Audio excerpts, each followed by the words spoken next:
Hello friends,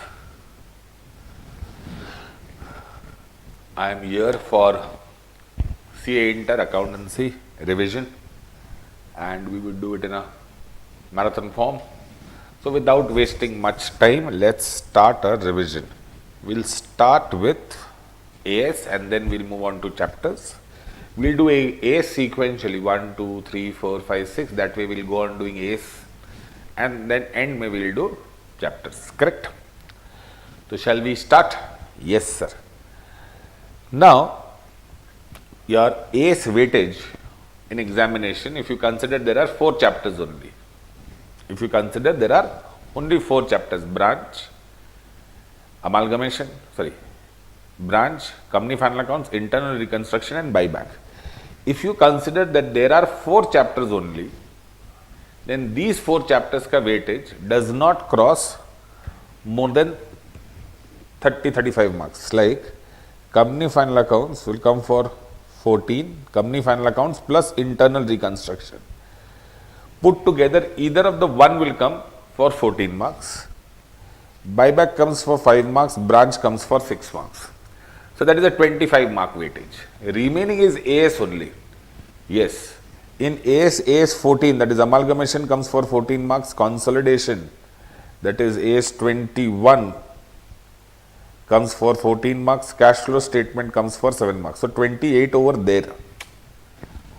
So company final accounts plus internal reconstruction 14 marks, buyback 5 marks, branch 6 marks, total becomes 25.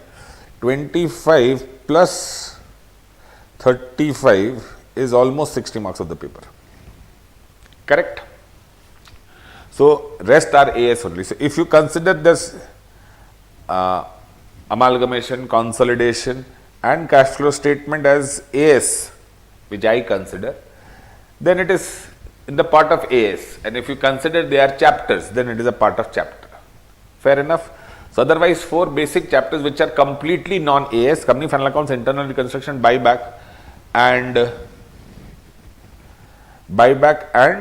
branch is of 25 marks. Now chartered, we start with introduction to AS. Introduction to AS, I just wanted to tell you all one thing which has come recently, that is applicability. Applicability mein there has been little change. What is the change? That earlier there were 2 bifurcation, now there are also 2 bifurcation, corporate entities and non-corporate entities. Corporate entities mein we had 2 bifurcation, that is SMC, small and medium, and non-SMC, that is large companies. Then we had non-corporate entities like partnership, LLP, sole proprietorship.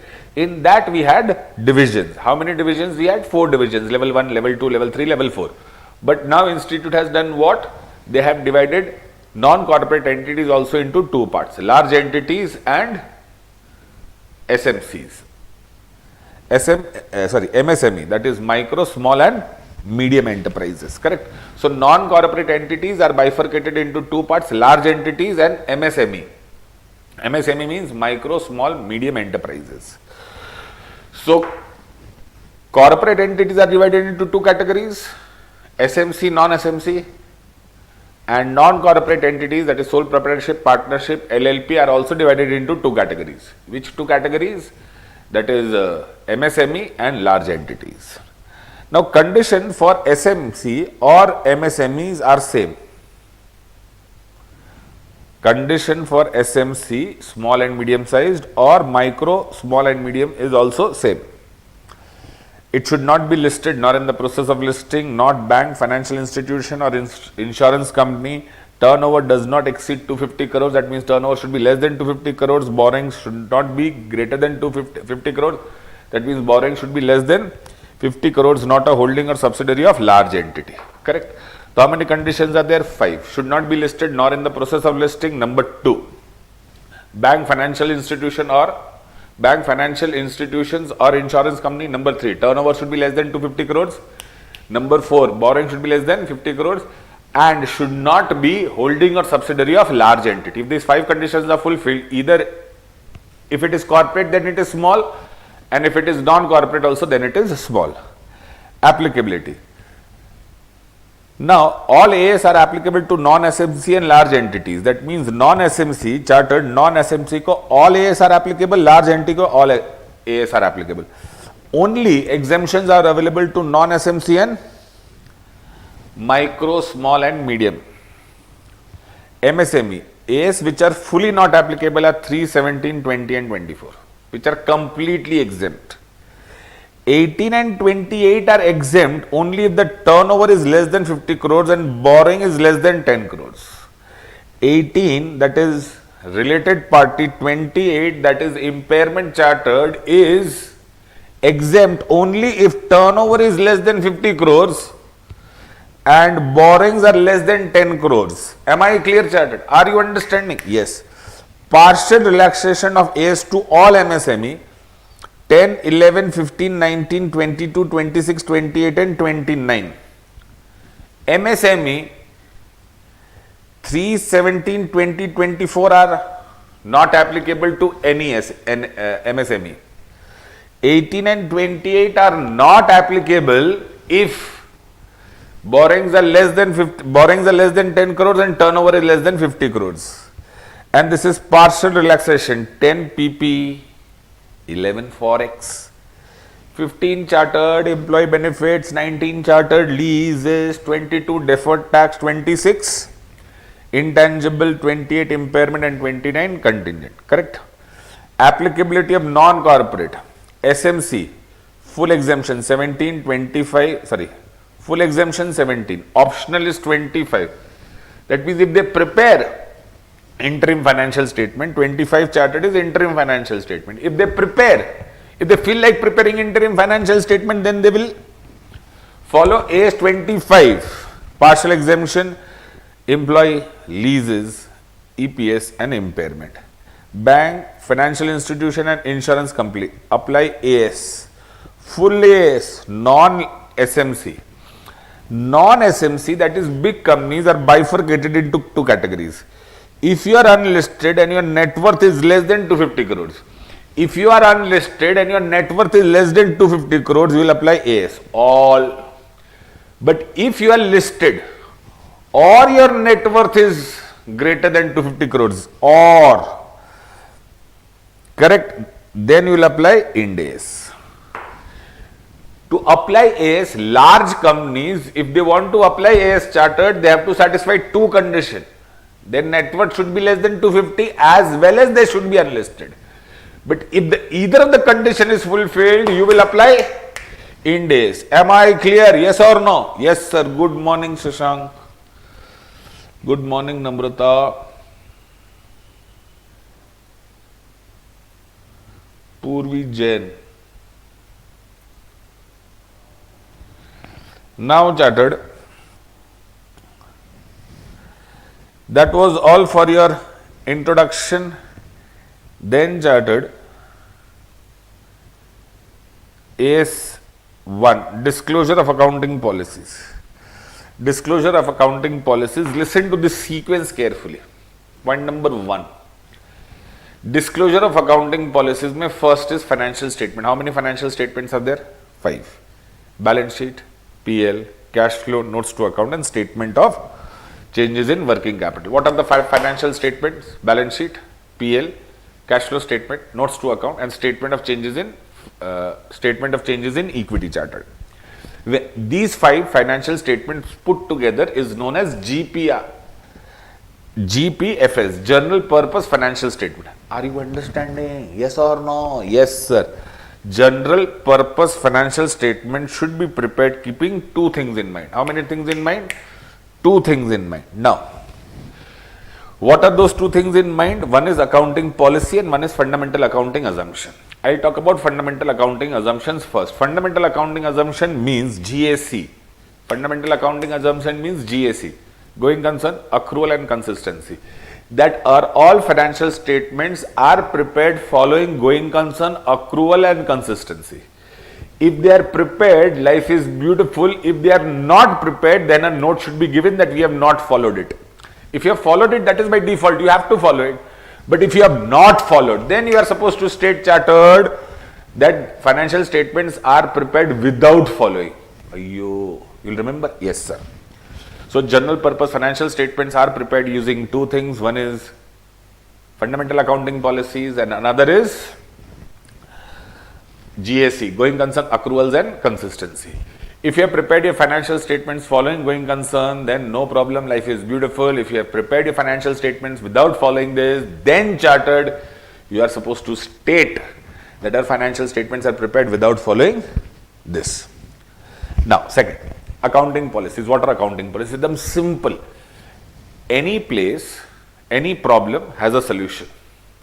If that solution is more than one, that is known as accounting policy. A problem and its solution. The solution is known as accounting problem, accounting policies. Accounting policies are specific accounting principles and method of applying those principles. So specific accounting problems, a method of solving those problems, correct? Like valuation of inventory. That's a problem. What is the solution? LIFO, FIFO, VAM. Then, sir, LIFO is not allowed. Yeah, I know. Thereafter chartered valuation of PP, cost model revaluation method, methods of depreciation, SLM, WDV. Then government grant, either net asset method or deferred government grant method. So there is a problem, there is a solution.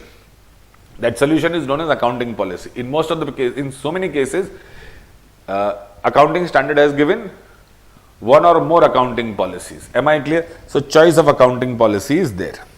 When we are choosing accounting policy, what we are supposed to keep in mind? When we are choosing accounting policy, what we are supposed to keep in mind? Factors to be considered while choosing accounting policy. Number one chartered, true and fair view. Number two, prudence, substance over form and materiality. Prudence, substance over form and materiality. Can accounting policies be changed? Yes. When there is a change in law, when then there is a change in accounting standard, and when there is change in accounting standard, correct? Then accounting policies can be changed. When accounting policies are changed, we are supposed to disclose four things: old policy, new policy, why did we change the policy, and what is the impact on financial statement because of the change in policy. That's it. Entire AS1 is this much only. That's it, sir. Yes, entire AS1 is this much only. Fatafatully, 5 general purpose financial statements. What are the 5 general purpose financial statements? Balance sheet, PL, cash flow statement, notes to accounts, and statement of changes in equity. When we are preparing general purpose financial statements, we are supposed to keep two things in mind. One is accounting policies, and second is chartered fundamental accounting assumption. Going concern, accrual and consistency. We believe that all financial statements are prepared keeping in mind all these fundamental accounting assumptions. If we have prepared a financial statements without following accounting assumptions, then we are supposed to give a note, else we are not supposed to give any note. Accounting policies. What are accounting policies? Accounting policies are nothing but accounting problems and their solutions. Correct? If any area of accountancy which has problem and the things which are providing its solution, those solutions are known as accounting policy. Correct? When we are checking or bringing accounting policies, we are supposed to keep two things in mind. One is factors to be considered while selecting accounting policy, and can accounting policy be changed? Yes. What are the factors we are supposed to keep in mind when we are selecting accounting policy? When we are selecting accounting policy chartered, we are supposed to keep in mind that true and fair view of financial statements are maintained. Second, and whenever we are choosing accounting policy, we should make sure that it does not violate prudence, substance over form, and materiality. Correct? Can accounting policies change? Yes. Whenever there is a change in law, AS or better presentation. Am I clear? And whenever we change accounting policy, we are supposed to disclose four things: old policy, new policy, reason for change, and impact of change. All significant accounting policies chartered, all significant accounting policies should be disclosed which materially impacts readers of financial statement. Am I clear? Yes, no, yes sir. Shall we move ahead? Yes sir. Now AS2. Now understand this, whatever I am reading, very carefully. This will give us a base to enter AS2. Correct? Suppose chartered, I purchased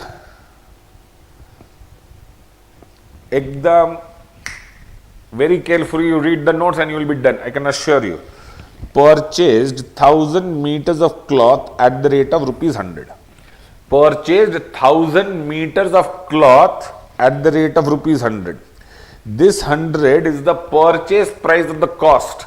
The price at which we purchase, that is known as cost or historical cost. That is known as cost or historical cost. Correct? Now, out of this 1000 meters, 800 meters are used for making shirts and 200 meters are unused till the year 100. So, how many meters we purchase? 1000 meters. Out of this 1000 meters, 800 is used for making shirt, 200 is unused. The 200 which is unused is known as raw material, stock of raw material. This 200 is known as stock of raw material. Am I clear? 800 is used for making shirts. If you are using 800 for making shirts, is it guaranteed that entire 800, say we will get shirts? Yes. How many shirts we got? We got 550 complete shirts and 50 incomplete shirts. Incomplete shirts will get completed next year. So, out of 800 meters of cloth we put in, we got 550 complete shirts manufactured ready to sell and 50 shirts which are incomplete. This 550 shirts were complete. 550 shirts were complete at a cost of rupees 300 per shirt. Correct? Yes. 50 shirts were in incomplete stage and will be completed next year. This 50 shirts which are incomplete and will be completed next year is your work in progress. Out of 550 shirts which are ready to be sold, 475 shirts are sold and 75 are unsold. This is your closing stock of finished goods. So, chartered, please understand carefully, this is your closing stock of raw materials. Out of 1000, 200 unused, 800 used.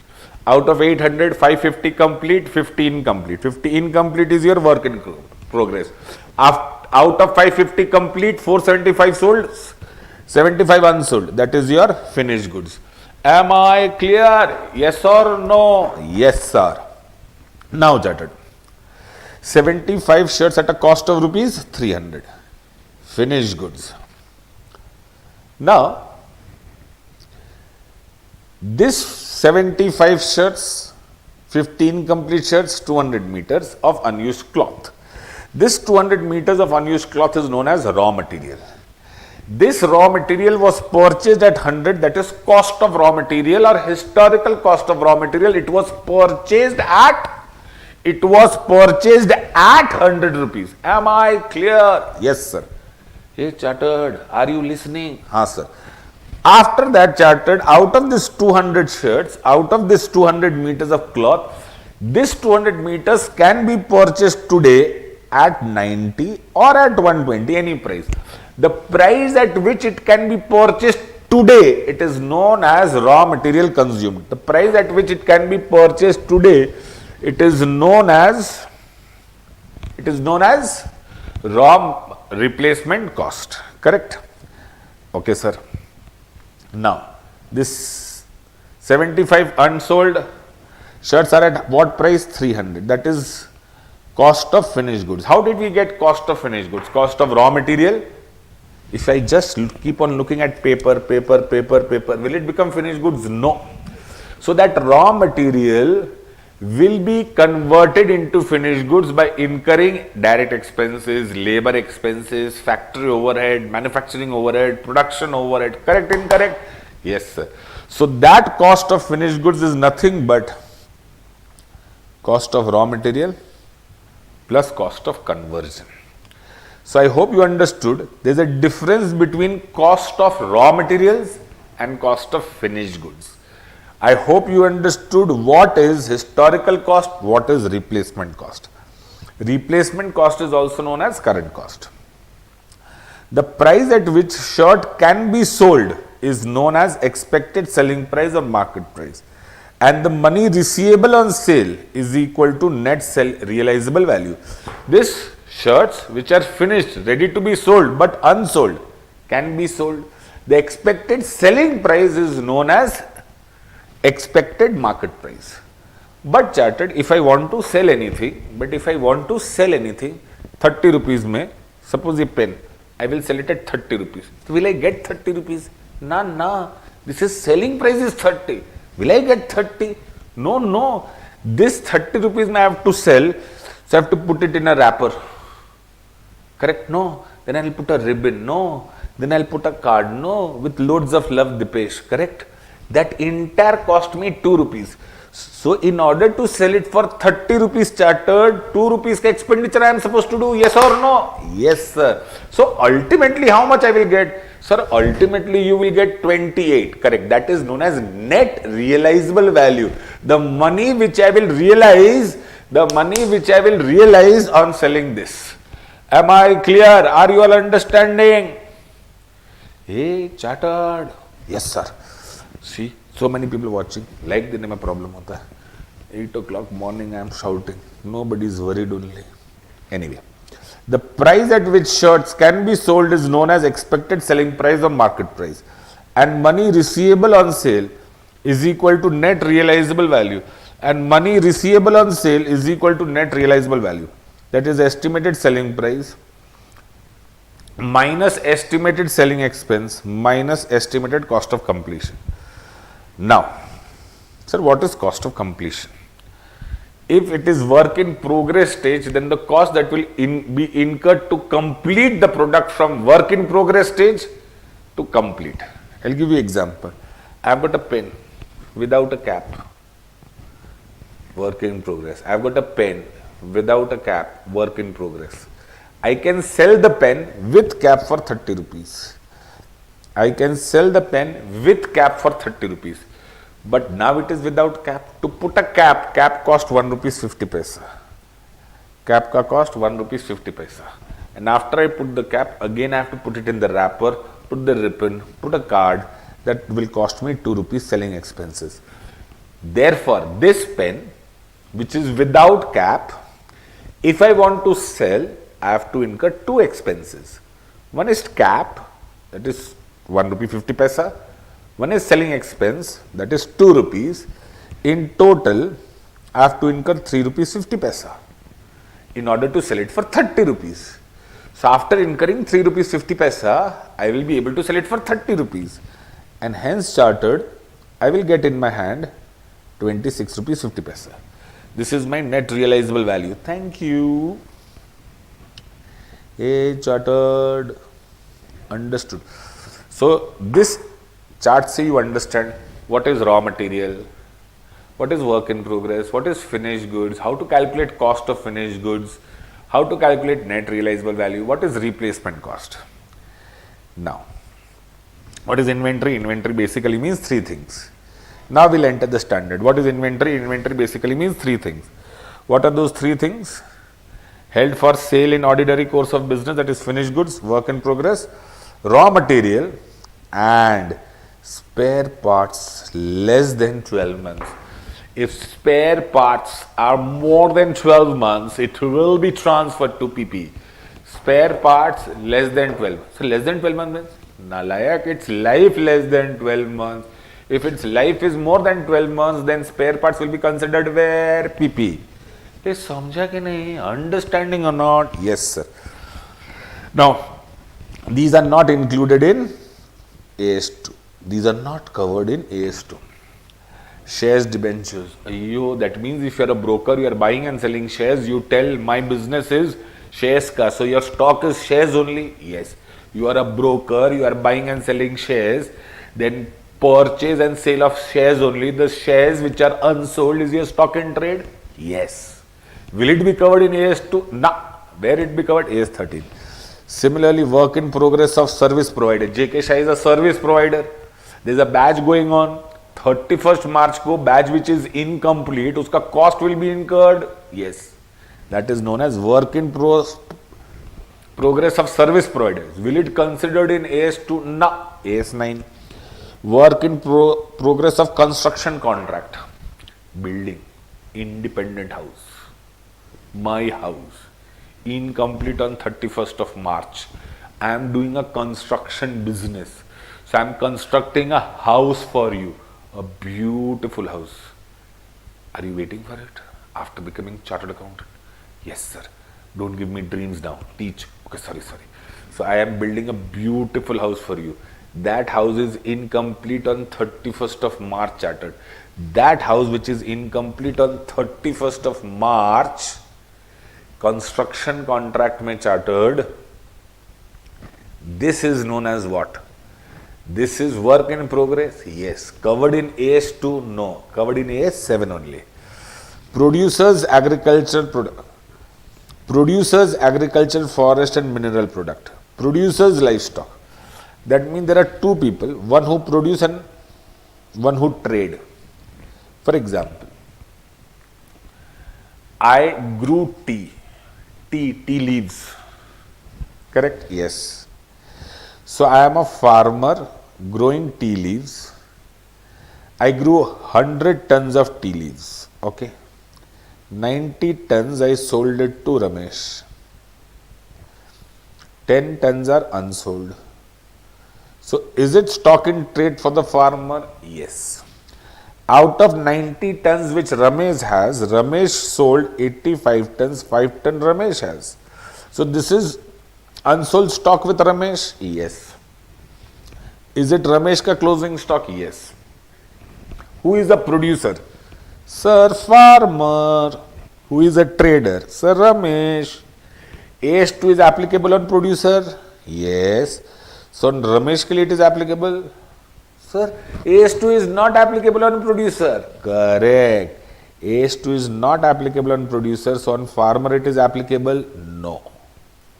But on Ramesh, he is a trader, it is applicable? Yes. Correct.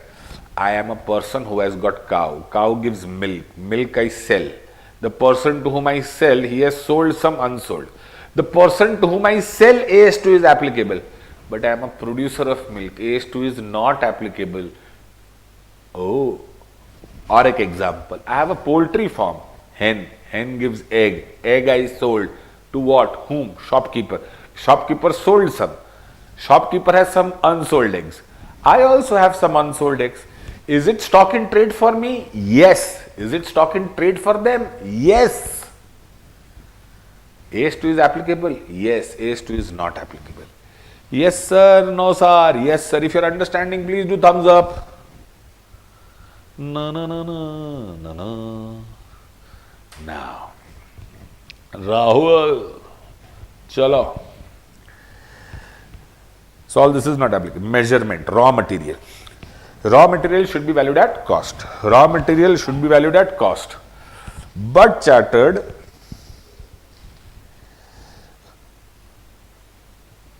see this carefully. Raw material should be valued at cost. But if I tell you finished goods का cost is 200, market price is 220. Finished goods का cost is 200, market price is 220. Then raw material should be valued at cost. Why? Life is beautiful. Market price is more. But chartered, if raw material का cost is, finished goods का cost is 200, market price is 180. Finished goods का cost is 200, market price is 180. Then raw material should be valued at cost or replacement cost, whichever is lower. अच्छा, तो if finished goods में cost is more, finished goods में market price is more, then you will value at cost. If finished goods में market price is less, then you will value it at cost or replacement cost, whichever is lower. Correct? Yes sir, no sir? Yes sir. Are you understanding? Haan. Now my wonderful chartered accountant, what is replacement cost that I had explained you here? This raw material can be purchased today at this price. Current cost, the price at which you can purchase today, which is known as replacement cost. So raw material valuation you have understood? Yes.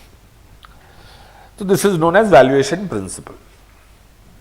But chartered, how to calculate cost per unit of raw material? Or for example, how to value closing stock of raw material. So we have got 4 steps in this. How many steps? 4. See, this is very, very important. This dabba which you can see, how to value closing stock of raw materials at cost. Yes. 4 steps. Step 1, statement of units. Step 2, total purchased cost of raw material. Step 3, purchase cost per unit. Step 4, valuation. Am I clear? Yes, no. Yes, sir.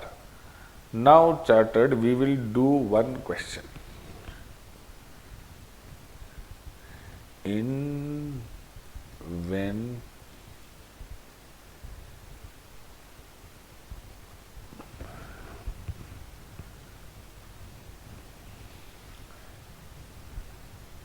now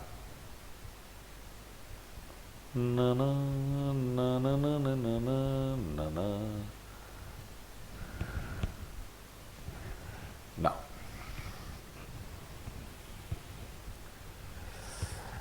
so step 1 में will calculate units, that is opening stock, plus units purchased minus normal loss minus abnormal loss gives you units received less units consumed is equal to closing stock of raw material. Total purchase cost, purchase price, that is units purchased into rate, add non-refundable taxes, freight, loading, unloading, purchase commission, transit insurance, other handling charges. Non-refundable taxes, freight or carriage, loading, unloading, purchase commission, transit insurance and other handling charges. That will give you charted total purchase cost. Step 3, purchase cost per unit. Whatever purchase cost you got over here, that you will write divided by actual units purchased minus normal loss. Acha. That will give you purchase cost per unit and then valuation. Correct? Let's do one example. ROC Limited ordered 16,000 kgs of raw material at 160. ROC Limited ordered 16,000 kgs of raw material at 160. Purchase price includes excise duty of rupees 10 in respect of which full tax credit is available. Ayyo. Includes excise of rupees 10 in which respect of which full tax credit is available. Chartered, full tax credit means this 10 rupees ka tax we will get it back. So ultimately we are paying 160 but 10 rupees we will get it back. Bolo haan. Haan. Now chartered, that means ultimately how much we are paying? Sir, we are paying 160 minus 10, 150 exactly. Freight is 140, 160, normal loss is 2%. Company received 15,500 and consumed 13,600 units. ठीक है? Calculate the value of stock and abnormal loss.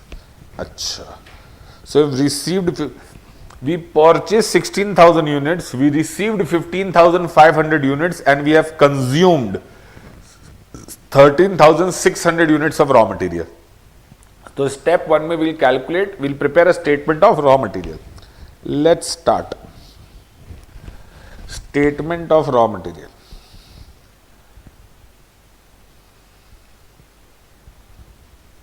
Statement of raw material. Now chartered statement of raw material में purchased.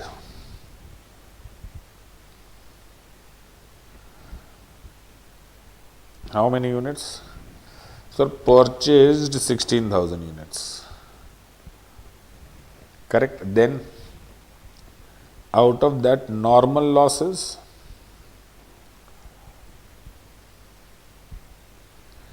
two percent is how much? 320 is normal loss. You are left with how much? 1600 minus 320 is 15,380. That is 15,680. Correct? Then there is abnormal loss. How much is my abnormal loss? That I don't know. But this much I know. Units I received. Units I received is 15,500. That means out of 15,680, we have received only 15,500 units. That means abnormal loss is 180 units. Correct? That means abnormal loss is 180 units. Hey, are you understanding? Now, after that, units consumed 13,600. So we are left with how much? Closing stock of 900 units, correct? Then charted.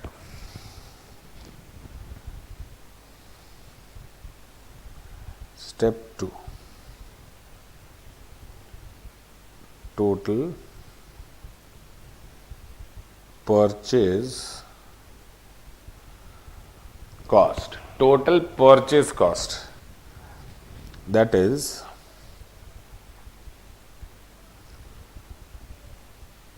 purchase price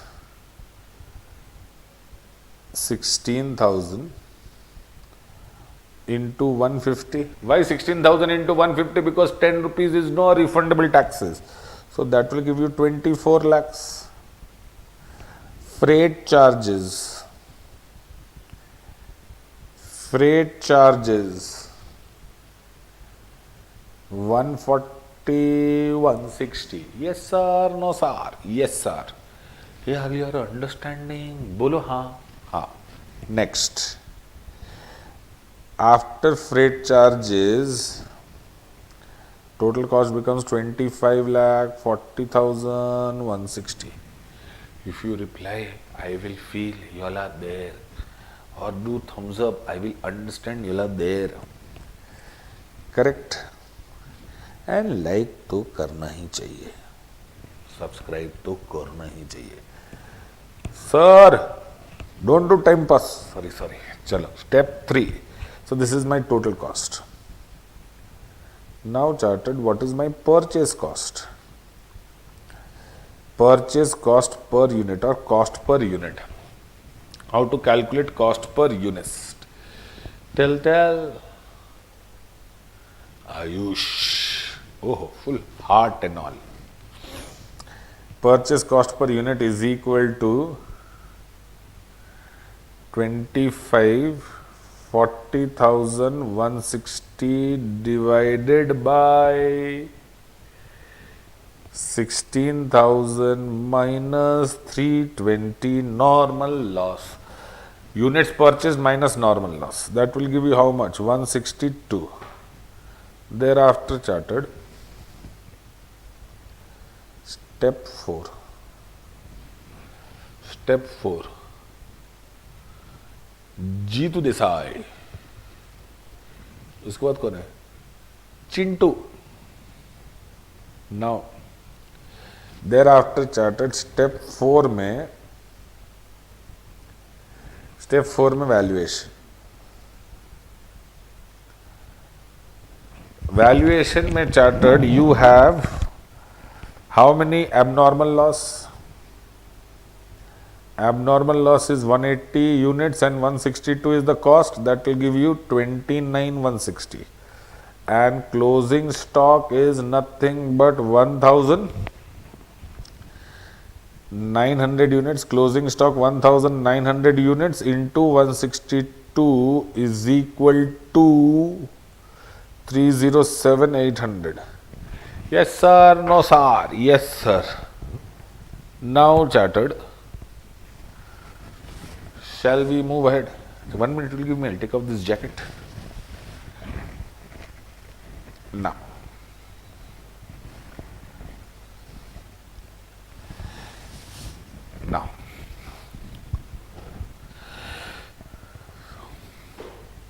So you learned valuation. Finished goods. Finished goods should be valued at lower of cost or NRV? Lower of cost or NRV. Correct? It can be valued item by item or group basis. Net realizable value. So finished goods should be valued at cost or NRV, whichever is lower. Cost can be valued at lower of cost or NRV, whichever is lower. Lower of cost means you can do item by item or group basis. Item by item means 400, 300, whichever is lower, 300, 800, whichever is lower, 1000, 100, 100, whichever is lower. So item by item or group. Group में total 1700 and 2200, whichever is lower. Sprout same, whichever is lower. Individual you can do, or you can see the total also. If nothing is mentioned in the question, go individual. If the question says follow global method or group method, then you will look at the total and say, total में this 1700 and 2200, whichever is lower, 4400 and 4800, whichever is lower. Correct? हाँ sir, चलो. Thereafter, so we are supposed to first learn how to calculate NRV and then we learn how to calculate cost. Estimated selling price less estimated selling expenses will give you NRV of finished goods less estimated cost of completion. Cost of completion charted is valid only if the goods are in WIP stage. Estimated cost of completion is valid only if the goods are in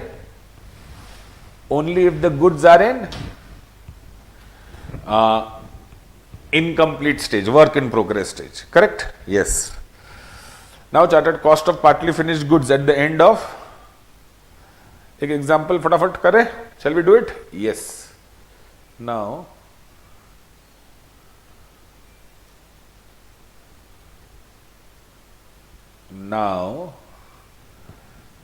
one example. Correct? Cost of partly finished goods at the end of 0405 is how much? 150. The unit can be finished next year by further expenditure of 100. So today ka cost, partly finished goods ka cost is how much? 150. How much further expenditure is required? So 150 I have incurred and 100 rupees extra is to be required. Finished goods can be sold for how much? 250. I can sell it for how much? I can sell it for 250. This is estimated selling price minus subject to a payment of 4% brokerage. Ayyo Rama, to sell it at 250, I am supposed to pay 4% brokerage.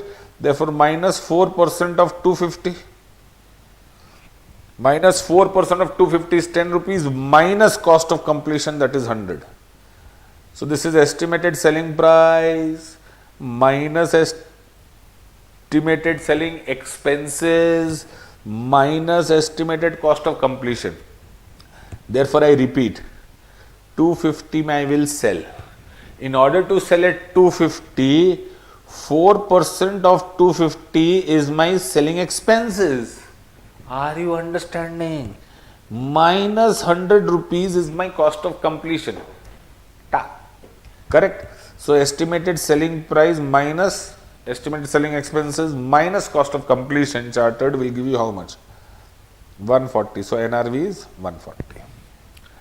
Correcta, incorrecta? Correcta. Shall we move ahead? Yes, sir. Now, so we learned how to calculate NRV. Now, let's learn how to calculate cost. There are two types of people. One is trader, one is manufacturer. If you are a trader, then you purchase goods and sell goods. If you are a manufacturer, then you manufacture or produce goods and sell goods. So, how to calculate cost of finished goods or cost of stock in trade in case of trader? So, in case of trader, purchase goods, that is purchase price of finished goods, add non-refundable taxes, freight, carriage, loading, transit, other, same. You are supposed to subtract discount also. Manufacture के लिए cost of raw material. Cost of raw material. This cost of raw material you will calculate it from here. Cost of raw material. Oh. So cost of raw material, add conversion cost, labor, production, manufacturing, variable and fixed. Fixed overhead में charted fixed overhead rate into units produced. Fixed overhead rate into units produced. How to calculate fixed overhead rate? Fixed overhead rate is equal to total fixed overhead divided by higher of actual units produced or normal capacity. Fixed overhead rate is equal to actual units produced or normal capacity, whichever is higher. Yes, no, yes sir. Correct? Yes. So how to calculate cost per unit you understood. If you are a trader, then purchase price, less discount, add non-refundable taxes, add freight, loading, unloading, purchase commission, transit insurance and other handling charges. Expenses में, I'll tell you. First you will subtract trade discount, ठीक है sir. Then you will add non-refundable taxes, ठीक है. Then chartered you are supposed to add 5 expenses. Freight, okay. Loading, unloading, okay. Purchase commission, okay. Transit insurance and other handling. Freight, loading, unloading, transit insurance, purchase commission and other handling charges. Correct. This is how you calculate cost in case of raw material also. Same way. So if you are a manufacturer, then how you are supposed to calculate cost? This way. So trader में तो total purchase cost. Raw material में, if you are a manufacturer, it is raw material plus cost of conversion. So first you have to calculate raw material cost like this. Over here we calculated no raw material cost. Yes. That way you are supposed to first calculate raw material cost, which you will bring it here. Then add conversion cost, labor, production, manufacturing, variable, fixed. Fixed overhead mein there is a twist. Fixed overhead mein there is a twist. It is fixed overhead rate into units produced. Fixed overhead rate into units produced. Sir, what is fixed overhead rate? Fixed overhead rate is total fixed overhead divided by higher of actual or normal capacity. Correct, incorrect? Correct. Other cost includes, and it does not include, primary packing material, borrowing cost if inventory takes more than 12 months to be in ready to sell condition. Example why it does not include abnormal loss, cash discount, interest, admin and selling overhead, storage cost, unless for production necessary. Example vaccine के लिए storage, cold storage was required. अच्छा. Now we'll do one question. We have finished raw material, we have finished work in progress, and we have finished finished goods. Now chartered, we'll do one question, okay? We'll feel good. Now, the game is about to begin. Calculate the value of raw material and closing stock based on the following information. Closing balance of raw material X is 500. Cost price including excise duty 200. Excise duty credit 10. Freight inward 20. Unloading charges, this is of raw material, 10. Replacement cost of raw material is how much? 150 is my replacement cost. Closing balance of finished goods Y, there is raw material X and finished goods Y. Direct labor overhead, total fixed overhead for the year was 2 lakhs and normal capacity is 20,000. Calculate the value of closing stock when NRV of Y is 400 and NRV of finished goods in two different cases. ठीक है?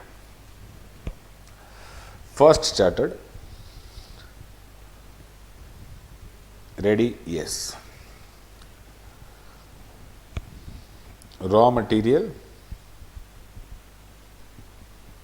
X का valuation. Raw material X का valuation is nothing but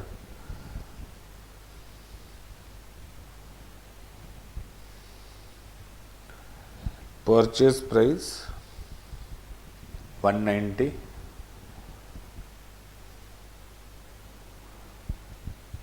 freight purchase price 190. Why? Because 20 is credit available, that means refundable. So 200 minus 10. Freight is 20, unloading 10. Freight is 20, unloading 10. So total will become how much? 220. Total will become how much? 220. This is your cost of raw material X. Replacement cost of raw material X is how much? Replacement cost is 150. So let's write both. So it should be valued at lower. Nah. Raw material का valuation, remember, raw material का valuation is based on finished goods का valuation. Am I clear? Raw material का valuation is based on finished goods का valuation. Now, finished goods Y. Cost of raw material.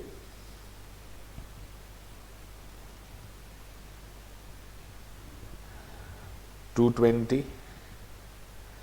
Cost of conversion में labour 60, variable overhead 40, fixed overhead is total fixed overhead is how much? 2 lakh. Actual production or normal capacity, whichever is higher, they have not given actual production, so we'll take normal capacity 20,000 only. Normal capacity 20,000. So 2 lakh by 20,000 is how much? 10. So this will become 110. Total will become how much? Total will become 330. This is cost of finished goods. Now chartered, cost of finished goods is 300. There are two possibilities. There are two cases. NRV of finished goods is 400. NRV of finished goods 400. Cost of finished goods 330. Therefore, chartered valuation. Raw material will be valued at cost. Why? NRV is more. If market price is more, raw material will be valued at cost. If market price of finished goods is less, then raw material will be valued at cost or replacement cost, whichever is lower. Am I clear? Raw material. How many units of raw material? 500. Into which value? Cost 220. Finished goods. Finished goods chartered units. Finished goods is how much?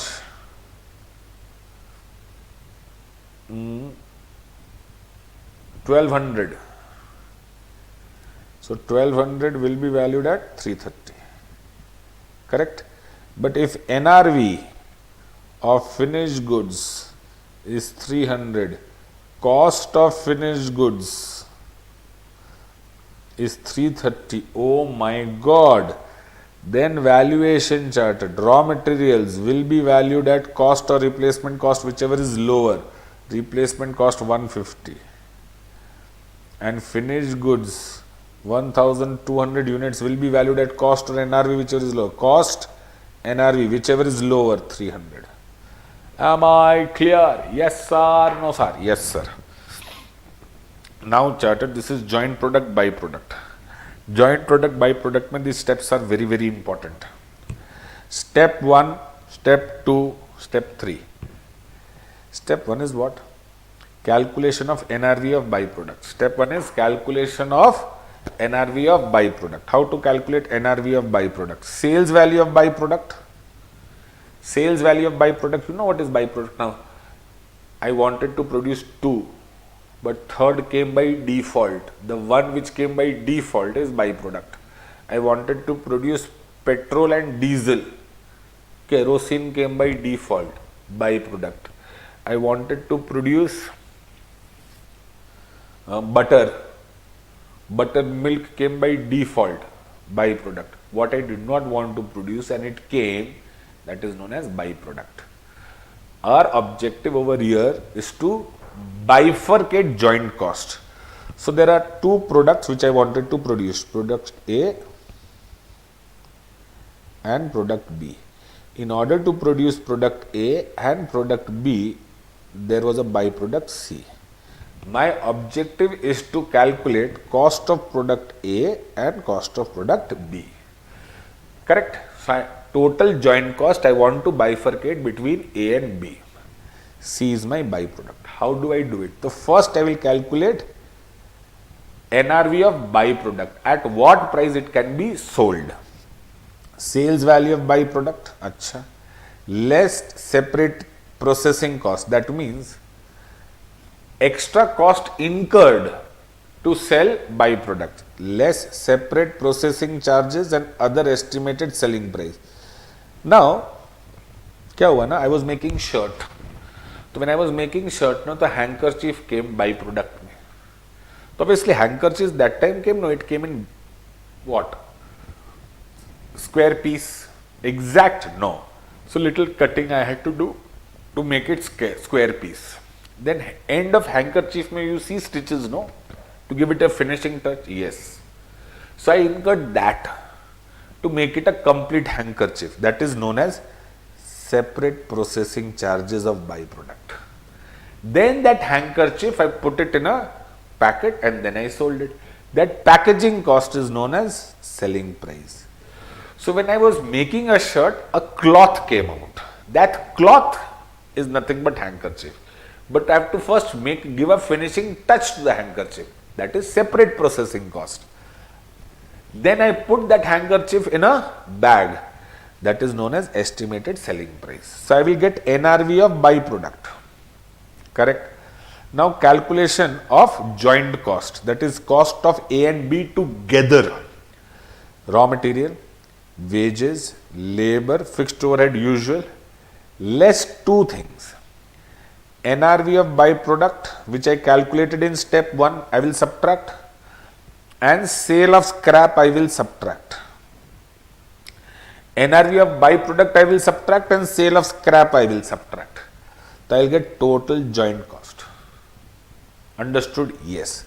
This joint cost ko I will bifurcate in the ratio of sales value, that is output in units, selling price in units, I will get sales value. In this ratio of sales value, I will distribute joint cost. In the ratio of this sales value charted, I will distribute joint cost. Am I clear? Yes. That will be divided by the number of units. That will be divided by the number of units. Then I will get cost per unit. Correct? Closing stock into cost per unit, closing stock into cost per unit will give me value of inventory. Am I clear? So JPBP. So there are three varieties of questions in inventory, please remember. One is only of raw material, one is of raw material and finished goods, and third is of JPBP. Am I clear? Yes, no. JPBP mein please remember step 1 mein you will calculate what? Step 1 mein you will calculate NRV of byproduct. Step 2 mein total joint cost, that is all joint cost less NRV of byproduct less sale of scrap will give you total joint cost. That total joint cost you are supposed to bifurcate between joint products in the ratio of their sales value. After you distribute in the ratio of their sales value, if divided by the number of units, you will get joint cost per unit of product A and product B. Multiply it with closing stock. Simple. Go through these steps and you are done. I am doing chapter sequentially. The introduction I did, applicability I did, AS1, AS2 I completed. Now chartered we will go to AS3. AS3 is nothing but your cash flow statement. Correct? AS3 is nothing but your cash flow statement. Cash flow statement will 100% come for 7 marks. I gahi. Now chartered, cash flow statement everybody knows basically. What is cash flow statement? A statement which provides details about how the cash is generated and where we have spent cash. How we have generated cash and how we are applying cash. Correct? Yes. Now, the generation of cash and application of cash is divided into 3 categories. that how much cash I am generating from my business, how much cash I am generating from my investments, and how much cash I am generating from my financing of business. How much cash I am generating from my business, how much cash I am generating from my, क्या बोलता है, how much cash I am generating from my business, how much cash I am generating from my investments, and how much cash I am generating from my finance. Business means hardcore business activities. Am I clear? Investing activity means basically purchase and sale of investments and PP, interest dividend on investments. Financing activity means shares, debentures, loan and interest dividend paid. अच्छा, तो investing operating activities hardcore business, that is sale, purchase, selling expenses, admin expenses, OPEX expenses, hardcore business profit. Acha, then you get investing activities, that is inflow and outflow of cash on investments, PPE, intangible, and interest dividend received. Okay, but financing activities means shares, debentures, loans, and interest dividend paid. So interest dividend received is investing, interest dividend paid is financing. Exactly. Correct? Yes. Cash flow statement preparation. Cash flow from operating activities, cash flow from investing activities, cash flow from financing activities, opening cash and cash equivalent gives you closing cash and cash equivalent. Now chartered. Cash and cash equivalent. Cash is nothing but cash and bank. What is cash equivalent? Cash equivalent means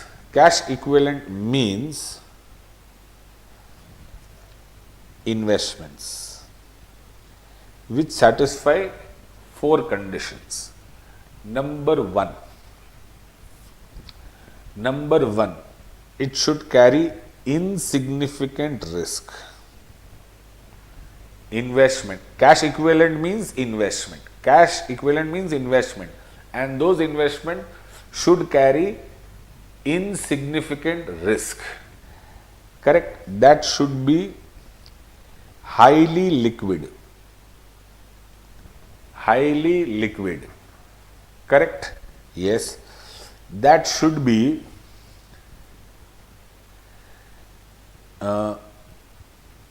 maturity of less than 3 months. Acha.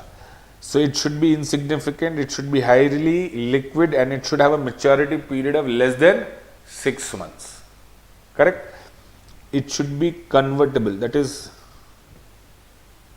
maturity period less than 6 months, convertible to cash within less than 3 months. These are known as investment with maturity of less than 3 months from acquisition date. Remember, not balance sheet date.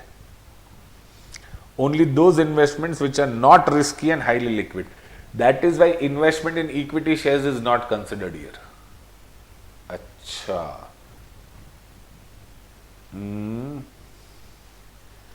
So it should be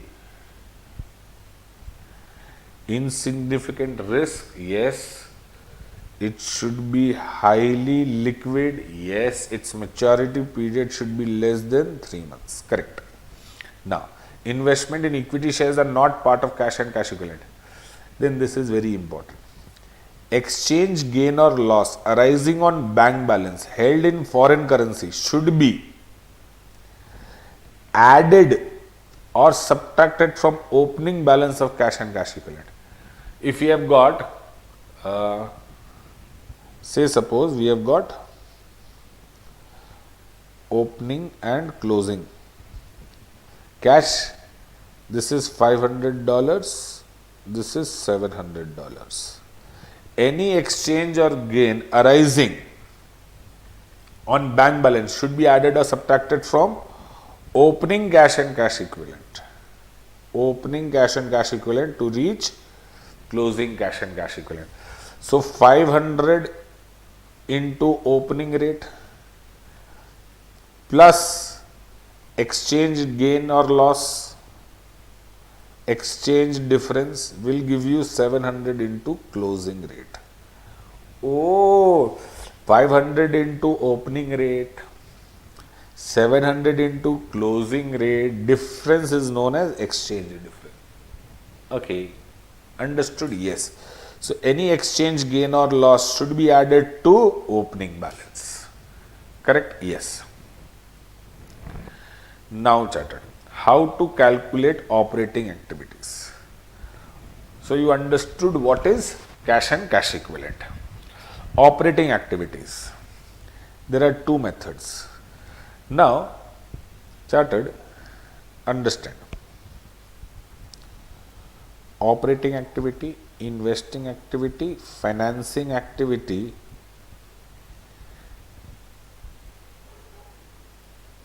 plus opening cash and cash equivalent gives you closing cash and cash equivalent.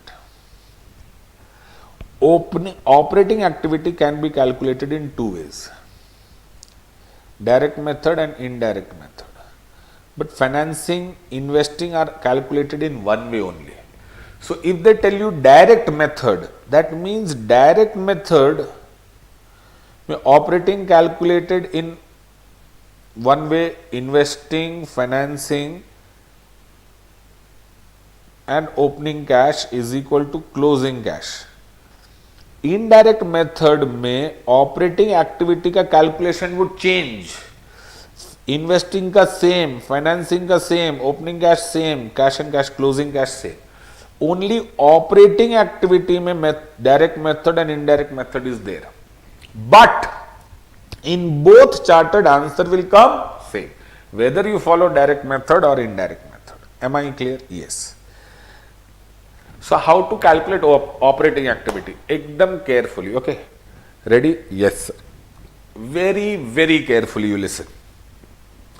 Operating activity mein chartered, you are supposed to find out your core business profit, yes, and cash business profit. So operating activity mein your main aim is to find out cash and business profit.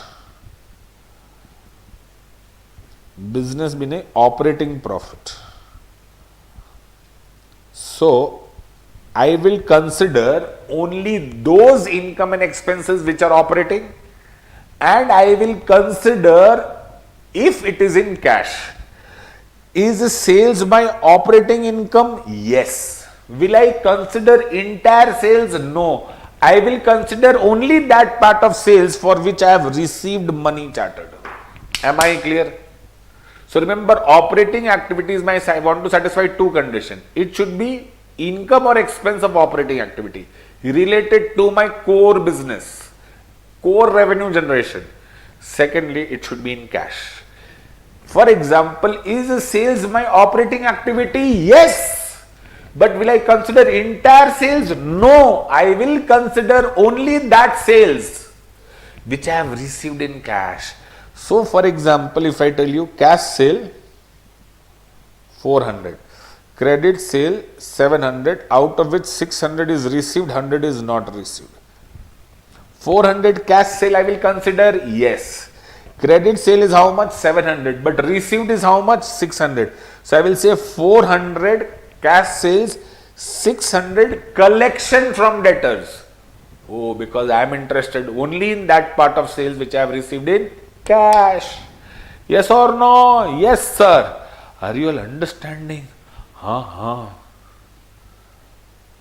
ए गया. Now, like, share, subscribe. Now chartered. Then if I tell you purchases, is purchase your operating expense? Yes. Will you consider entire purchases? No. I will consider that purchases only which I have paid in cash. I will consider that purchases only which I have paid in cash. That means suppose cash purchase 700, credit purchase 1000, out of this 1800 is paid, 200 is not paid. So how much will I consider? Sir, 700 cash purchase you will consider, and 800 payment to creditors you will consider because that you have paid in cash. Exactly. So operating activity mein chartered, remember I want two things. I want operating income and expense, and I want cash. It should be in cash. Correct? Ha ya na? Ha. Now, so how to calculate cash operating income? There are two methods to calculate: direct method, indirect method. Direct method to charted very easy. Huh? Very easy. How to calculate? Cash operating income minus cash operating expense. Cash operating income minus cash operating expense. Now let's see carefully. Cash sales, okay. Collection from debtors, okay. Royalty received. Royalty received matlab?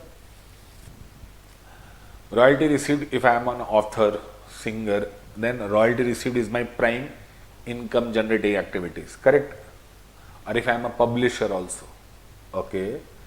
Or if I am a business of letting out property, then also royalty is my main source of income. Like suppose I have got a mall. So malls I am getting rent, plus on every sales I am getting percentage of revenue. That is also royalty received. Sir, what is royalty? Royalty is nothing but rent, which is variable in nature.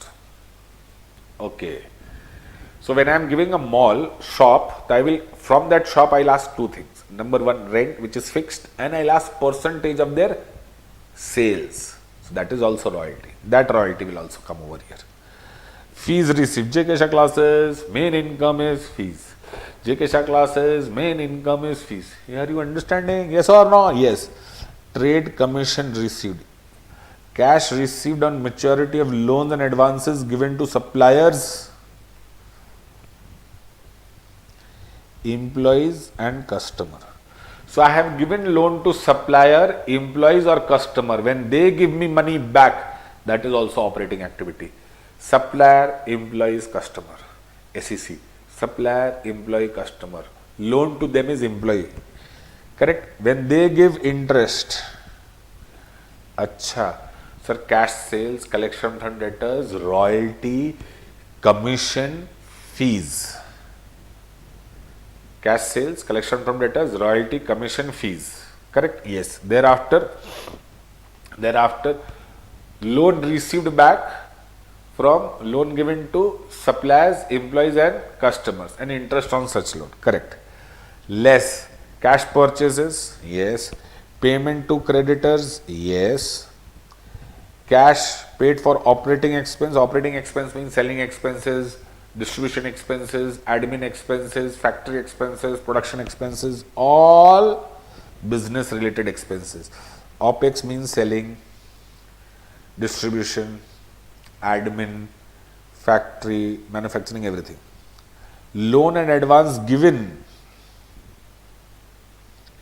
Loan and advance given to suppliers, customers and employee. Oh, understood? Yes. So cash purchase, payment to creditors, payment for all operating expenses, loan and advances given to suppliers, employees and customers, income tax paid in cash operating activities, income tax refund. So income tax paid, you will subtract business and profession wala income tax, and income tax refund you will add. Exceptional items. Exceptional items means related to business but happens rarely. Exceptional items means related to business but happens rarely. Example, insurance claim received. So direct method I understood. Cash sales, हाँ. Collection from debtors, हाँ. Royalty, correct. Fees, हाँ. Commission, yes. In a loan came back, loan returned by suppliers, employees and customers, हाँ. And interest on above loan, correct. Less, sir, cash purchase, हाँ. Payment to creditors, हाँ. All operating expenses paid, that is admin, selling, distribution, factory, production, overhead, correct. Then, sir, loan given to employees, suppliers and customers, correct. And income tax paid on operating activities, that is business and professional, correct. Add back income tax refund, correct. There can be add or less exceptional items. Exceptional items mean those which are related to operations but happens rarely. Yes, that is direct method. Now chartered, what is indirect method?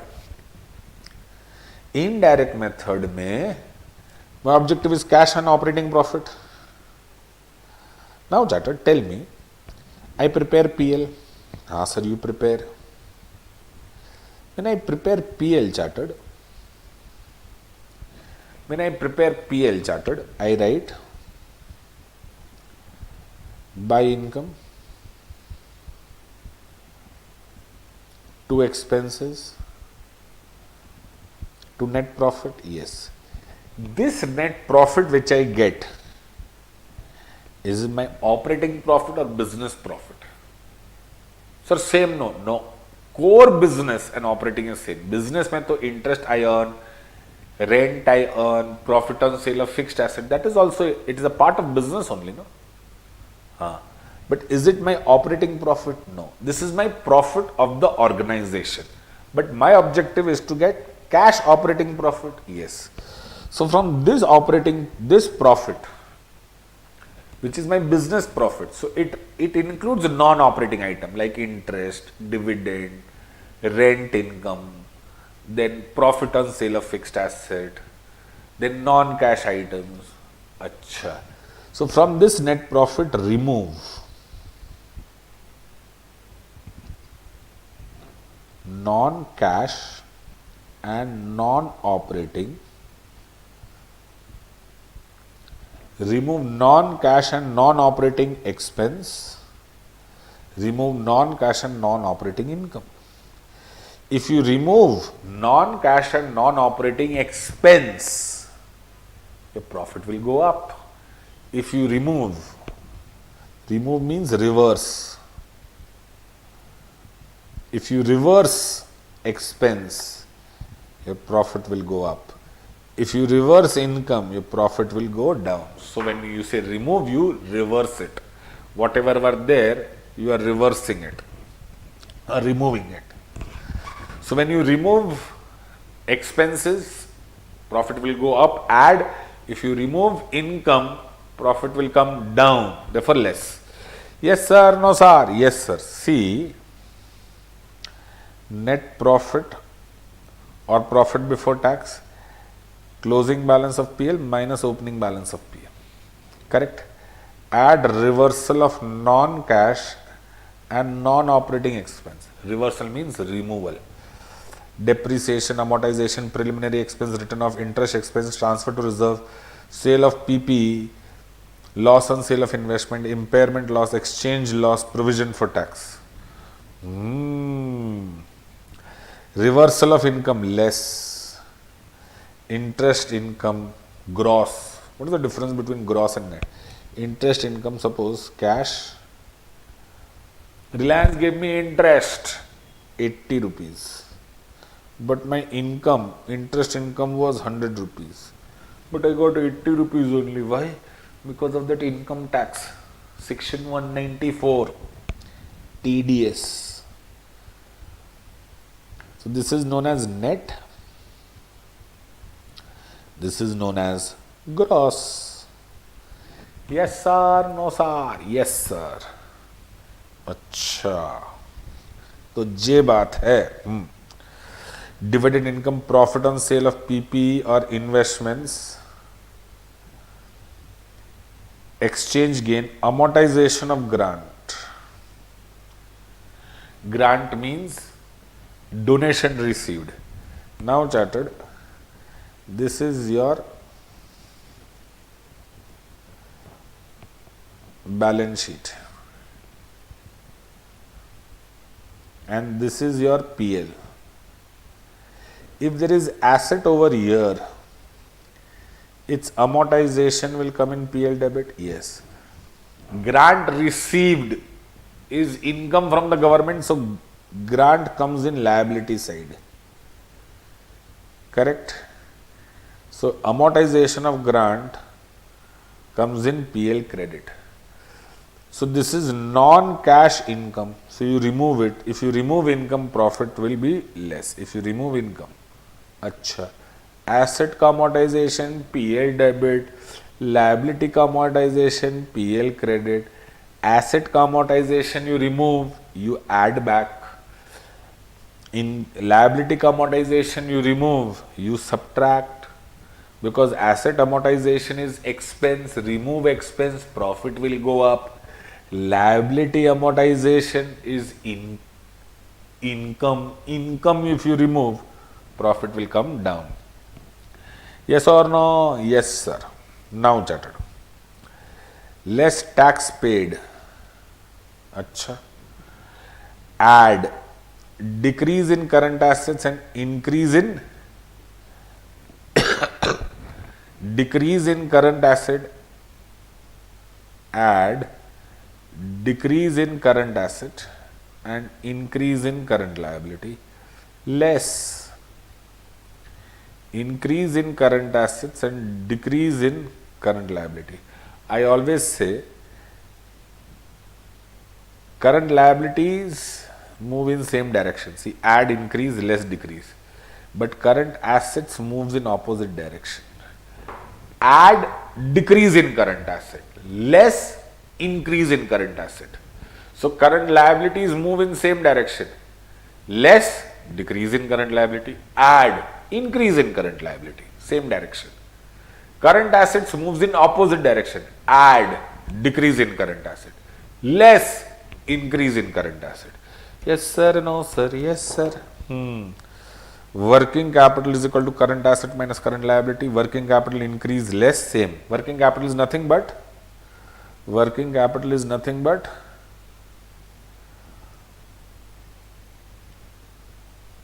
net current assets. So it will move in opposite direction. Add increase in working capital, increase. Working capital is increasing, so less. Working capital is decreasing, so add. Now chartered. So indirect method में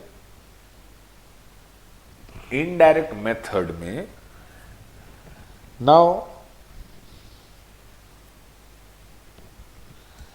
remember, indirect method में you will start with net profit, add non-cash and non-operating expense less non-cash and non-operating income. After this, add decrease in current assets, increase in current liabilities, less increase in current assets, decrease in current liability. Then tax paid, extraordinary item, and we are done. Now remember, there is an item called provision for tax. Suppose if I tell you, this is my provision for tax account. So opening balance 5,000, suppose, closing balance 8,000. What does it mean? This is the provision which I created last year, and this is the provision I created in the current year. Understand this very carefully. The provision which I created last year, chartered, I will pay it off. So this is tax paid. It will come here. Oh, and then there is by PL, provision which I created in the current year. That will come here. Non-cash expense. So PL wala provision is added back. Why? Because it's a non-cash expense.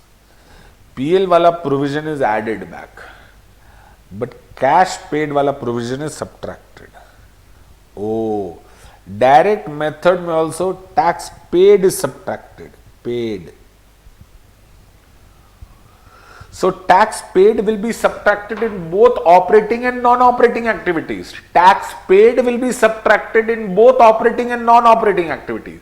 But PL wala tax will be also added in operating activities. PL wala tax will also be added in operating activities. Remember this. Achha. Is this point clear? Yes.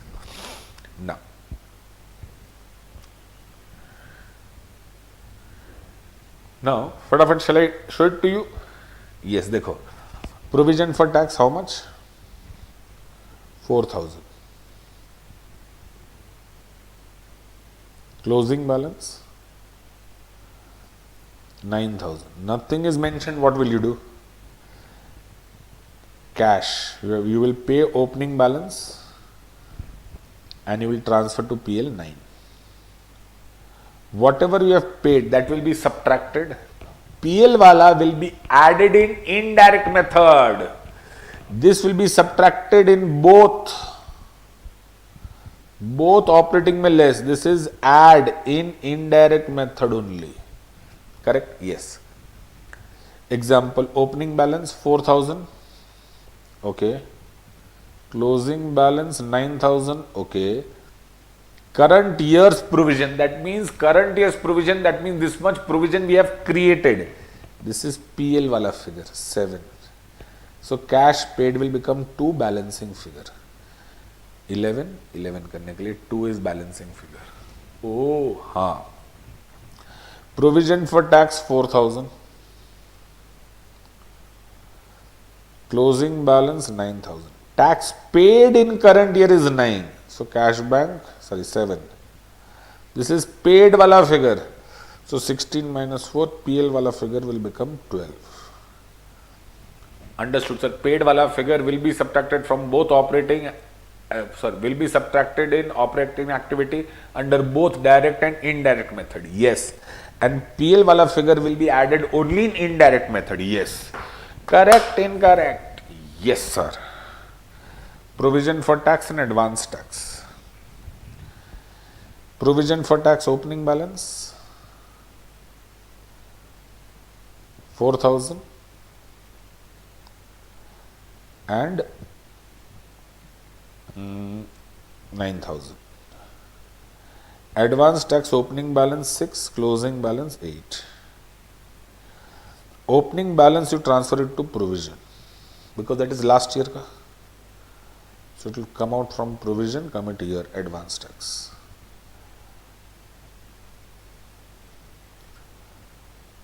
Oh. Correct? Yes. Now, provision for tax will close by PL. 15 minus 4. 11. And advance tax will close by cash bank 8. This much you have paid in the current year. Okay. Understood? Yes or no? Yes. So advance tax opening balance will transfer it to provision. Provision ka balancing figure PL, advance tax ka balancing figure will go to cash bank.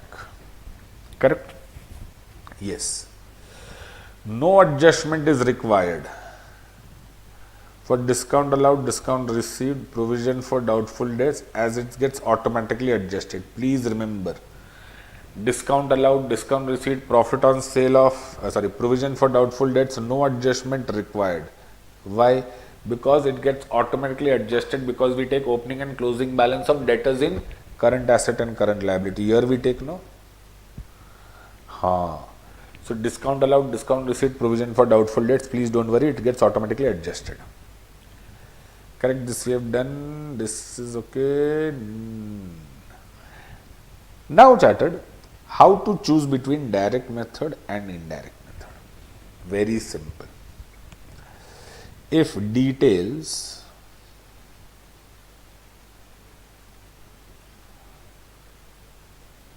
about cash sale, cash purchase, debtors, creditors and OPEX is given, Details about sales, purchase, debtors, creditors and OPEX is given. You go for direct method. Else you go for indirect method. Purchase, sale, debtors, creditors, OPEX is given, direct method. Else indirect method. Direct method may you prepare ledger account of all the items whose balances are given. Direct method may you prepare ledger accounts of all the items whose balances are given. Indirect method may you prepare ledger account of all the items whose balances are given except current assets and current liabilities. So debtors, creditors, stock account you don't prepare. Acha. So direct method में you will prepare ledger account of all items. Direct method में you will prepare ledger account of all items whose balances are given. But indirect method में you will prepare ledger accounts of all those items whose balances are given except current assets and current liabilities. Hey, are you all understanding? Awake? Is slept off? नहीं sir, जाग रहा है. If information about purchase, sales, OPEX is given, then we calculate cash flow operating activities under both direct and indirect. Not given, then we cannot calculate collection from debtors, payment to creditors, expense paid. Hence, we cannot follow direct method. Therefore, indirect method. Prepare account of all items whose balances are given. Prepare account of all items whose balances are given, except current assets and current liabilities. Okay. So understood, sir, when to apply direct method, when to apply indirect method. Correct? Yes. Shall we move ahead? Now, investing. So operating activity, direct method, indirect method, provision for tax, you had to remember. Bad debt, discount allowed, discount received, provision I will not consider. And when to apply direct, when to apply indirect, I understood. So this much. This is it I have to understand. But remember, loan item related to employee, supplier and consumer, customer is related to operating activity. Okay? Tax paid will come in both operating, direct and indirect method.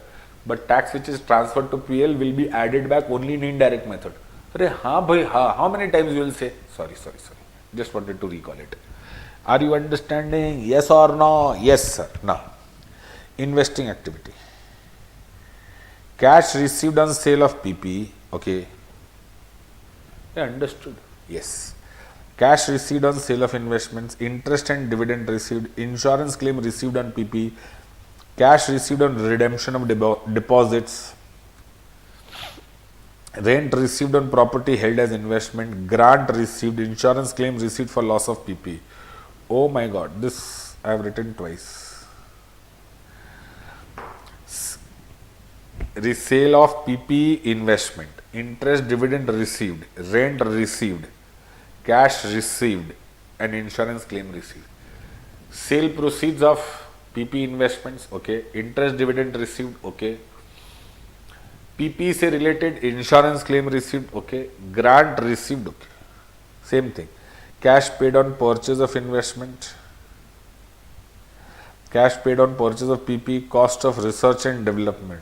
Oh, that is investing. Yes, you are doing research and development today, so its benefit you will yield in future. Investing. Correct. Your parents are investing in you today. That is research and development only. So that benefit will get from you tomorrow. You will give, no? Sir, we are thinking. Are in nalayak. Understanding? Yes, sir. Cash paid for making deposit, FD. Loans and advances given. Acha. Loans and advances given. To whom? Except suppliers, employees and customers. Oh. Cash paid for construction of capital, work in progress. Income tax paid, capital gain wala income tax. Otherwise, operating income tax paid wala will come in operating activities. Sir, received part is understood. Non-received part में loans and advances given, we have to be beware that it is not to suppliers, consumers. Correct. suppliers, customers and employees. Then capital WIP, okay, income tax paid on capital gain, cost of research and development, grant received is investing activity. Okay, these are the few things which you have to remember. Now, A Limited is a holding company, B Limited is a subsidiary company, amount given purchase of more than 50% of equity shares, that is also investment. A Limited purchased more than 20% of equity shares, that is also investments. Correct. So if you are buying shares of your subsidiary, that is also investment, holding more than 50%. Exercising significant influence by having more than 20% stake, that is also known as investment. This is known as investment in subsidiary. This is known as investment in associate. Joint venture, Hero and Honda, that is ABC Limited mein Radhika, Ramesh, they both are investors.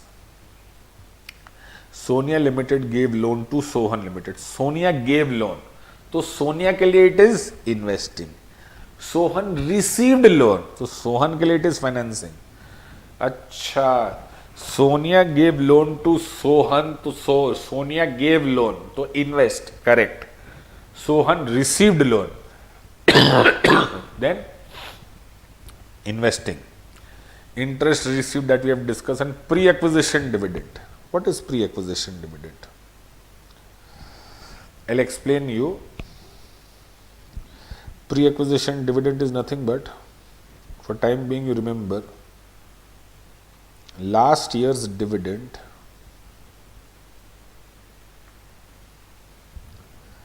received in current year. Last year का dividend I received in current year, and last year I was not holding shares. Okay, so I should not receive last year का dividend. Okay, that dividend should have been received by the person who was holding shares last year. But company does not do this, Baba. Company will give dividend to that person who is holding shares. So last year का dividend received in current year, last year का dividend received in current year chartered is known as pre-acquisition dividend. Last year का dividend I should not receive, so it is not my income. So I consider it as reduction of cost of investment. So if I had purchased investment for 1000 and last year का dividend I received in current year 20 rupees, am I supposed to receive that dividend? No, but I still received. So I will not consider this 20 rupees as income. I will consider this as what? Reduction in cost, and hence I will say my investment cost is not 1000 but 1000 minus 20, that is 980. So this dividend ka journal entry will become cash to investment.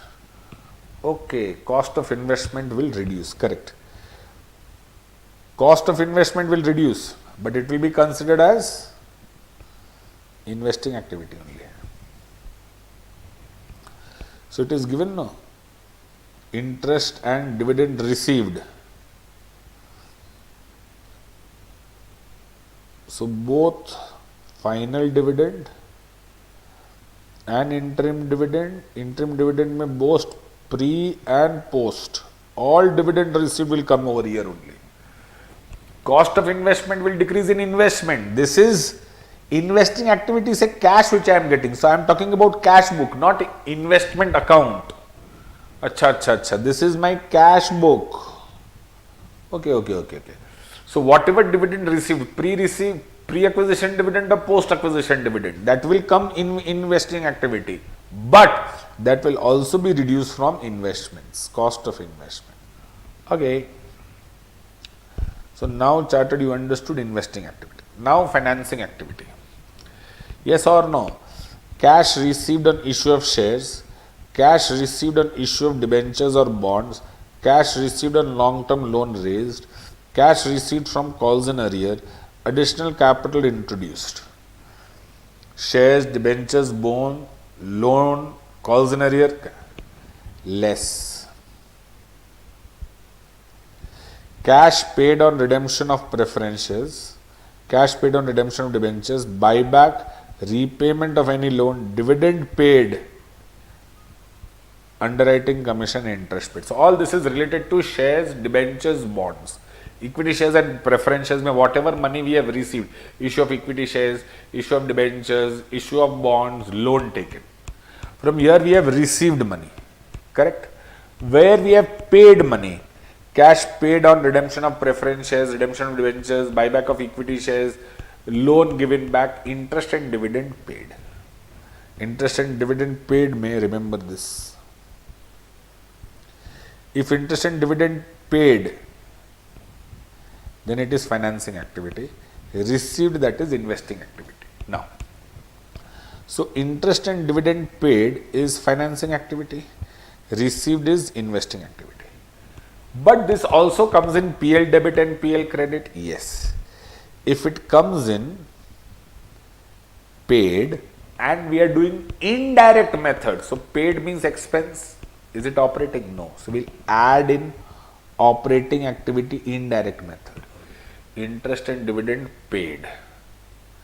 Paid part will come in financing.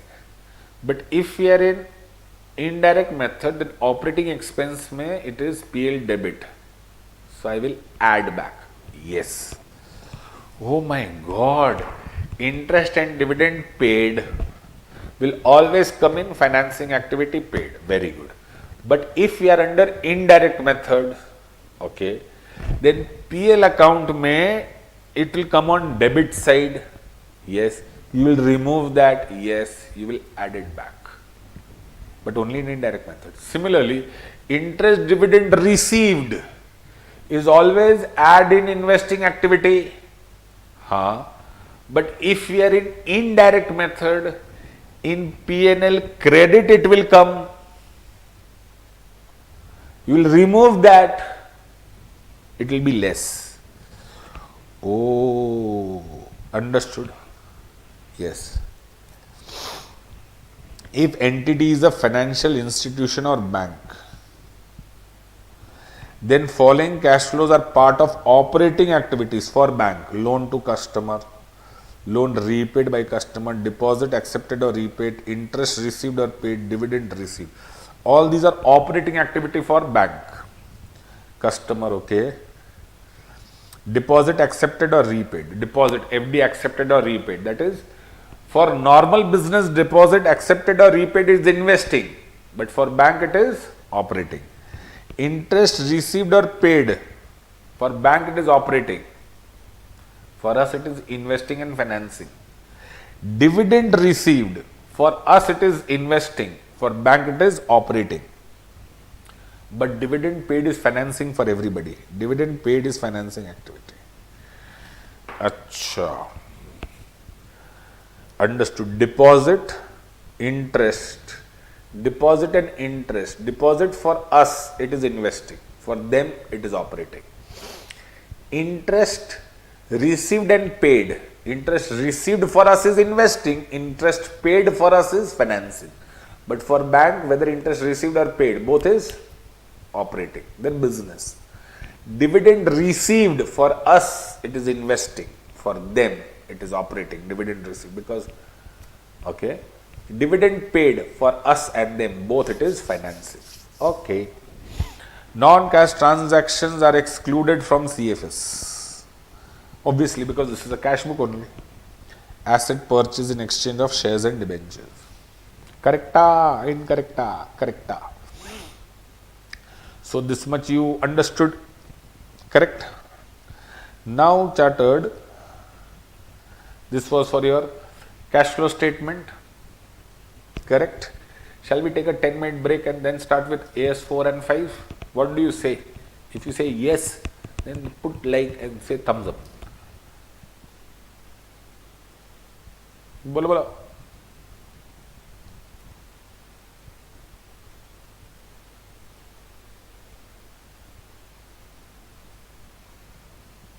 Minutes break. Shall we take and then start with AS4?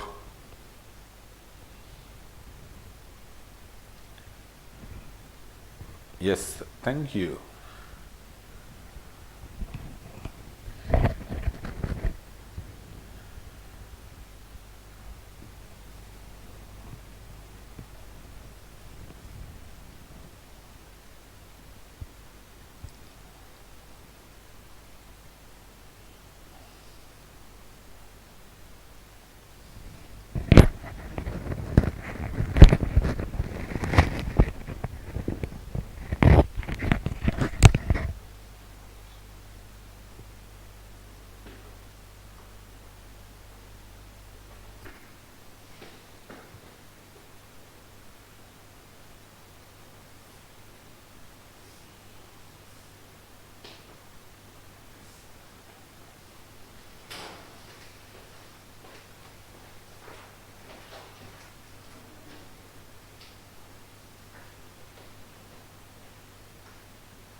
Hey Chartered, we are back.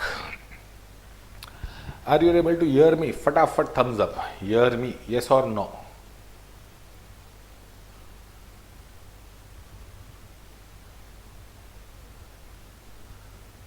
Audio, video, there, yes, no.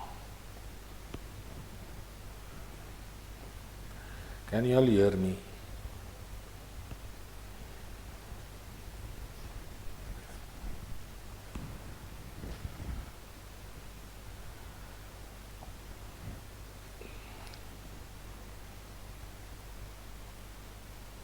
Yes, chalo. AS4.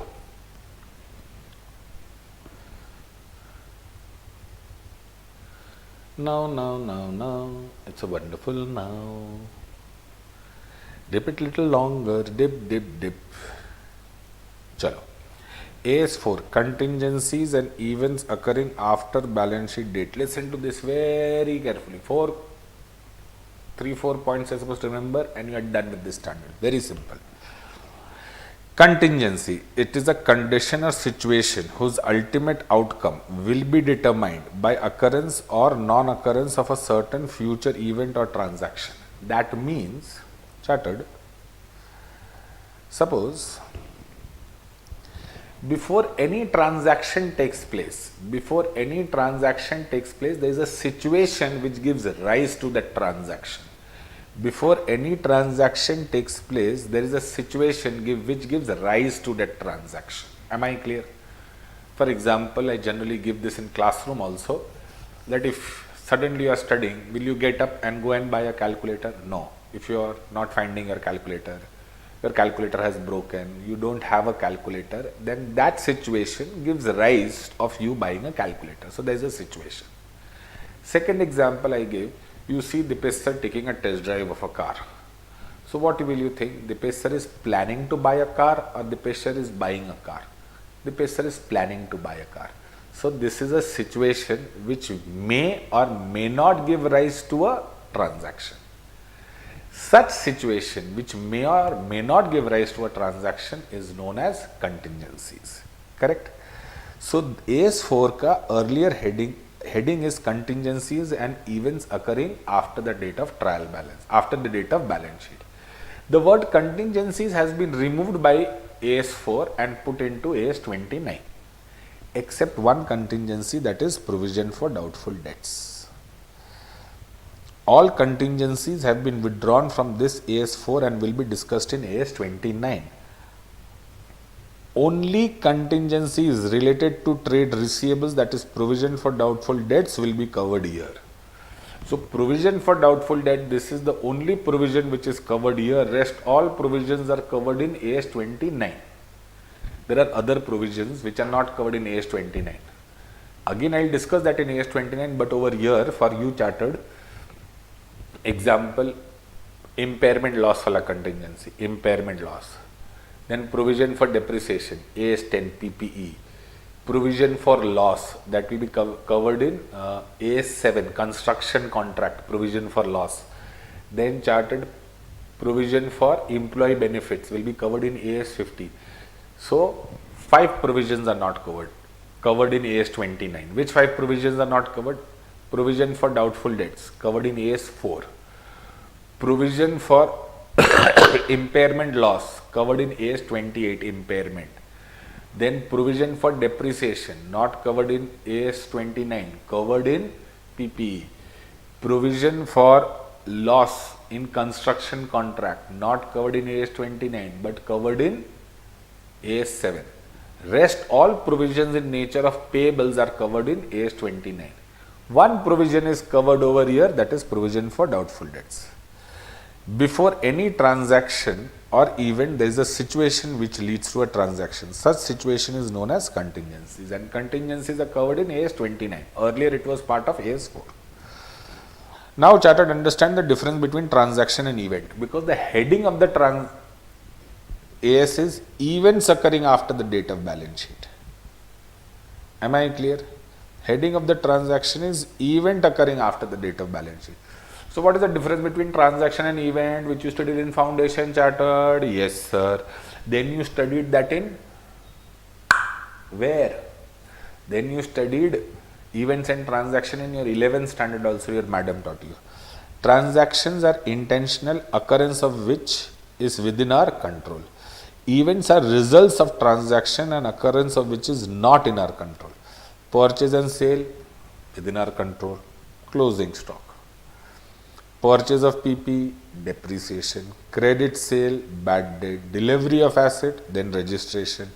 Invoice of goods, delivery of goods. Loss by fire, dividend declared are all. Dividend declared is not within our control. Why? Because we have already proposed it. So declaration will be in AGM. So all these are events occurring after the date of balance sheet. Am I clear? We are talking about this. Now, so chartered, this standard deals with if a situation is here,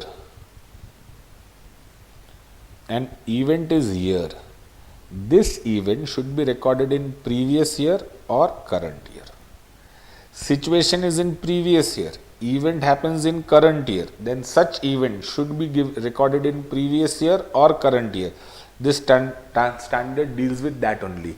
This situation is in 29, this event is in 4. Correct? Yes. If there is a rain, there will be clouds. Without clouds, there will not be rain. So that clouds are known as situation, rain is known as event.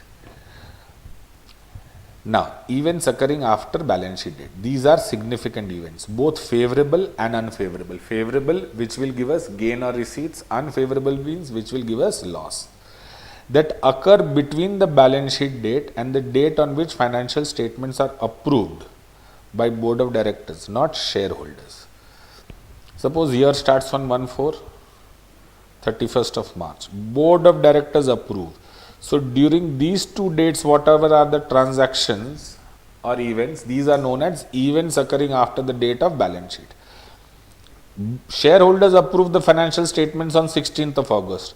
Over here, anything which happens, it is not event occurring after balance sheet date. So please remember, we are not interested in approval by shareholders, but we are interested in board of directors ka approval. Suppose chartered an event occurs over here and they ask you adjusting event or non-adjusting event, what you will say? Sir, it is non-adjusting event. Na bapu, na, it is not non-adjusting event. It is out of scope, because scope may it is only these events which occur in between these two dates. So any event which occurs after the approval of board of directors is not non-adjusting event, rather it is out of scope. If event occurs over here, if it is to be adjusted in the financial statement, adjusting event. If it is not to be adjusted in the financial statement, non-adjusting event. But if the event occurs after the approval of financial statement by board of directors, it is out of scope of AS4 chartered. Please remember this, it is not non-adjusting event. Am I clear? Yes or no? Yes, sir. Now, adjusting event which have a situation existing on the balance sheet date. Remember, it has to be event, not a transaction. That means always remember, these are not within our control. Situations are such which leads to an event, and this is not a transaction. It is an event which is not within our control. If this event has a situation existing on the balance sheet date, then it is an adjusting event. If this event does not have a situation on the balance sheet date, then it is a non-adjusting event. Am I clear? Yes. Now, these events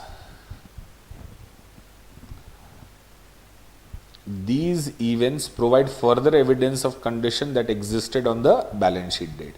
Treatment such dividend will be adjusted in the financial statements of previous year.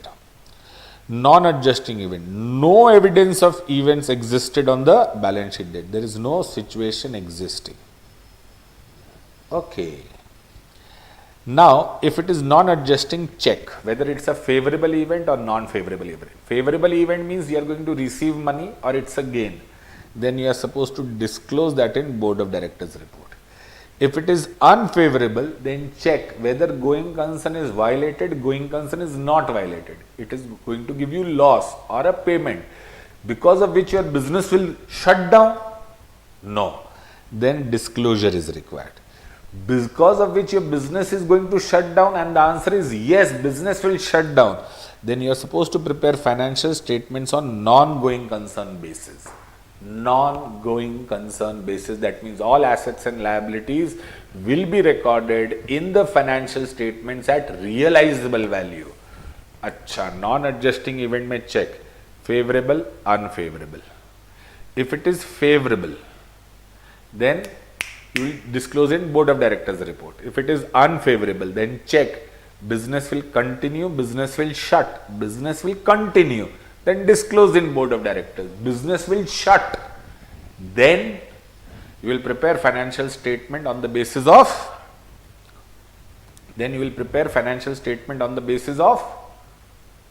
what? Liquidation. That is, all assets and liabilities should be disclosed at realizable value. Ask 5 questions to find the answer whether adjusting or not adjusting. What are the 5? Is the event between year end and the date of approval? If the answer is yes, you will go to the next question. If the answer is no, the event did not occur between these 2 dates, then it is out of scope. It is not non-adjusting, it is out of scope. Second, ask it is an event, whether that means it is within our control or not within our control. First answer, yes. Second answer, yes. Situation existed? No. Then non-adjusting. Situation existed? Then adjusting event? Yes. Situation existing? No. Then adjusting event? No. If it is an adjusting event, then what will be the treatment? So first question, whether it is between those 2 dates? Yes. Then second question, no. Then out of scope. Second, is it an event? That means within our control? Transaction, non-adjusting. It is within our control? No. Then go to the third question. Did the situation exist? Yes. Then go to the next question. If no, non-adjusting. Situation existed? Yes. That means it is adjusting or non-adjusting. So suppose chartered, first answer is no. Then out of scope, first answer is yes. Second answer is yes. Is the situation existed? Yes. Situation existed? No. If the situation existed? Yes. Then it is adjusting. Situation existed? No. Then it is non-adjusting. Correct? If it is adjusting, then show the journal. Non-adjusting, then no problem. You don't have to adjust, only you have to disclose. Disclose where? Favorable, then board of directors. Unfavorable and business will continue, board of directors. Unfavorable and business will not continue, shut down. Then you will prepare your financial statement on non-going concern basis, that is liquidation basis. Settlement of a court case existed on the balance sheet date. Settlement of a court case which is existed on the balance sheet date. So settlement is happening between these 2 dates? Yes.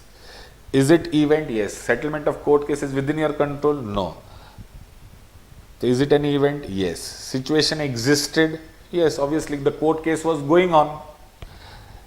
The court case was going on and settlement was done here. So situation existed? Yes. Adjusting? Yes. What will be the journal entry? Either PL to payable or receivable to PL. If you are supposed to pay when the court case result came, either you won or you lost. If you won, then you will receive. If you lost, then you are supposed to pay. Correct? Yes. Now charted. Receipt of information after balance sheet date that debtors has turned bankrupt whose credit risk was impaired before the balance sheet date. So situation was there. So first question answer, is it between 2 days? Yes. Is it an event? I cannot stop debtors from bankrupt. Yes. Did the situation exist? Yes. It's an adjusting event? Yes. then you will pass the entry PL2 provision. Yes or no? Yes, sir.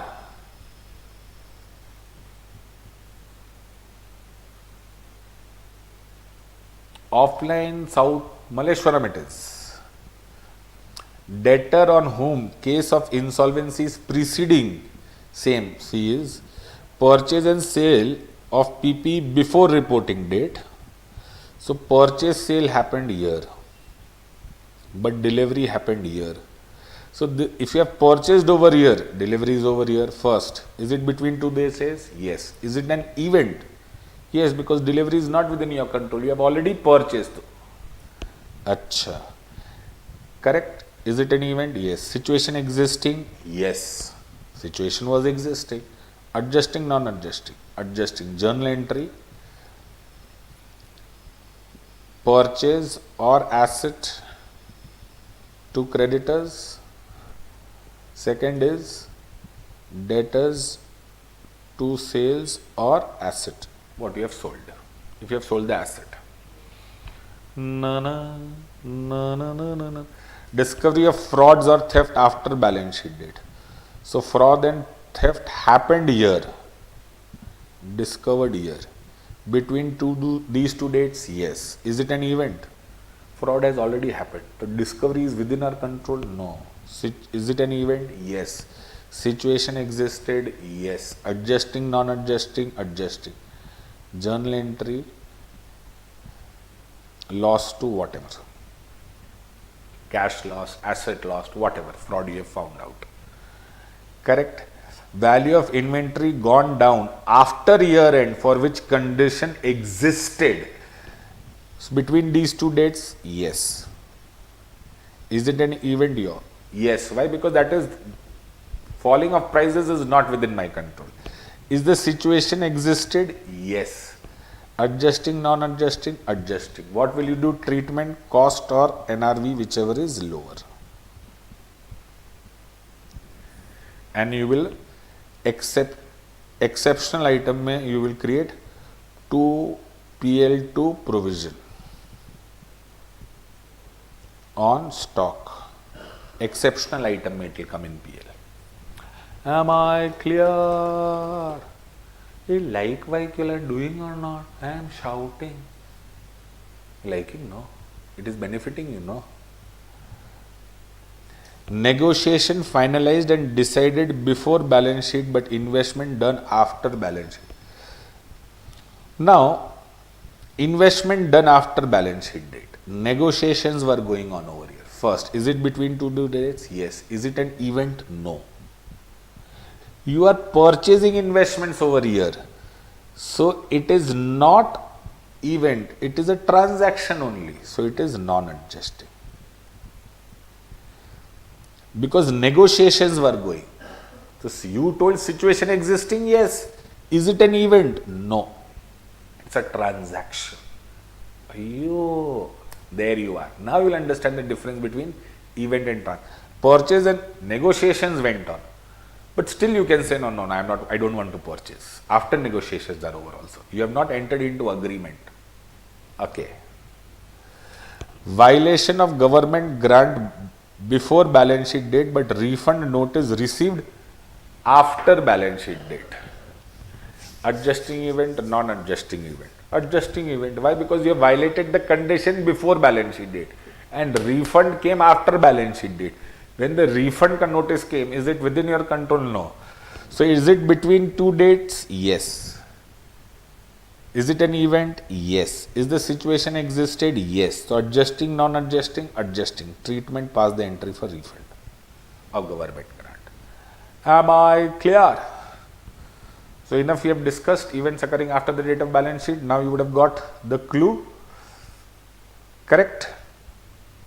Now, dividends declared after balance sheet date, non-adjusting. Backdated check received from customer after balance sheet date, non-adjusting. Backdated check means check is of 28th of March, you received on 15th of April. You will say situation was existing. Receipt of check is a transaction. Oh, correct? So, it is a non-adjusting event. Now, Debtor is facing insolvency producing. Debtors lost the case. Adjusting, non-adjusting. But over here, debtors lost. Fatafat tell me. Out of scope, sir. Yes. Debtors facing insolvency. PDD created 80%. Debtors won the case. So you had created PL to PDD. Debtors won the case. Reverse PDD. PDD to PL. Okay, yes or no? Yes, sir. Dum. Chale? Mergers and acquisition, generally non-adjusting until unless non-binding agreement was entered before balance sheet date. Mergers and acquisition, generally non-adjusting until and unless binding agreement, PC was decided, that everything was done, then it is an adjusting. Investment and internal reconstruction, decision passed, decision implemented. After passing also implementation is not possible. So this is non-adjusting. Issue of shares, you have DRHP filed, debtors SEBI granted the permission, read hearing prospectus also filed, then you issued shares. Adjusting, non-adjusting. Non-adjusting because issue of shares is a transaction. You can still say over here that I don't want to issue. So is the situation existing? Yes. Is this an event? No, this is a transaction within our control. So non-adjusting event. Okay. Change in foreign currency rate, non-adjusting. Change in foreign currency rate, non-adjusting. Why? Because the situation was not existing. Is it an event? Yes. Why? Because it is not within our control, change in foreign currency. But was the situation existing before balance sheet date? No. So it is non-adjusting. Am I clear? Yes. So you are done with AS4 also. Correct? Sir, those 5 questions, these are the 5 questions. Every son may sweetly ask these 5 questions, you are done, I can guarantee. And remember, एकदम crux Dipesh sir का फंडा भूलने का नहीं, check whether it is an event और transaction. Transaction मतलब you are doing it willingly. Event मतलब it is out of your control. Issue of shares is out of your control. No, if you have purchased, then delivery is out of your control. You have to take or you have to dispatch. Correct. Am I clear? So it is an event, then the situation existing becomes adjusting. But if it's a transaction and situation is adjusting, then it is a non-adjusting event. If it is a transaction and situation is existing, if it is an event and situation is existing, adjusting event. If it is a transaction and situation is existing, non-adjusting. Correct? Loss by fire, event or transaction? Event. Loss by fire, event or transaction? Event. Situation is existing, not existing. Because fire does not say, I am coming, I am coming, I am coming, came. So loss by fire is a non-adjusting event. Your entire business burnt down. Then your going concern stop, business will stop. Then prepare financial statements according to liquidation concept. But one of the facility burnt, one of the godown burnt, one of the factory burnt, then just a disclosure is required because your business will continue. One major customer gone. One customer say your business is running, however major it is. Oh. So until and unless you find out your business will shut down, your business will shut down if your major production facility is gone. Otherwise, major godown gone, business will continue. One of the godown gone, one of the factory gone, one of the customers gone, major customer gone. In all cases, my business will continue. Am I clear? Yes, sir. AS5. Are you ready? AS5 deals with 4 things. Net profit or loss for the period, prior period item, changes in accounting policy. These 3 are mentioned in the heading. Net profit or loss, prior period items, changes in accounting. Apart from that, it discusses changes in accounting estimates. So 4 things. Net profit or loss, prior period items, changes in accounting policy, changes in accounting estimate. Net profit or loss में ordinary, exceptional, extraordinary. Ordinary items net profit or loss for the period. Before we go, all items of income and expenses should be part of PL. Correct? Yes. Exception. If any AS suggests a different accounting treatment of income and expenses, then follow that treatment.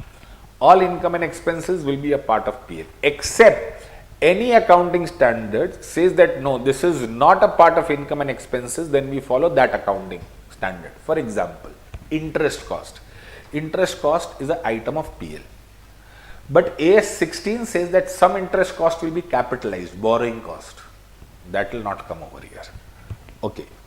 All wages paid is a part of PL.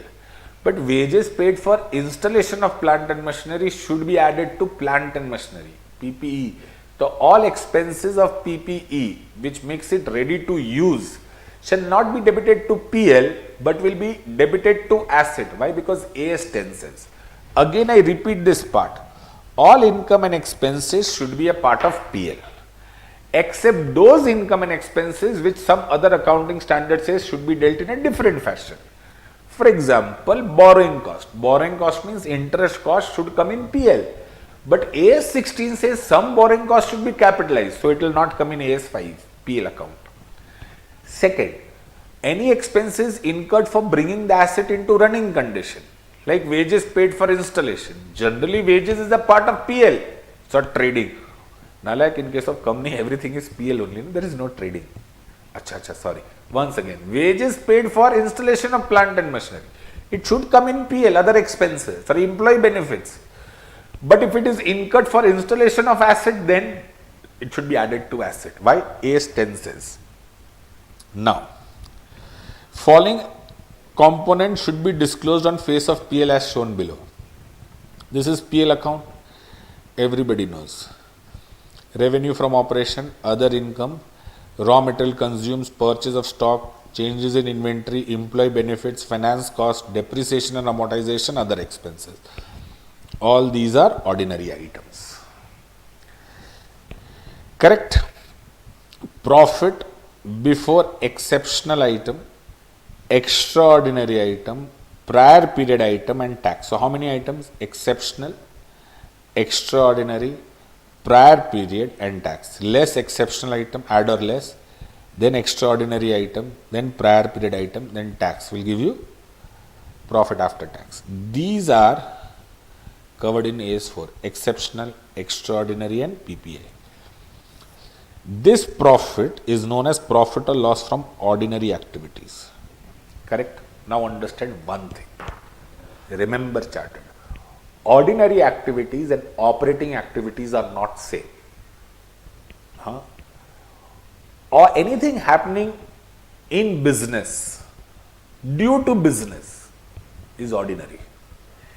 Anything you are doing in business for your business is ordinary. But anything which you are doing for revenue generation is operating. So, ordinary activities is this, operating activities is this. This is ordinary, this is operating, this remaining are exceptional, and outside ordinary is extraordinary. So, whatever you are doing for business is ordinary. Whatever you are doing for your prime revenue generation activities is operating. What happens with your business which you are not doing is extraordinary. Listen to this very carefully.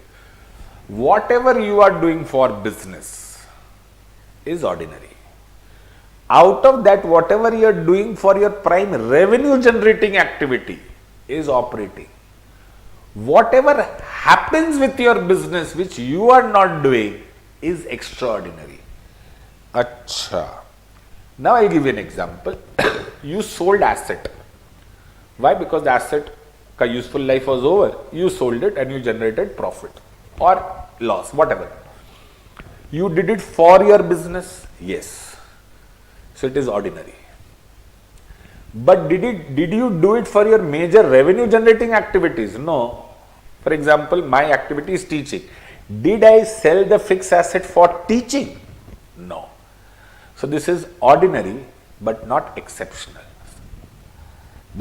Ordinary and exceptional. Sold asset. I sold asset for business? Yes.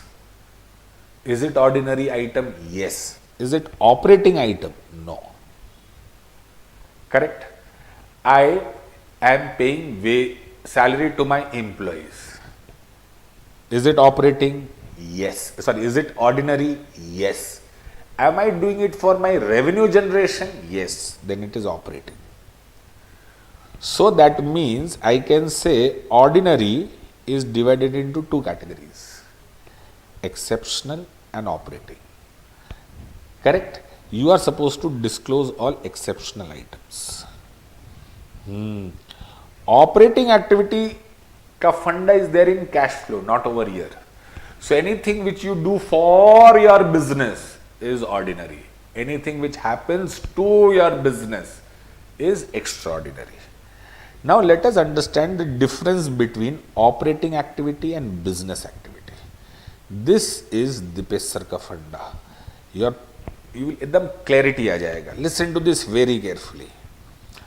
It is a sub part of business activity. Okay. It means prime revenue generation activity. Okay. Sale of goods and services, expenses incurred to generate above. Business activity means prime's revenue generating activity, that is operating, plus it is related and incidental activity, that means related to business, which you are doing.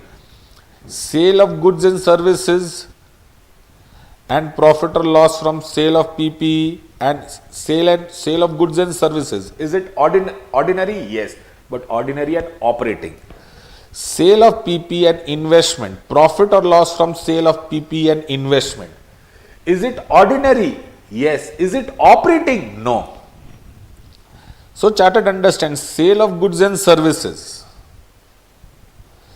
Sale of goods and services is ordinary? Yes. Operating? Yes. Profit or loss from sale of PPE and investment. Is it ordinary, related to your business? Yes, but operating activity? No. So this becomes exceptional. So ordinary, which is for prime revenue generating activity, is operating. Which is not for prime revenue generating activity is exceptional. Interest and dividend income. Is it related to your business? Yes, I have business made surplus profit, so I invested business cash profits from which I am earning interest and dividend. Is it your prime revenue generation activity? No. My prime revenue generating activity is teaching or selling of goods and services. Is it for that? No. Therefore, chartered, it is exceptional, and thus expenses incurred to generate above is also business activity, which is ordinary. Oh. So ordinary and operating are not same. So related to business, which you have done for your business, you did investment for your business, you did sold asset for your business. All these are related to business, but not your prime operating activity, prime revenue generating activity. Therefore, they are ordinary. Am I clear? Yes or no? Is this point clear now? Difference between exceptional and operating, both are ordinary. Both are ordinary. But over here we are not discussing operating at all. We are discussing only ordinary, that means all related to business. From that you take out exceptional items, which are not related to business. Therefore, we can say interest, dividend, profit or loss from sale of PP are items of ordinary activities, but are not the items of operating activity. Correct? Now one more amazing thing. Expenses and profit related to operating activity plus financing activity plus investing activity is equal to items of operating activity. So So whatever you're doing in invest, like interest and dividend paid, interest and dividend received, is it ordinary? Yes. Is it operating? No. Now we can say income and expenses can be divided as under business related, frequent and routine, ordinary, not frequent, not routine and within our control, that is profit or loss on sale of PP, litigation expense, cost of internal reconstruction, ordinary but exceptional. Not related to business, not regular, not within our control, loss by fire, not control, flood, refund of government grants, sale of property due to financial liquidity issue, attachment of property by the government, all these happens with my business. I am not doing it. Loss by fire, I am doing it, but it happens with my business. Extraordinary. Refund of government grant, I am doing it. No, it happens with my business. Somebody else does it. That is extraordinary. Sale of property due to financial liquidity issues, that is my business. It happens for my business, with my business. So that is extraordinary. Attachment of property, government took away my property. Am I doing it? No, that happens with my business. So it is very clear. Whatever I do for my business, ordinary. What happens with my business? Extraordinary. So what happens with my business? Loss by fire, refund of government grant, sale of property due to financial liquidity issues, attachment of property. Only 4 beta are extraordinary. Rest what I do for my business, for prime revenue generating activities, ordinary and operating. Not regular is not regular, not for my prime revenue generating activities, exceptional. Ordinary but exceptional. Interest is non-operating but frequent, therefore ordinary. Profit on sale of PP is non-operating and non-frequent, therefore exceptional. So exceptional का condition क्या है? Not frequent and not routine and not within our control. Frequent and routine are ordinary. Acha, so interest is regular. So operating? No. Ordinary? Yes. But profit on sale of PP related to business? Yes. Operating? No. Frequent? No. Exceptional. So if it is related to business, I have done it for my business, ordinary. I have done it for prime revenue generating activity, then exceptional. I have done it for, it is frequent in nature, then ordinary. If it is non-frequent in nature, then we call it exceptional. So I would say, I have done it for business. For generating revenue, then operating. Not generating revenue, but regular, then ordinary. I have done it for my business, but not regular, then exceptional. Understood? Yes or no? Yes, sir.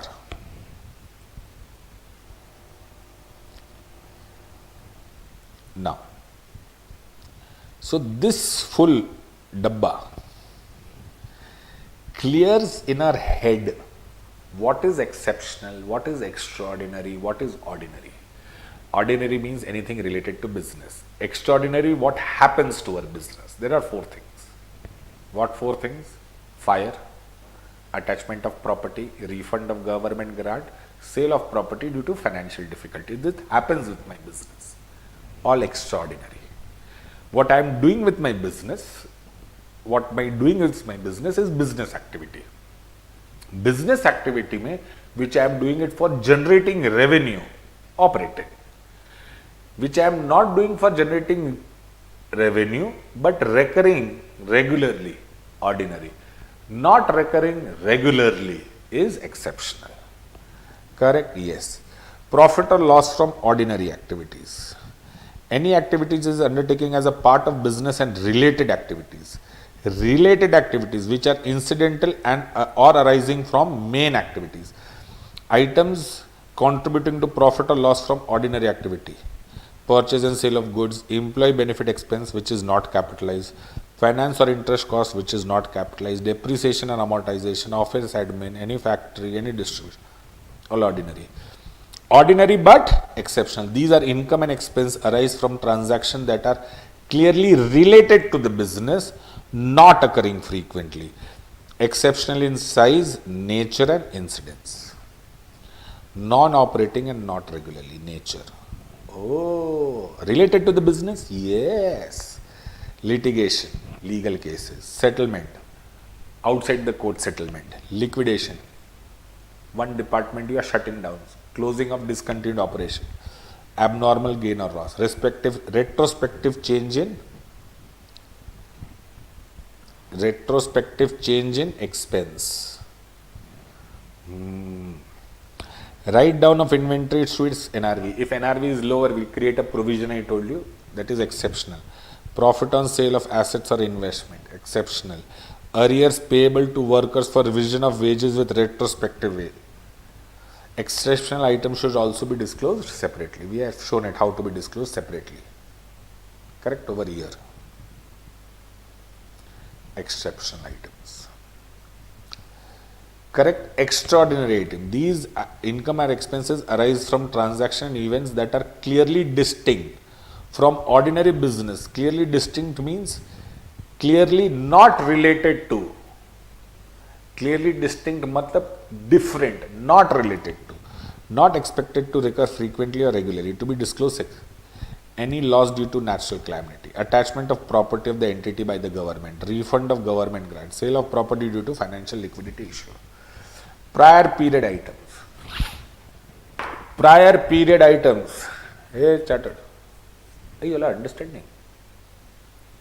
You don't see anything. Thumbs up, heart, something you said. So I understand that you are understanding and finding it worthful.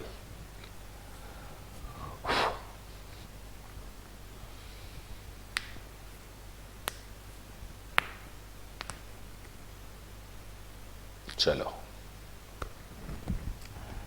Prior period item.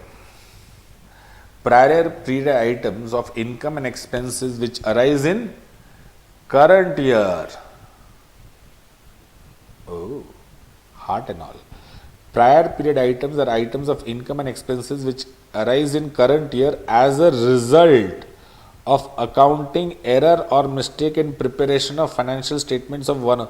So, old mistake rectified in current year, previous year or year's mistake rectified in current year is known as prior period item, and that mistake should impact profit or loss. Instead of plant and machinery debited furniture, will it impact current year ka profit? No, it will impact balance sheet. So any rectification of errors of previous year which impacts profit or loss of current year is known as prior period item. Any rectification of errors or any previous mistakes or errors rectified in current year which impacts profit of current year is known as prior period item. Accounting errors means mathematical mistake. Instead of 121, you wrote 212. Instead of 21, you wrote 12. Mistake in applying accounting policy. Mistake in applying accounting policy. You are supposed to charge depreciation on revalued amount. You charge depreciation on cost only. Misinterpretation of facts. Misinterpretation of facts. That means it was wages paid for installation of plant and machinery. Thought it is wages paid only, and you debited to P&L. Oversight. That means you did not see only. So many papers were there. 3-4 transactions you did not record only. Omission. So wrong numbering, wrong accounting policy, misrepresentation of fact, oversight. Any rectification of error of previous year which impacts profit in the current year is known as PPI. These items require separate disclosure in SPL along with its impact of profit. These items are not income or expenses which are changed due to retrospective effect. These items are not income of expenses which are changed due to retrospective effect. Retrospective effect is exceptional item. Correct? Accounting estimate. Any number which you assume. See, it is given. As a result of uncertainties in the business, many financial statement item cannot be measured with precision. but it can be estimated based on circumstances existing and information available at the time of preparing financial statement. So you estimate. It may be necessary to revise an estimate in a subsequent period if there is a change in circumstances on which the estimate is based. What are the estimates? Scrap value. I estimate that it will be sold at the end of its useful life at this much. Life, I am estimating life to be 5 years, 10 years. Provision percentage, depreciation percentage, expected future cash flows are all estimation. Any estimation is accounting estimate. Accounting estimate may change if new information is available, experience gained, subsequent development. New information is available. I created a provision for bad debt at 5% of the debtor because I was doubtful that he is not going financially well. So I created 5% provision. Then I came to know, oh, insolvency case has been filed on him. Acha. So I'll increase the provision. He got good government orders and his solvency position has bettered, then I will reverse the provision. New information. Experience gained. Experience gained matlab, I was creating a provision on warranty at 5%. Then with time I came to know that no, generally repairs, warranty means you are selling goods on with a warranty period, that if there is any damage in the warranty period, you will do repairs. So you used to create provision for warranty. How much provision? 5%. But with experience, you came to know, nahin, repairs are almost 8%. So now you change the estimate to 8% because of experience. Subsequent development. When you were creating a provision of 5% for warranty, it was good. But then you found out that a particular repair is always happening. So you change the production mechanism and made sure that that element of the product is good. Like I am producing calculator, correct? उसमें memory वाला जितना button है ना, all the buttons which are related to memory are not working properly within 6 months. So they come down to me for repairs. So I used to create a provision. Then I made sure that the software and the hardware is changed inside so that they work properly now. So subsequent development say now repairs for those 4 buttons started coming less. So subsequent development, so you'll change your estimate. Am I clear? So whatever provision you are creating a provision of 10%. Now you will start creating a provision of 8%. Then you expected a useful life of 15 years. Why? Because government ka norm tha 15 years. But government changed the policy and made life of vehicles to 20 years. So now your useful life will become 20 years. Subsequent development. Change in accounting policy should be accounted prospectively from the year in which the change happens. Change in accounting estimate is not a PPI, is not an extraordinary item.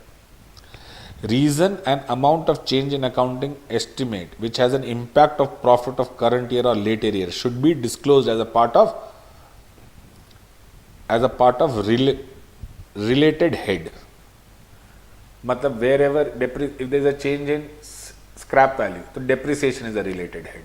If there is a change in provision percentage, then provision is a related head. If there is a change in future cash flows, then impairment loss is a related head. So make the change in related head and separately after current year's profit. It is not possible to quantify amount, then this fact should be disclosed. If because of change in accounting estimate, there is no change in amount, then you have to disclose that amount will not be changed. So accounting estimate is what? Any number assumed. Can you change? Yes, in 3 situations: new information, experience and subsequent development. Change in accounting estimate should be accounted prospectively. It should be accounted in the relevant head and it is not PPI or extraordinary item. Am I clear? Change in accounting policy, what we study in AS1 only. Same thing. Am I clear? Yes, sir. Now chartered. AS7. Construction contract. Are you all ready? Yes or no? Achha, give me 1 minute. I'll be back. So 2 minutes. I'll be back. 2 minutes. Then we'll start with AS7.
Now chartered.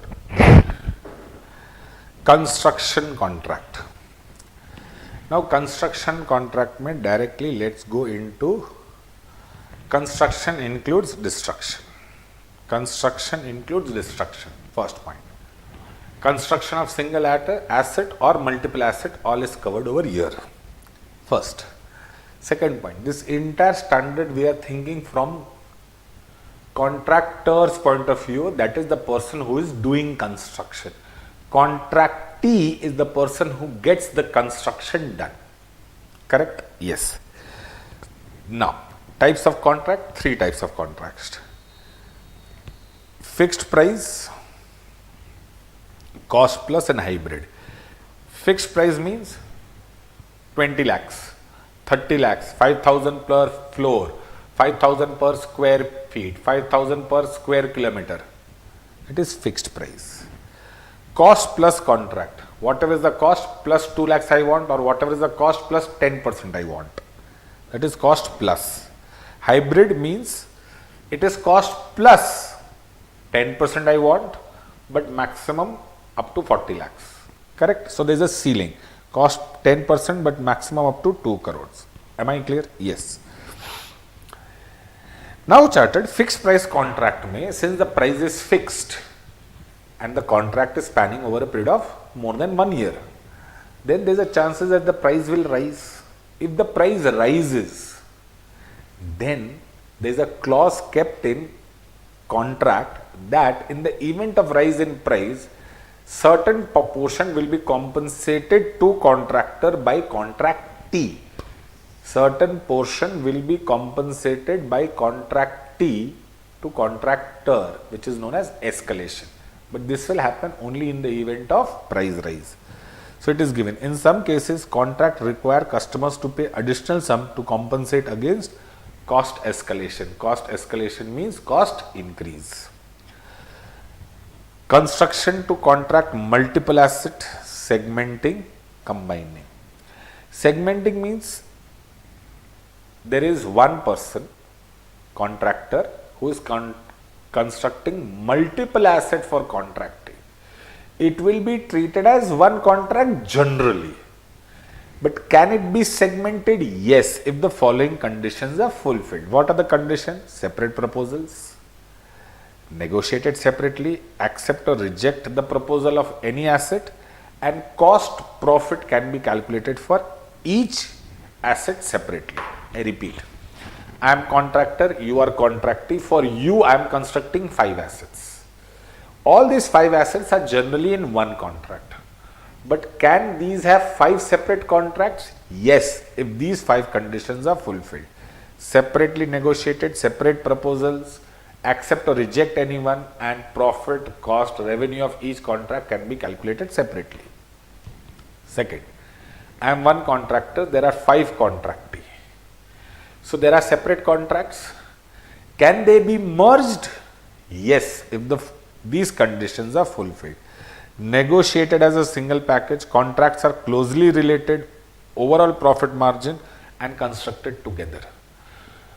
So one contractor, one contractee, multiple asset, generally one contract can be segmented if these following conditions are fulfilled. Second situation, one contractor, multiple contractee, generally several contracts can be merged as one single contract if following conditions are fulfilled. Correct? Now, chartered, how to calculate profit? नहीं, profit के पहले आ जाता है what is contract cost. Now we are going into calculation of profit. Profit के लिए we require 2-3 things. One is cost, one is revenue, and one is degree of completion. So we'll understand what is cost, what is revenue, what is degree of completion. There are 5 types of cost. One I say on-site cost, that is incurred on the site. One is off-site, which is incurred in the office for construction.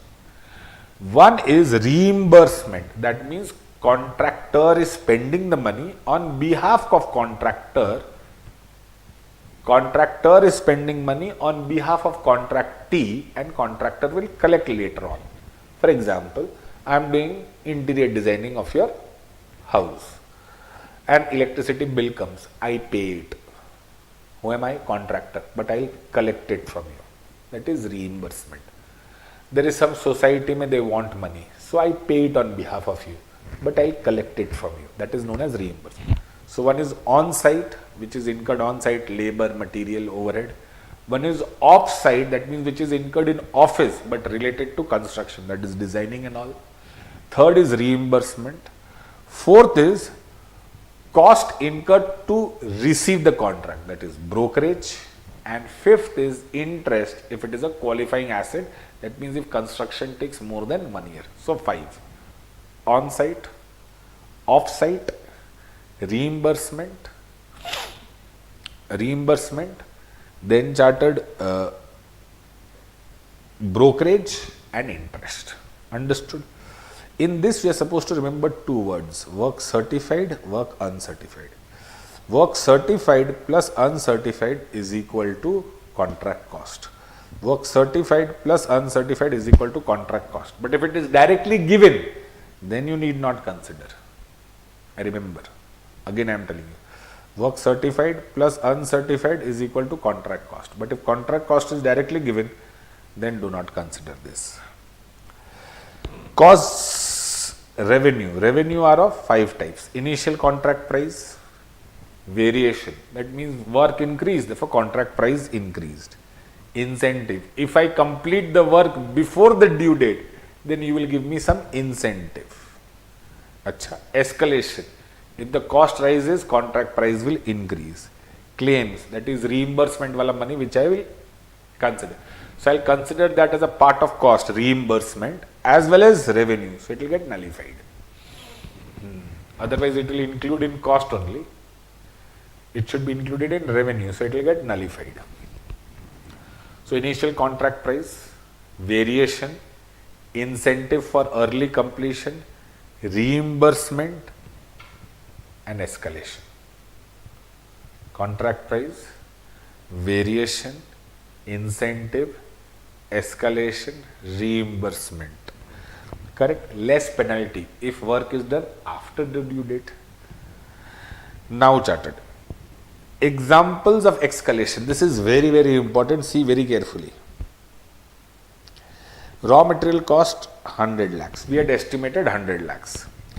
If the price of raw material increases beyond 5%, then contract price will be increased by 20%. If the raw material price, suppose 100 rupees ka raw material becomes 105, then this increase of 5 rupees will be absorbed by contractor only. But if it is beyond 105, say 115, then extra 10 rupees ka 20% say contract price will increase. Once again, sir, we expected 100 rupees ka material cost. If it has gone to 105, then increase of 5% will be absorbed by contractor only. But if it goes to 115, then extra 10 rupees ka 20%, that is 2 rupees, se contract price would increase, that is contractee will compensate. Correct? Yes. Now, material cost escalation to the extent of 20%. That means if material cost is 100, if it increases up to 20%, then contract price will increase. But beyond 120, contractor will absorb. It is reverse of what we did. First case mein what did we study? 100 rupees ka cost, if it becomes 105, then contractor will absorb. Beyond 105, contract price will increase. Over here, from 100 to 120, if it increases, then contract price will increase. Beyond 120 it increases, then contractor will absorb. Correct? Yes sir, no sir, are you understanding chartered?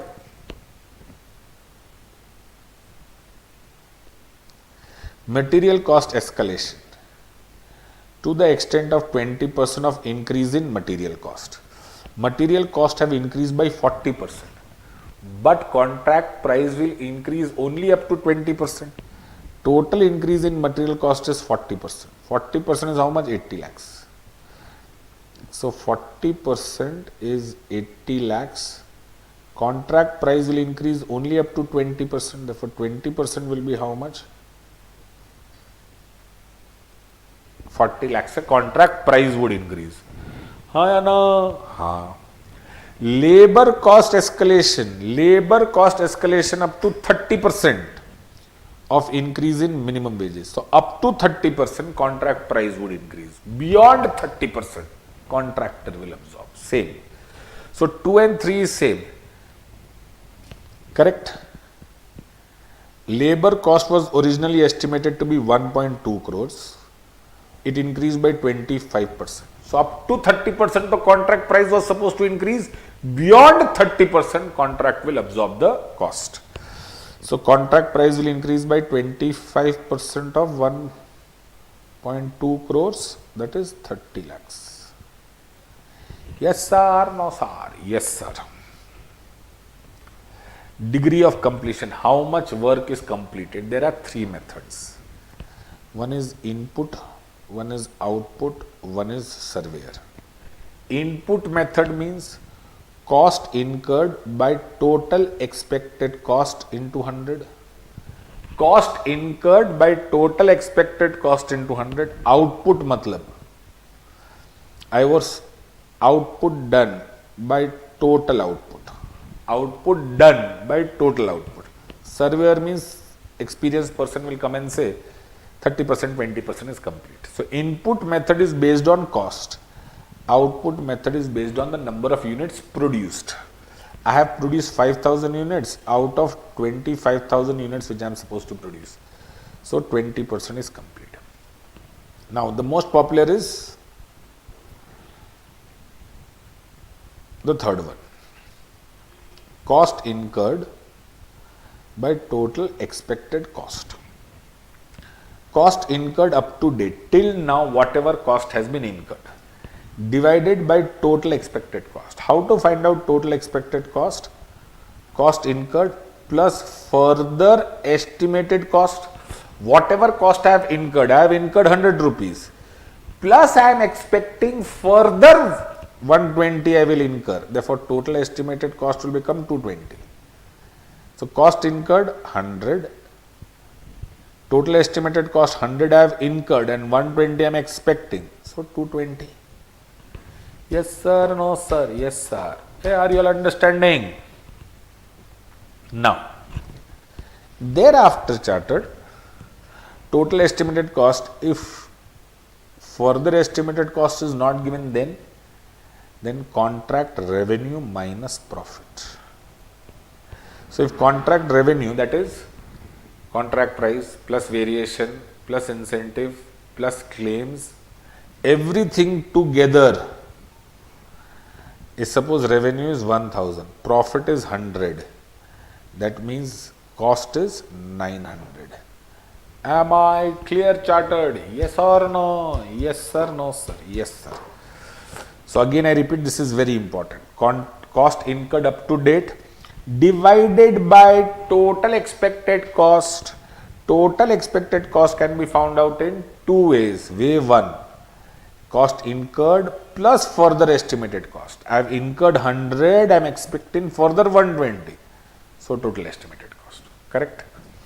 If further estimated cost is not given, then contract revenue minus profit. This is the first preference, this is the second preference, correct? Now, so we have understood what is cost, what is revenue, how to calculate degree of completion. Now our objective is to calculate profit. Now chartered, at the beginning of year when we start the contract, that time obviously we have expected profit and we start the contract. At the end of the year one, certain percentage of work is completed. Entire contract is not complete. Suppose contract is supposed to span over a period of 3 years, out of which only 1 year is over. So logically 1/3 of the work is complete. So at the end of 1 year, you first ask yourself, who are you? Contractor. Ask yourself, can you guess what will be profit or loss? What will be the outcome? You say, no, I cannot guess. Then chartered, whatever cost you have incurred, that much revenue only you can recognize, and hence no profit or loss, because you don't know at the end there will be profit or loss. So now you cannot recognize any profit or loss. Am I clear? Yes? No? Yes. At the end of year one, you stand and ask, Dipesh, contractor, can you tell me at the end of the contract whether there will be profit or loss? Yes, I can say no. What do you think? Profit or loss? Loss hoga. Then what is the total loss?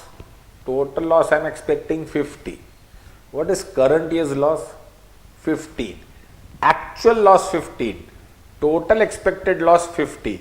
So extra expected loss is 35. Create a provision for that. Okay. Again, Dipesh, can you tell me what will be the outcome at the end? Yes. Profit or loss? Profit. Then recognize only current year ka profit. Am I clear? So 3 situations. Situation 1. Dipesh, can you tell me what will be the profit or loss at the end of 3 years? Whether you will have profit or loss at the end of 3 years? No, I cannot say. Then recognize revenue only up to cost incurred. Dipesh, can you tell me whether you will be in profit or loss at the end of 3 years? Yes. What you will be? Loss. How much loss? 50 lakhs ka. How much is your current year ka loss? 15 lakhs. So 35 lakhs ka provision you create. Third, Dipesh, can you tell me what will be the profit or loss at the end of 3 years? Yes, profit or loss, profit. Then you recognize current year ka profit. Correct? Yes. Now, steps to solve. Step 1. Calculate degree of completion, cost incurred, that is material consumed, material purchased minus unused, labor cost including outstanding, subcontract cost, other cost, office cost allocable to the construction, pre-contract cost, brokerage, interest cost, sale of scrap. That will give you cost incurred plus further estimated cost will give you total estimated cost. Can also be calculated as contract revenue minus profit. So, cost incurred, material, labor, subcontract, other, office, pre-interest. Material consumed, material purchased minus unused, labor cost including outstanding. So, you will get cost incurred.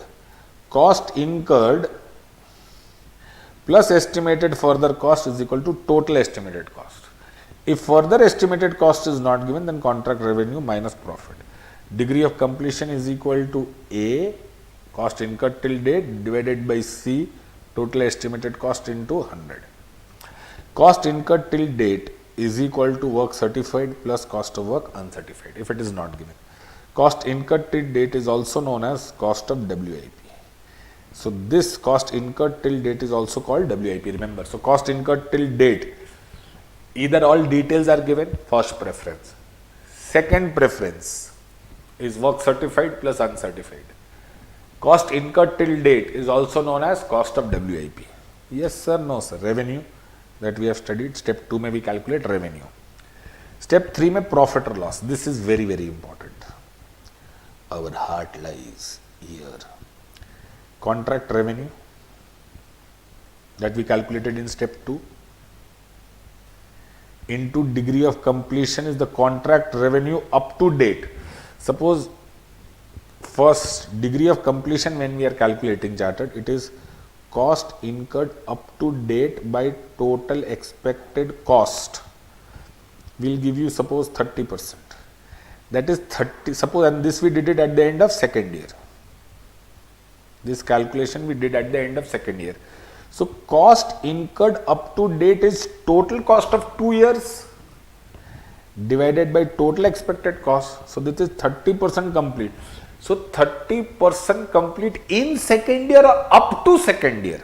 Up to second year, because total 2 years ka cost you have taken. So, this is degree of completion up to second year. So, this is contract revenue up to second year, less contract revenue recognized earlier, that is first year ka. Then you will get contract revenue of current year. So, contract revenue up to date minus contract revenue of previous years will give you contract revenue of current year. Am I clear? Are you light bike? Chalu hai ki nahi? Now, cost incurred up to date less cost recognized up to previous year, same concept. Cost up to date minus cost which we had recognized in the previous year will give you cost recognized in current year.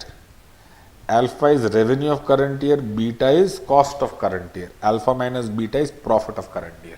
So, contract revenue into degree of completion. Contract revenue up to date minus contract revenue recognized earlier will give you contract revenue of current year.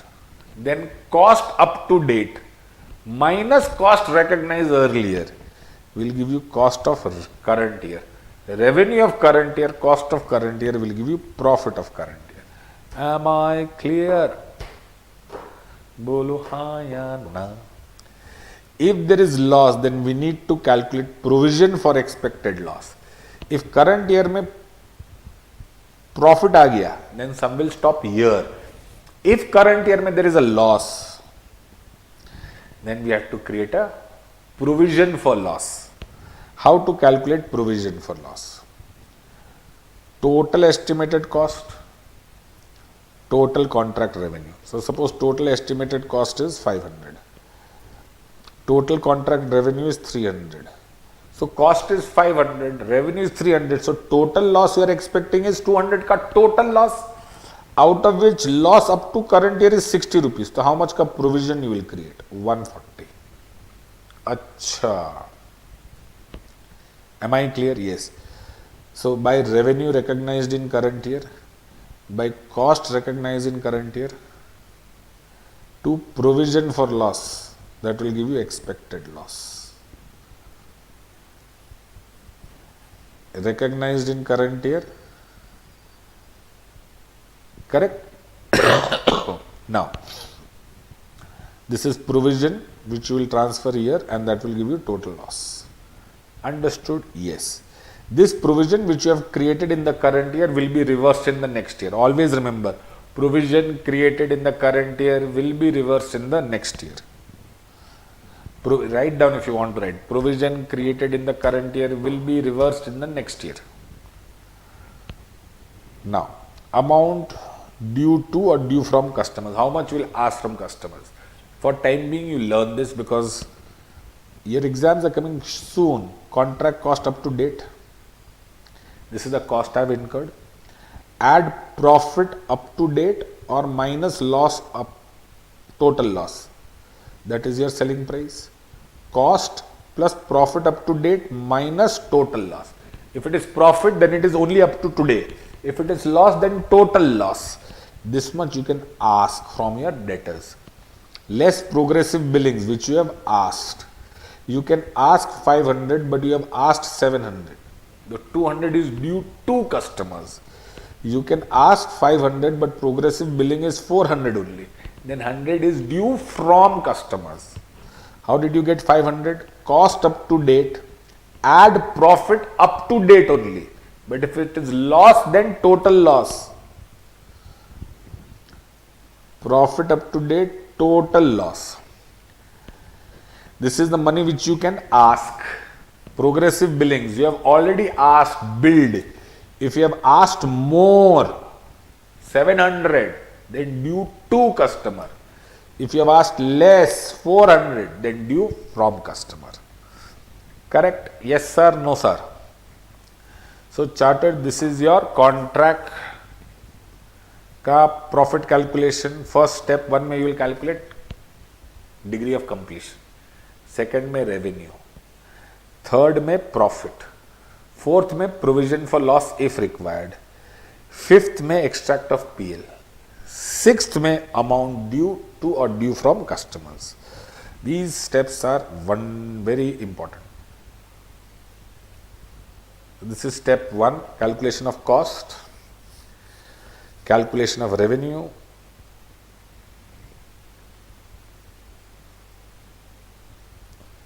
contract profit or loss,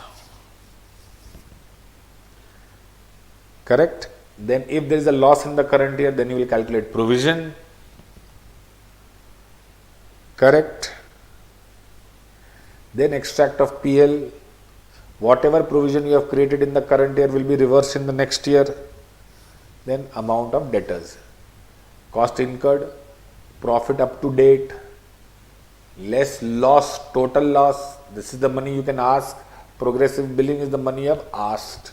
If you have asked more, due to. If you have asked less, due from. Correct? Shall we move ahead? Pakka? Yes, sir. Now, 9. Revenue recognition.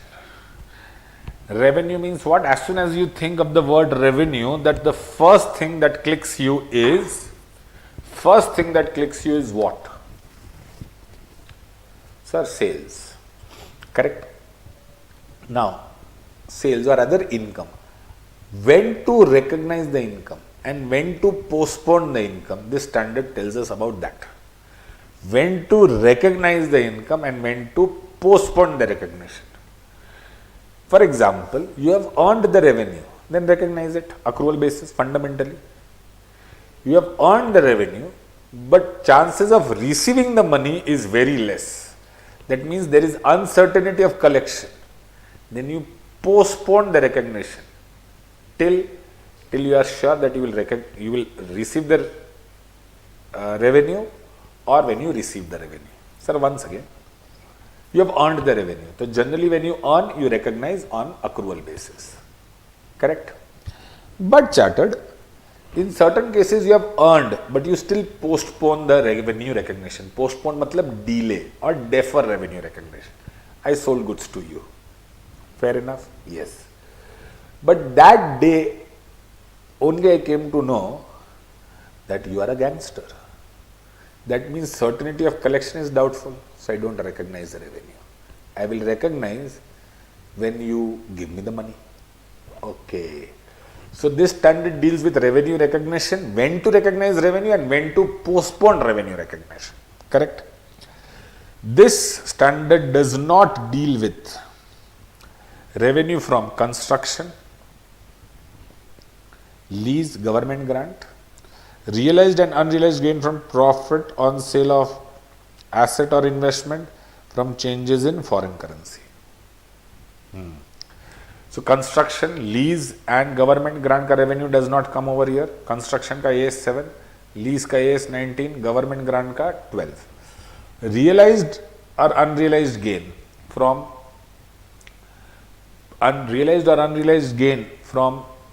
non-current assets and investments and changes in foreign currency rates.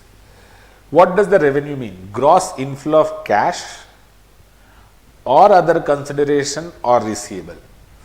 Cash, other consideration or receivable from sale of goods, rendering of services, interest, dividend, royalty. But remember, revenue should always be excluding trade discount and GST. Revenue should always be excluding trade discount and GST. Correcta, incorrecta? Correcta. एक example देखते हैं. Determine whether AS 9 apply revenue recognition. Entity sells a machine used in its factory at a price of 2 lakh. Carrying value? No. It is not from ordinary course of business. This is sale of asset. It will not be considered here. Entity is engaged in the business of buying and selling properties. It has a land of 1 crores. Entity is engaged in buying and selling properties. It sells a land price of 1 crore. Yes. Why? Because it is a prime business activity. Land is stock in trade. So it will come in AS 9. Entity is a pharma company which has been conducting research on new since last 2 years. During the current year, it decides to sell the outcome of research to another competitor for rupees 50 crores. Oh, 50 crores. You have sold your research, investing. This is not your revenue. Correct? Because your business is pharma, not research and development. You have sold research. So it's basically an intangible asset you have sold. So will it be covered in AS9? No. MMT, Make My Trip, is a website that allows to book tickets. As a part of its business, it agrees to buy 100 tickets. Generally, such platforms earn commission. But this is a little separate question. MMT is a website that allows people to book tickets. As a part of its business, it agrees to buy 100 tickets from airline on a particular date and resell these tickets to consumers. Achha. However, MMT bears the loss for any unsold tickets. So he buys and sells tickets. He is not a commission person. He buys and sells. If he is not able to sell, then that ticket's lost he is supposed to bear. So selling of a ticket is his normal sales. Will he recognize as revenue? Yes. Got it? You. Revenue recognition principle. Revenue from sale of goods should be booked or recognized only when the seller has transferred ownership, risk and rewards are transferred, and there is no uncertainty regarding amount of consideration and collection. That means I have given you the goods physically. All risk and rewards and control of the goods are with you. I have given you the goods physically, but you are on rent.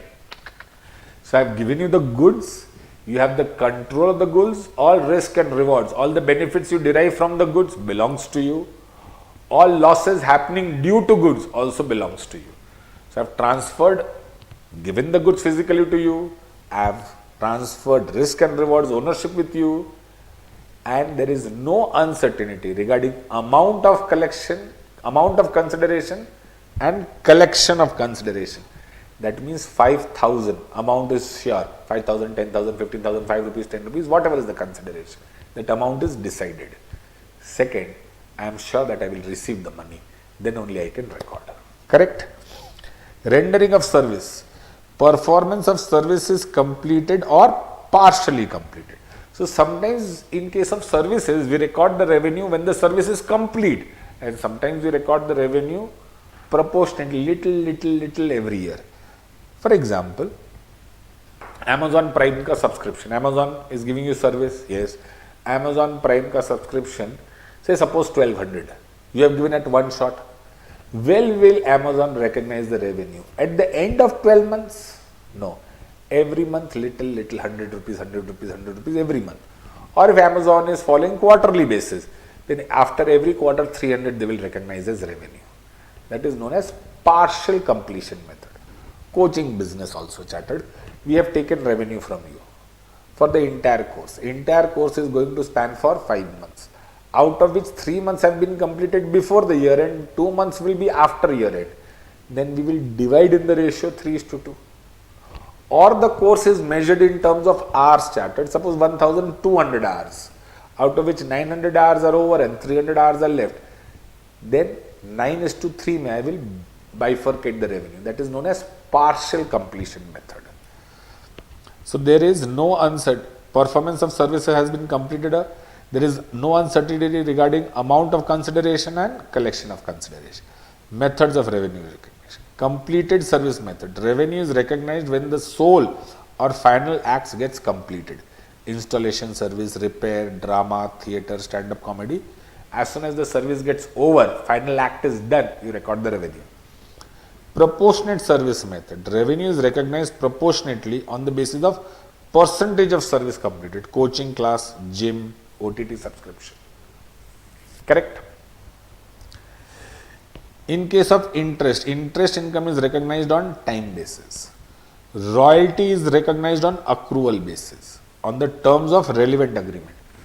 Like the royalty was decided on the basis of revenue. But I will collect royalty every 3 months. Then revenue should be recognized every 3 months. I will collect royalty once in a year. Then royalty once in a year.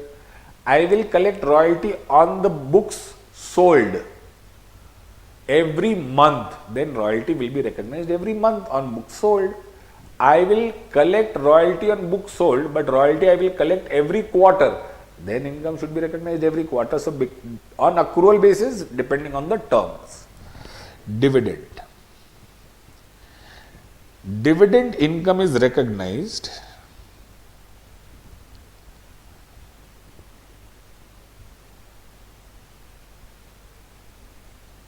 dividend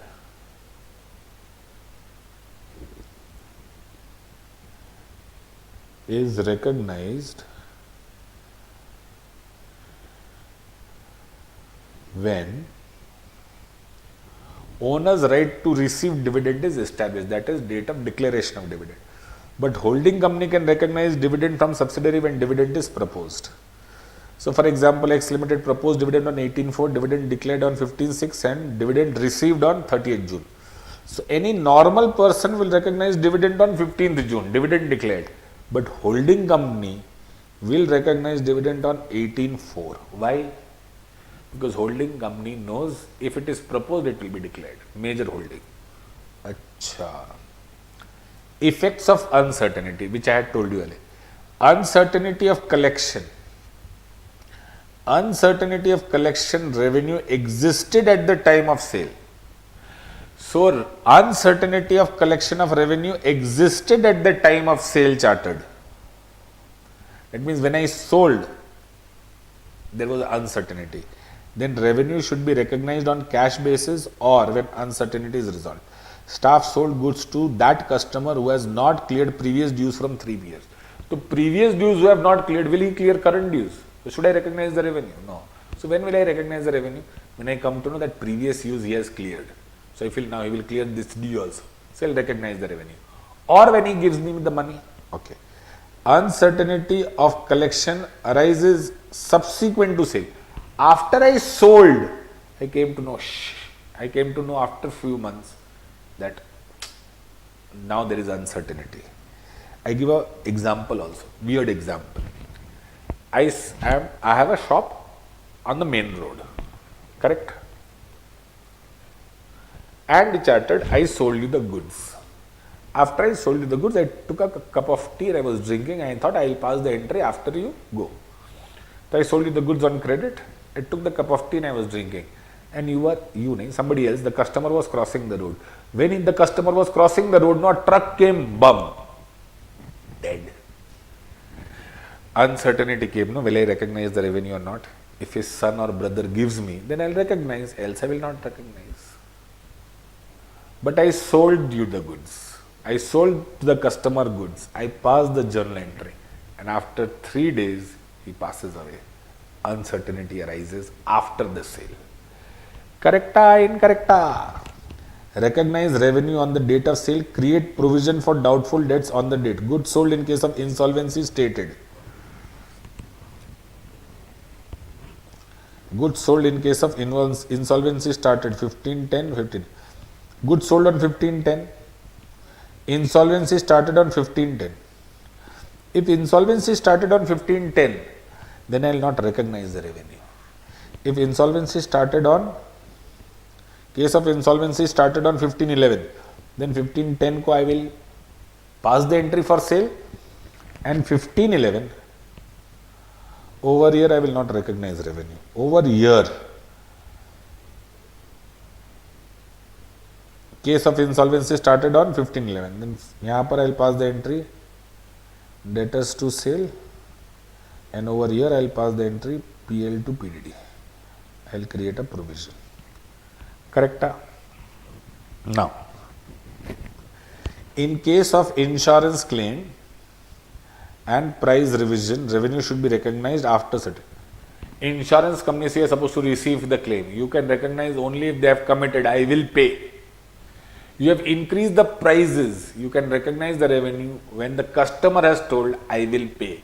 So when certainty is established, then only you can recognize the revenue. Okay, yes or no? Yes, sir. Different kinds of sales and its revenue recognition. Now, chatted, these are examples which are given.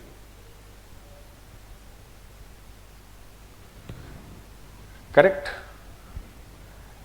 Delay in delivery of goods at buyer's request. Revenue should be recognized when the goods are ready for delivery. Goods are subject to installation. Revenue should be recognized after installation. If installation charges are extra or third party installation is allowed, then revenue should be recognized immediately after delivery. In second case, revenue in the first case, delay in delivery at buyer's request, then revenue should be recognized when the goods are ready for delivery.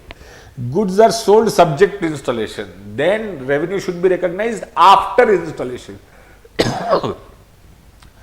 If installation charges are extra on third party installation is allowed, then revenue should be recognized as soon as the delivery is done before installation. Sale on approval, revenue should be recognized when he gives us approval or the period of approval is over. Consignment sale, we can recognize the revenue when consignee has sold, agent has sold goods to outsiders. Cash on delivery, we can recognize revenue when we have received the cash and delivered the goods. Installment sale, we will recognize the revenue as soon as we receive the down payment. Correct? We will recognize the revenue as soon as we receive the down payment. Special order shipment. Special order shipment, as soon as the shipment is ready, we will recognize the revenue. Guarantee sale, that means if the product is bad, I will refund the money or I will replace the good. Then revenue should be recognized on delivery, but suitable provision should be made for returns. Warranty sales, that means I promise repairing. Over here I promise replacement. Over here I promise repair. So over here I create a provision for returns. Over here I create a provision for repairs.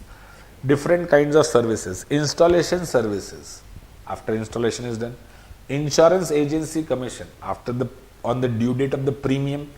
Media commercial, advertisement, when advertisement is first shown to the customers, recognize the revenue.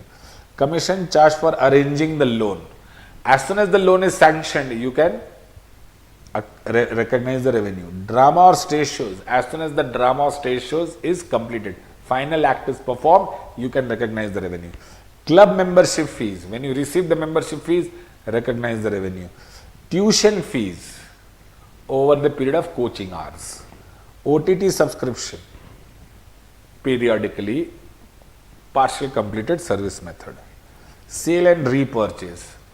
A sold goods of rupees 1 lakh to B on 1/4/24 and repurchased back from A on 31st March 25 at 1 lakh 12. Do you believe this is normal sale and repurchase? No. So what entry will A pass? It is loan arrangement. So we'll pass the entry cash to loan 1 lakh. I sold goods to you for 1 lakh and after 1 year I am taking back the same goods from you at 1 lakh 12. बेवकूफ बना रहा है क्या? That means I took loan from you 1 lakh and I gave you this as security. After 1 year I repaid the loan along with interest and I took back my security. It looks sale and repurchase, but it is logically a loan arrangement. Then I will pass the entry interest to loan. This entry I will pass on 1/4/31st March 25. Correct, incorrect? Correct. Then charted 31st March 26. 31st March 25. Interest 12,000.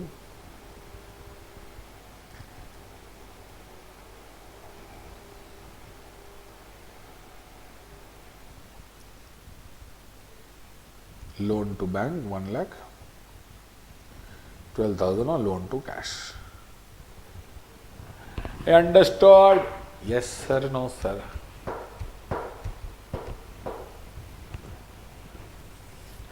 Correct.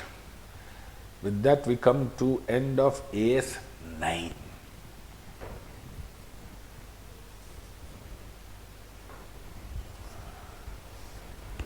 Are you ready?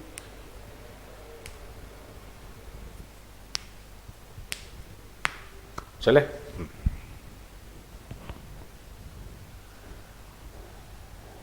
AS 10. PPE. PPE is property, plant and equipment. That is a tangible asset. Property, plant and equipment. That is a tangible asset chartered. Held for use in production of goods and services, use in supply of goods and services, rental to others, admin purpose for office use, for office decor, for safety equipment, standby equipment, and life is more than 12 years. Plant and machinery, delivery van, any PPE, equipment, laptop, furniture for office use, office decor, paintings, flower vase, safety equipment, fire extinguisher, pollution control, standby equipment, DG set, that is generator set. And bearer plants are also PPE. Bearer plants mean those plants whose fruit we sell. We don't sell the tree, but we sell the fruit, and life of the tree is more than 1 year. Apple tree, mango tree, where we don't sell the tree under normal circumstances. We sell the fruits of the tree. That is known as bearer plant, and that bearer plant is a part of PPE. This standard is not applicable to biological assets, living plants and animals except bearer plants. Wasting assets, mines, quarries and fisheries, so this is not applicable. Spare parts whose life is less than 12 months because they are covered in AS 2. You can recognize any PPE in your balance sheet only if 2 conditions are fulfilled. My wonderful chartered accountant, what are those 2 conditions? Hey chartered, I am there for you. Are you understanding? No. Correct? No. Sir. Now, Dipesh sir is for chartered only, like you. Now, You can recognize PPE in the balance sheet only if two conditions are satisfied. One condition, number one, cost can be measured reliably. Cost can be measured reliably. Am I clear? That means we know the cost, it is not gifted. Future economic benefit should flow to the entity. That means it should flow to the entity. I have purchased and given it to my brother's business. So benefit will go to my brother. Then can I record in my balance sheet? No. Benefit should flow to me only. Now chartered, how can a PP come in our balance sheet or come into a business? Chartered, you have to remember three ways only. Rest all are covered in different sides. Purchased or constructed, acquired on deferred credit, acquired in exchange of assets. Now, let's understand one thing.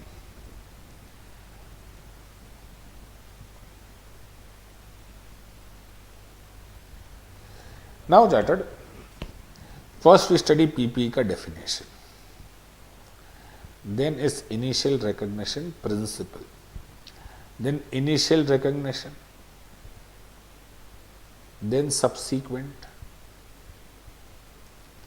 And then derecognition.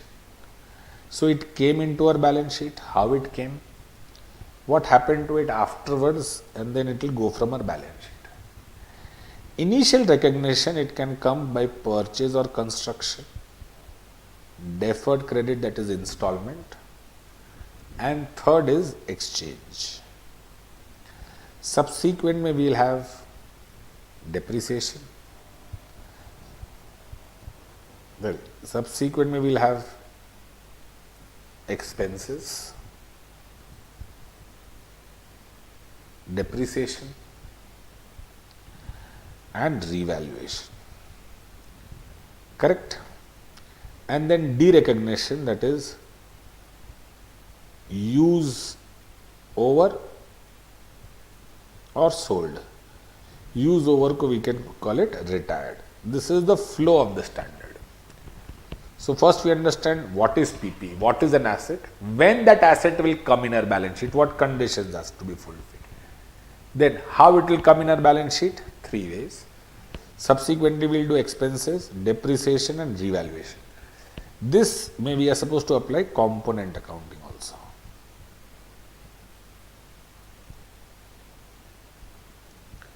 Correct?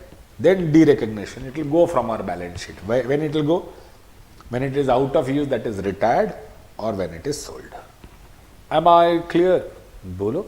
Now,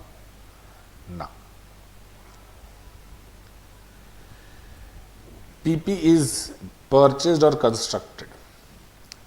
Purchase price less trade discount, add non-refundable taxes, add property tax, add directly attributable cost necessary to bring PPE to ready to use condition. Any expenses incurred on an asset to bring the asset into ready to use condition should be added. Add borrowing cost only if qualifying asset. That means asset takes more than 1 year to be in ready to use condition. Present value of DSR. What is present value of DSR? Now chartered, you purchase the asset today. Life is 3 years. You paid 20,000 to purchase the asset. But after 3 years, wherever you have installed the asset, you will remove the asset and make that place normal again. That is known as DSR, dismantling and site restoration expense, which you will incur after 3 years, 5,000. This 5,000 you are incurring because you are using the asset. So this is also cost of using the asset, but you are not incurring today. You will incur after 3 years. Yes. So find out its present value and include it here. Present value of DSR. Suppose present value comes to 3,000. So it will become 23,000. So your journal entry will become PPE to cash you have already paid 20,000, to provision for DSR 3,000. Year end में interest to provision. Suppose first year का interest 300, second year का interest 700, third year का interest 1000. So every year you have gone on passing interest का entry, so your provision from 3000, 3300, 4000, 5000. Then you pay this provision to cash bank. Am I clear? Hey, bolo na. Yes, no, yes sir. Now chartered. So that is it. So purchase price, less trade discount, add non-refundable taxes, all expenses, add interest and add present value of DSR. These expenses chartered, these expenses are not included. User training cost. Why? We don't have any control. Transit insurance only for 1 year. General overhead or portion of operating cost. Running machine is a regular repairing expenditure less than 1 year. Inauguration expenses. When you start, show the world that you have got a new asset. That is advertisement expenditure basically. Loss incurred because of optimum commercial production was not reached. The machine could produce 10,000 units, but you have produced only 8,000 because demand was for 8,000. You cannot say 2,000 I could not produce, so that is loss and that loss cost should be added. No. Interest or finance cost to purchase PP. For construction of PP, yes. Cost of soundproofing for better work environment of others. I soundproof everything so others can work better. But studio ka soundproofing if I do, then I am doing studio ka better. Now studio soundproofing and generator soundproofing. Studio soundproofing is for betterment of studio, capitalize. But generator soundproofing is for betterment of others, don't capitalize. Am I clear? Yes. Relocation expense, cash discount and profit within organization. Profit within organization means I am a dealer of wood and I am constructing furniture in my office. So I consider wood at not at cost price but at selling price in furniture. No. Whatever is the cost, suppose 1000 rupees ka wood which I have, I generally sell it for 1200. Correct. So I use this wood plus 500 labor charges to construct a furniture. So what will I say? What is the cost of furniture? 1000 plus 500 labor charges or 1200 plus 500 labor charges? 1000 plus labor charges. I cannot take 1200 and say 200 to my notional profit. No, no. So you cannot make profit from yourself. Understood? 1000 ka wood, I generally sell it to outsiders for 1200. With this wood and 500 rupees labor charges, I am constructing a furniture. So I will take 1000 plus 500 and not 1200. Yes, no, yes sir. Income from car parking on factory premises during the construction. Such income should not be adjusted or subtracted from the cost. That is a separate income. Journal entry we have done. Now. PP acquired on deferred credit. Deferred credit means I have purchased but I will make the payment in installments. So first I have purchased PPE to payable, then interest and then payable to bank. PPE to payable. Every year this payable will increase because of interest and then I will make the payment, payable to bank. Correct. Cash price means today's price if I buy it at cash without interest. Oh, understood. Now, PP acquired in exchange of other assets. So, asset acquired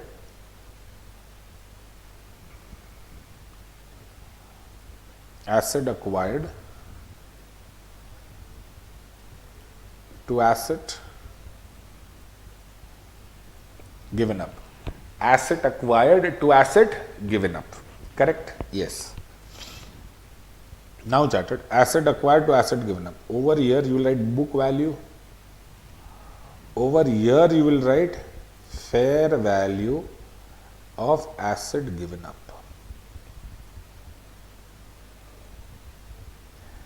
And the difference will go to P&L. Asset acquired, suppose I have got 10 rupees ka asset. I have got, which I am whose fair value is 15. I have got 10 rupees ka asset whose fair value is 15. I am giving this asset to get another asset. So asset acquired I will write 15 to asset given up 10 to PL 5. So cost of asset acquired is fair value of asset given up.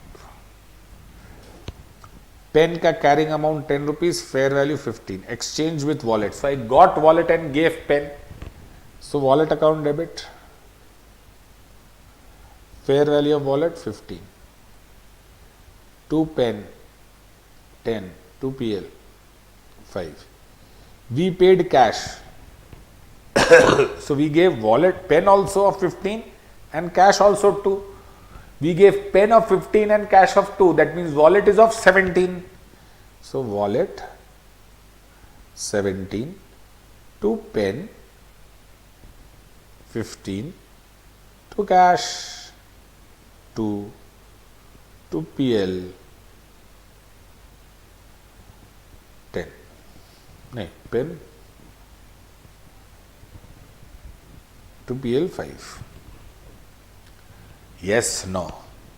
We received cash of 1. So we got wallet also and 1 rupee also. So we gave pen of 15. So I got wallet plus 1 rupee cash. That means I got wallet of how much? 14. I got cash 1 rupee. Wallet 14 rupees. To pen 10 rupees. The pen was worth 15. So they gave me wallet of 14 and 1 rupee cash. 2 PL. Correcta, incorrecta? Correcta. But PL you will record only if this exchange transaction has commercial substance. Profit you will record only if exchange transaction has commercial substance. For example, I told you asset acquired to asset given up. This will be book value, this will be fair value of asset acquired, and difference is P&L. This journal entry will pass only if commercial substance exists. Sir, what is commercial substance? Wait. If commercial substance does not exist, then asset acquired to asset given up. Both will be book value and no P&L. Sir, what is commercial substance? We say commercial substance exists. That means there should be some financial benefit. Correct?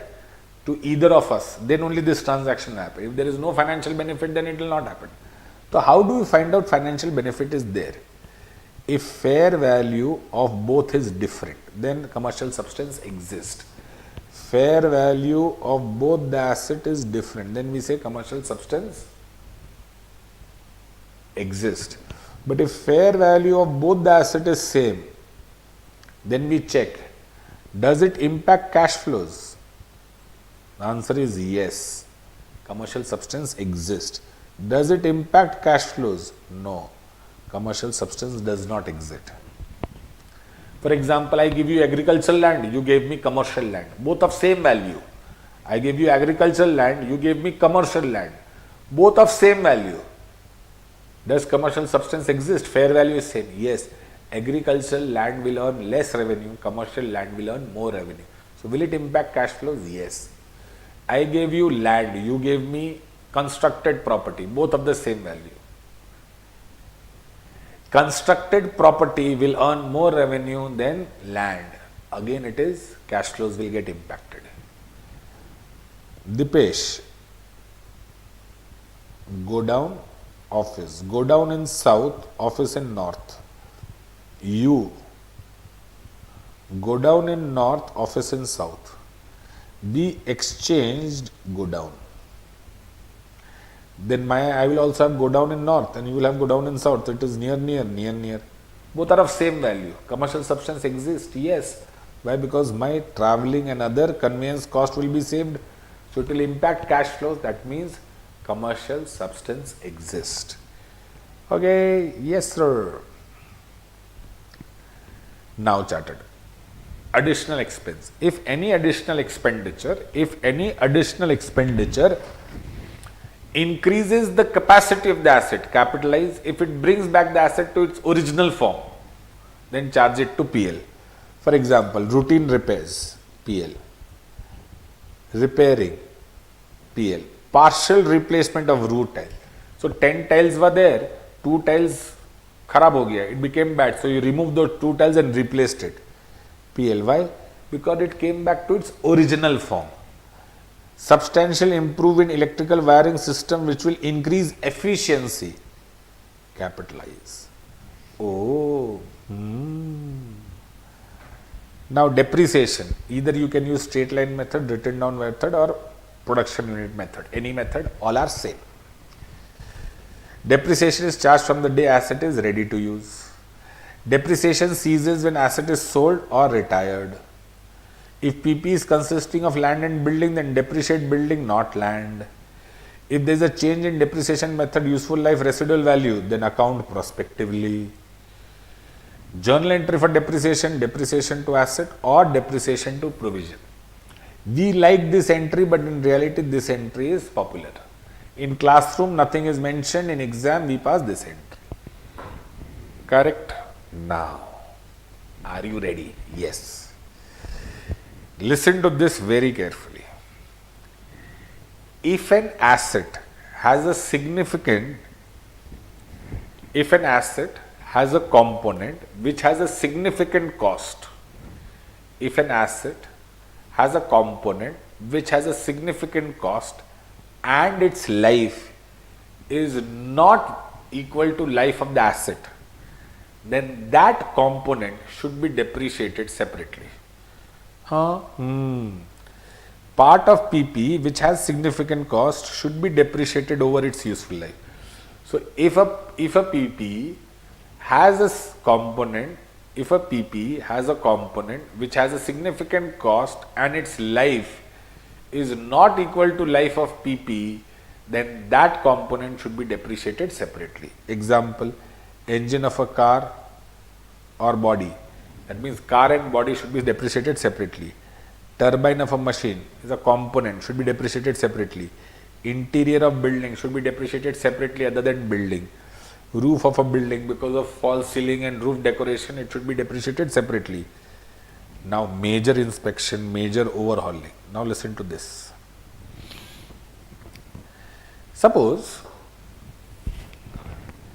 I purchase a building of 55 lakhs and that building requires a painting cost every 5 lakhs, whitewash painting. Correct? So when I purchased the building of 55 lakhs, I found out how much is the painting involved over here.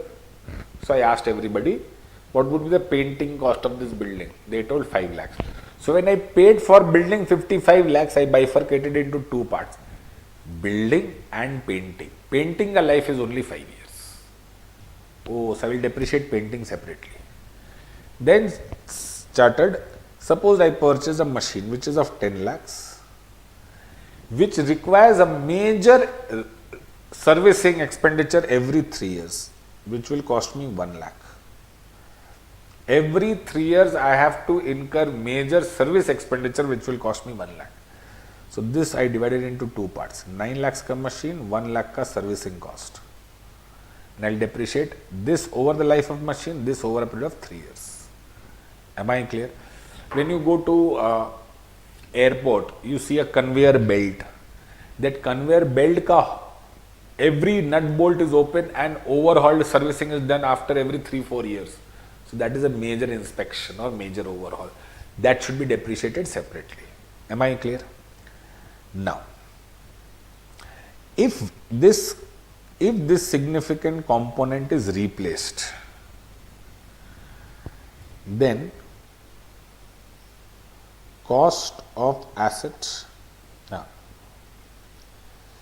WDV of assets if this component is replaced, then on the date of replacement, what you are supposed to do? WDV of asset on date of replacement, add cost of new component less WDV of old component which you are replacing. So charted, from computer, if you are removing RAM, so add cost of new RAM and less cost of old RAM. Okay. From building, you are doing a new painting, then remove the WDV of the old painting and add the cost of new painting. Okay. From car, you are removing the engine, then remove the WDV of the engine, add cost of new engine. Okay. If from this mic I am removing this wire, then less WDV of old wire, add cost of new wire. Correct? Yes. How to find out WDV of old component? WDV of old component is equal to cost of old component minus depreciation up to date of replacement. But we should know the cost of old component.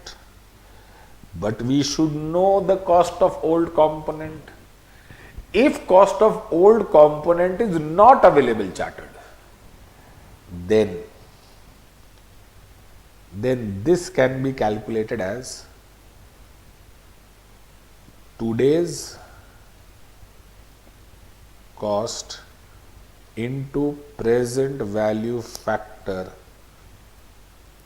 to date of installation. So, this is year 0. After 3 years, year 3 mein you are replacing, this is date of replacement. Today the cost of replacement is 30,000. Present value it to year 0, that is 30,000 into present value factor X% for 3 years. You will find out the cost on date of installation. Today's cost into present value it to date of installation. That you calculate minus depreciation up to the date of replacement. Am I clear? So, WDV of the PPE, add cost of new component less WDV of old component. How to find out WDV of old component? Cost of old component on the date of installation minus depreciation up to the date of replacement. Cost of old component on the date of installation minus depreciation up to the date of replacement. If cost of old component as on the date of installation is not given, then today's cost into present value factor to date of installation, go backward, find out its present value, that will give you cost minus. Am I clear? Yes sir, no sir? Yes sir.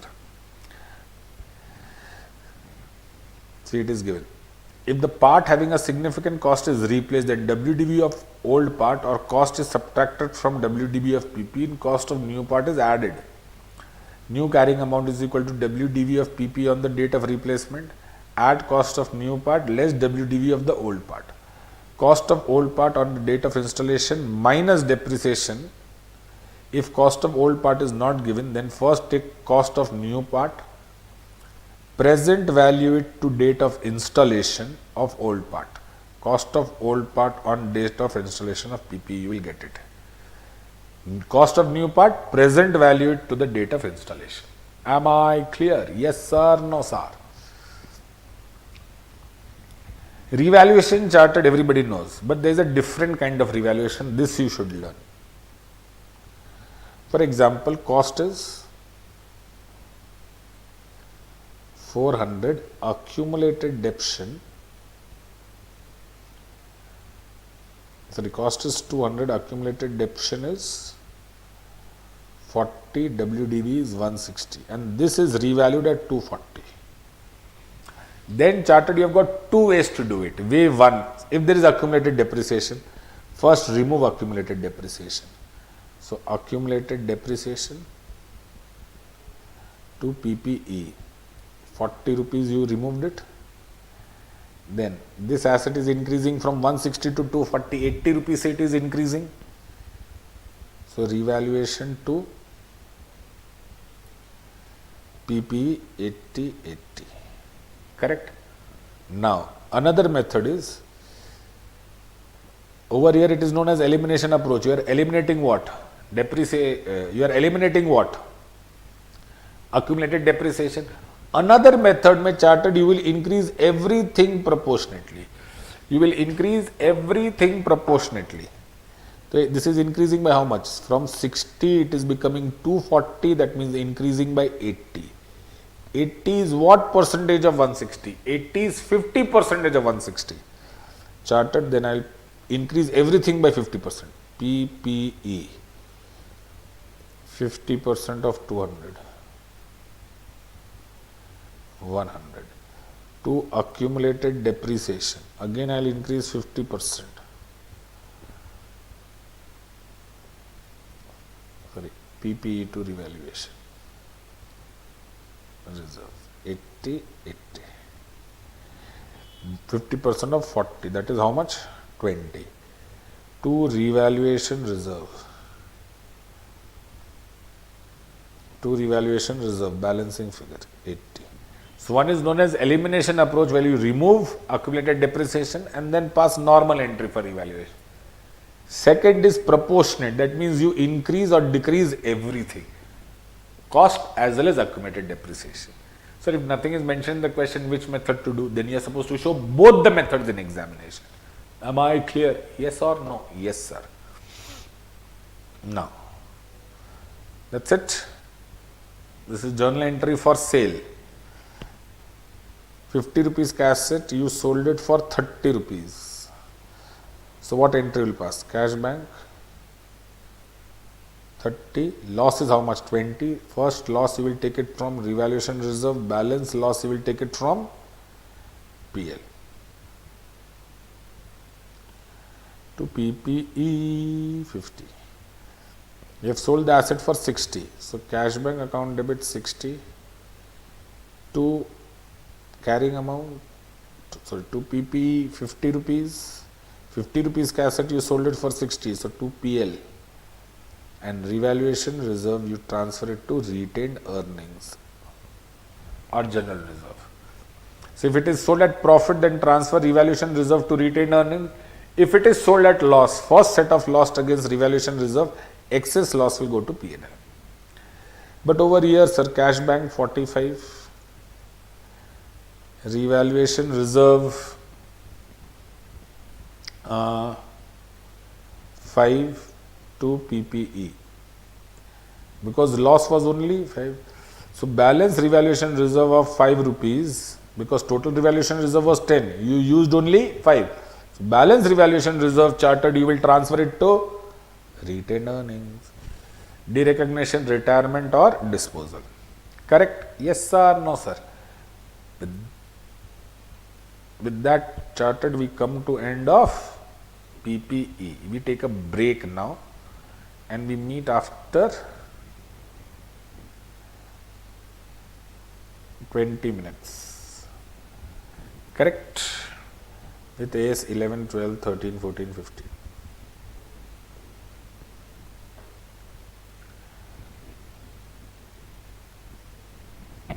Break के बाद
Chartards,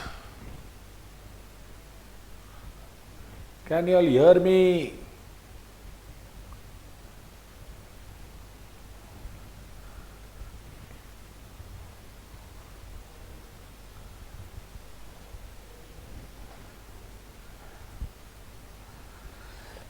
AS11.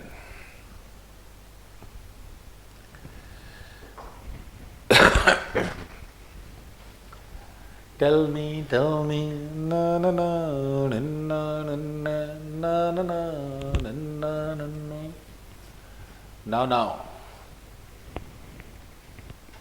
Are you able to hear me, chartards? Dipesh is for chartards.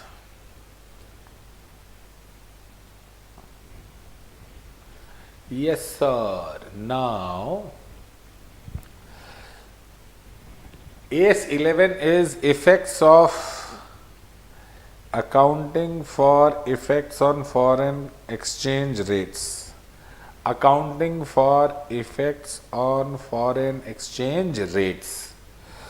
Now, charted foreign currency impacts. We are supposed to study in 4 parts. Part 1, definitions. Part 2, accounting for foreign currency transactions, as para 46 and 46A. Then translation of trial balance of foreign operations and treatment of profit and loss on forward contract. Ready? Yes. 4 parts. First, definition. 2, foreign currency transactions. 3, translation of trial balance. And 4th is treatment of profit or loss on forward. Now, charted definitions. There are 2 types of currency. One is reporting currency and one is foreign currency. What is reporting currency? The currency in which we are supposed to prepare our financial statement. The currency in which we are supposed to prepare our financial statements are what? Reporting currency. Any currency other than reporting currency is foreign currency. Any currency other than reporting currency is foreign currency. For India, reporting currency is INR. So, any currency other than INR is foreign currency. Now, what is exchange rate? Exchange rate is 1 unit of foreign currency is available. 1 unit of foreign currency is available at what value of INR is exchange rate. That is $1 is rupees 83. Now it is 90 obviously. $1 is 83. That means 83 is the exchange rate. That means value of 1 unit of foreign currency in INR. Value of 1 unit of foreign currency in INR is exchange rate. What is average rate? Opening rate, closing rate divided by 2. Opening rate plus closing rate divided by 2. What is spot rate? Exchange rate as on the date of transaction. Exchange rate as on the date of transaction is what? Spot rate.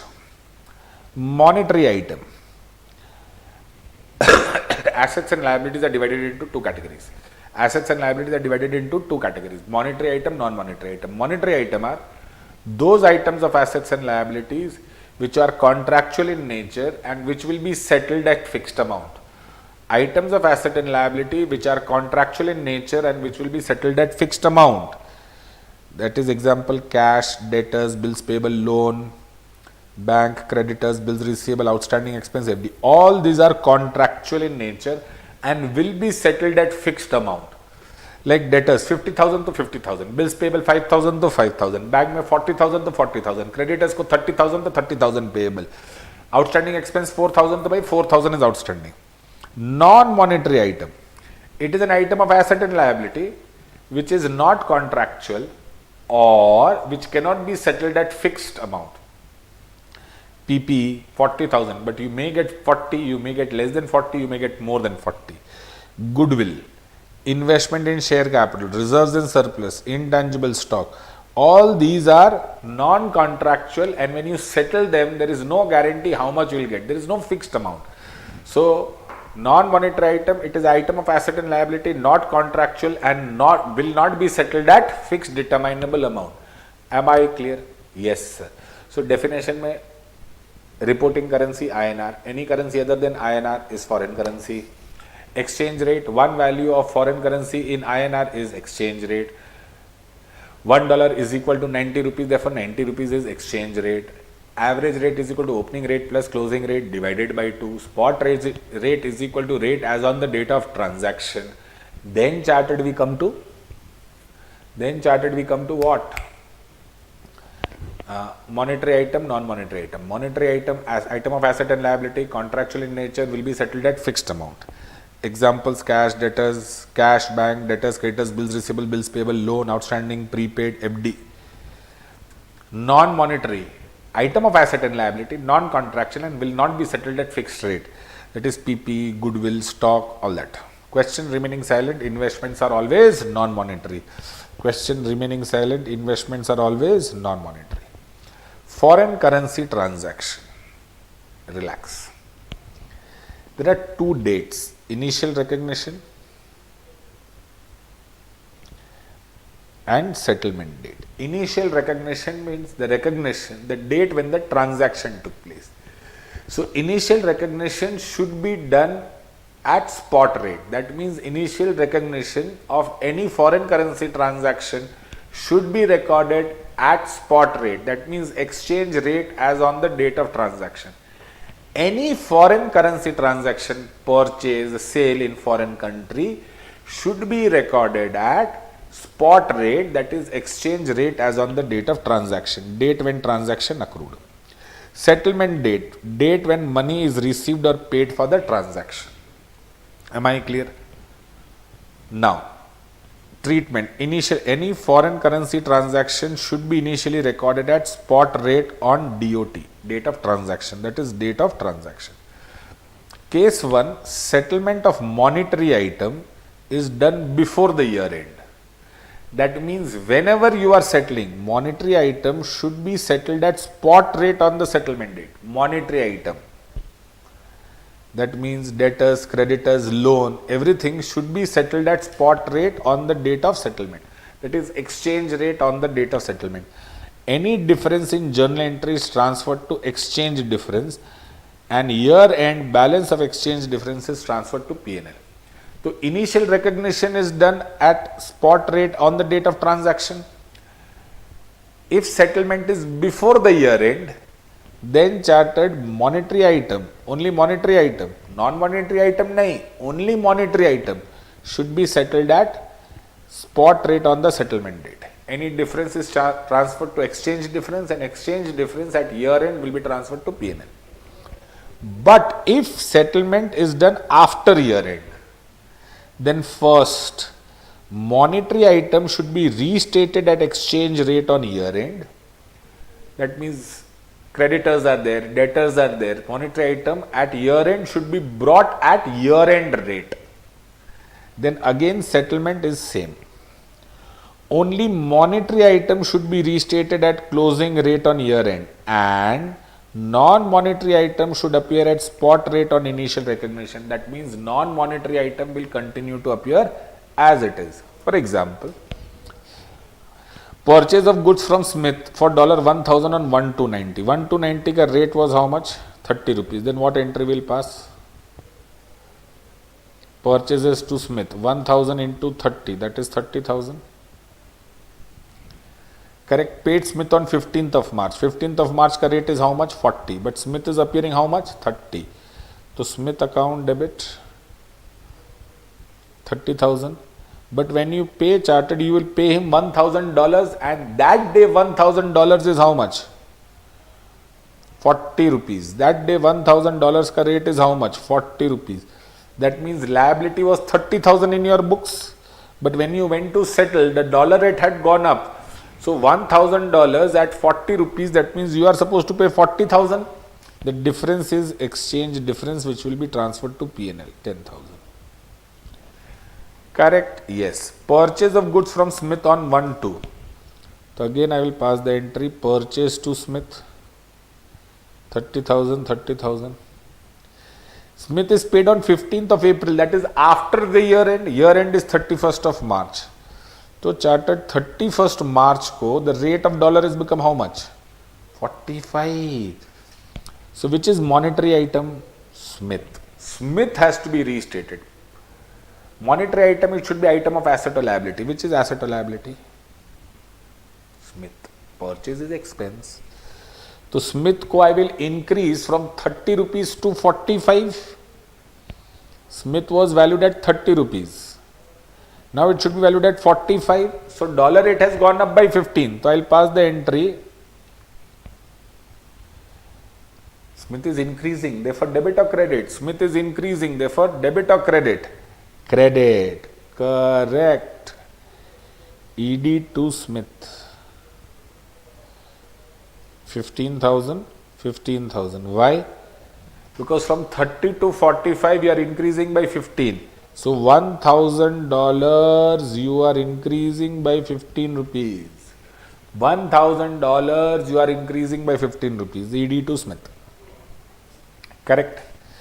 Thereafter paid Smith. Smith in your book is how much? 45. But year end mein rate has come down. 43. So Smith ko you are paying Smith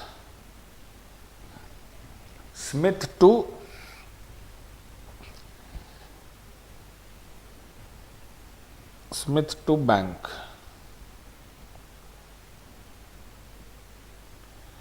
Smith is 45 in our books, but bank will pay 43 only because $1,000 we are supposed to pay.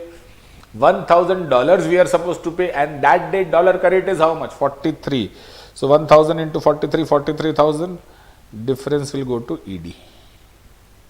And that ED will be transferred to P&L. Now charted, if instead of purchase there was fixed asset or PPE, will we restate PPE? No. Why? Because PPE is an item of asset or liability? Yes. Is it monetary? No. It is non-monetary item. Only monetary item should be restated, which is Smith. Creditor should be restated. PPE should not be restated. Correct? Yes. Now, excuse me. Now, chartered, listen to me very carefully. Special issue, para 46 and 46A. If any company has long-term foreign loan, that means loan period is more than 12 months. This loan we have taken, this loan is against asset or for any other purpose. This loan we have taken to purchase asset or we have taken for any other purpose. It is a long-term loan. Then, exchange difference on such loan should be transferred to asset if it is a depreciable asset. Understand, it's a long-term loan. Exchange difference on long-term loan. What we will do? If it is against asset or otherwise. If it is against depreciable asset, then exchange difference will be transferred to asset. If it is against non-depreciable asset, then the exchange difference will be transferred to foreign currency monetary item translation difference. If exchange difference is against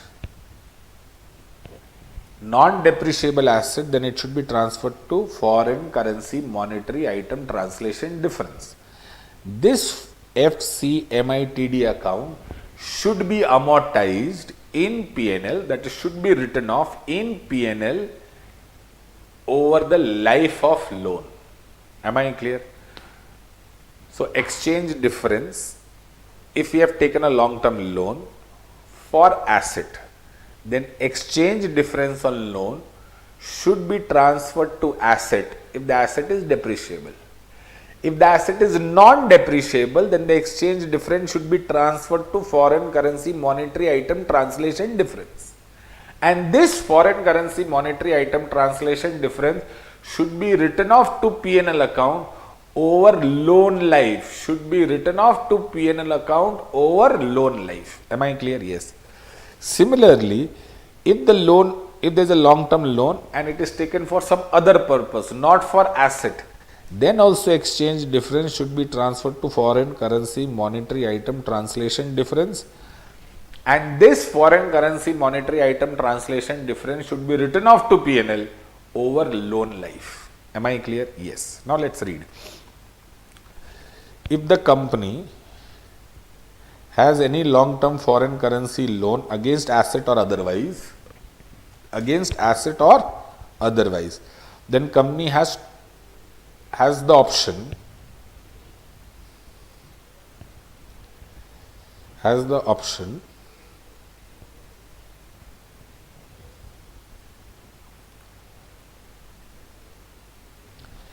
option that ED on such loan can be, in case of asset set off against PPE, in case of non-depreciable asset or otherwise, transferred exchange difference will be transferred to FCMI TD account, which should be written off in SPL over loan period.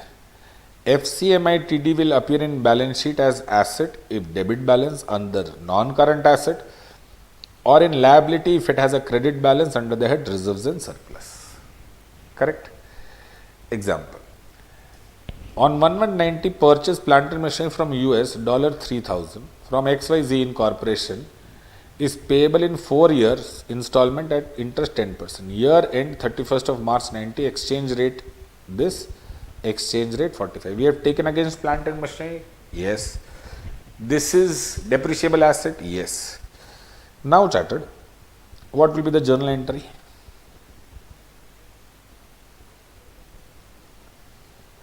Purchase of plant and machinery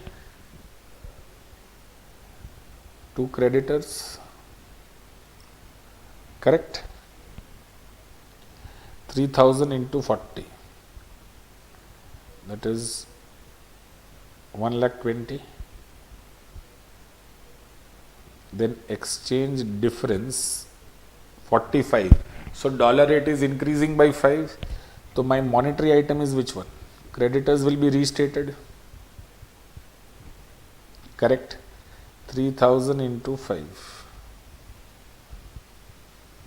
15,000, and we do not opt for para 4646A. It is not mandatory that we have to opt. If we don't opt for para 4646A, then exchange difference will be transferred to P&L.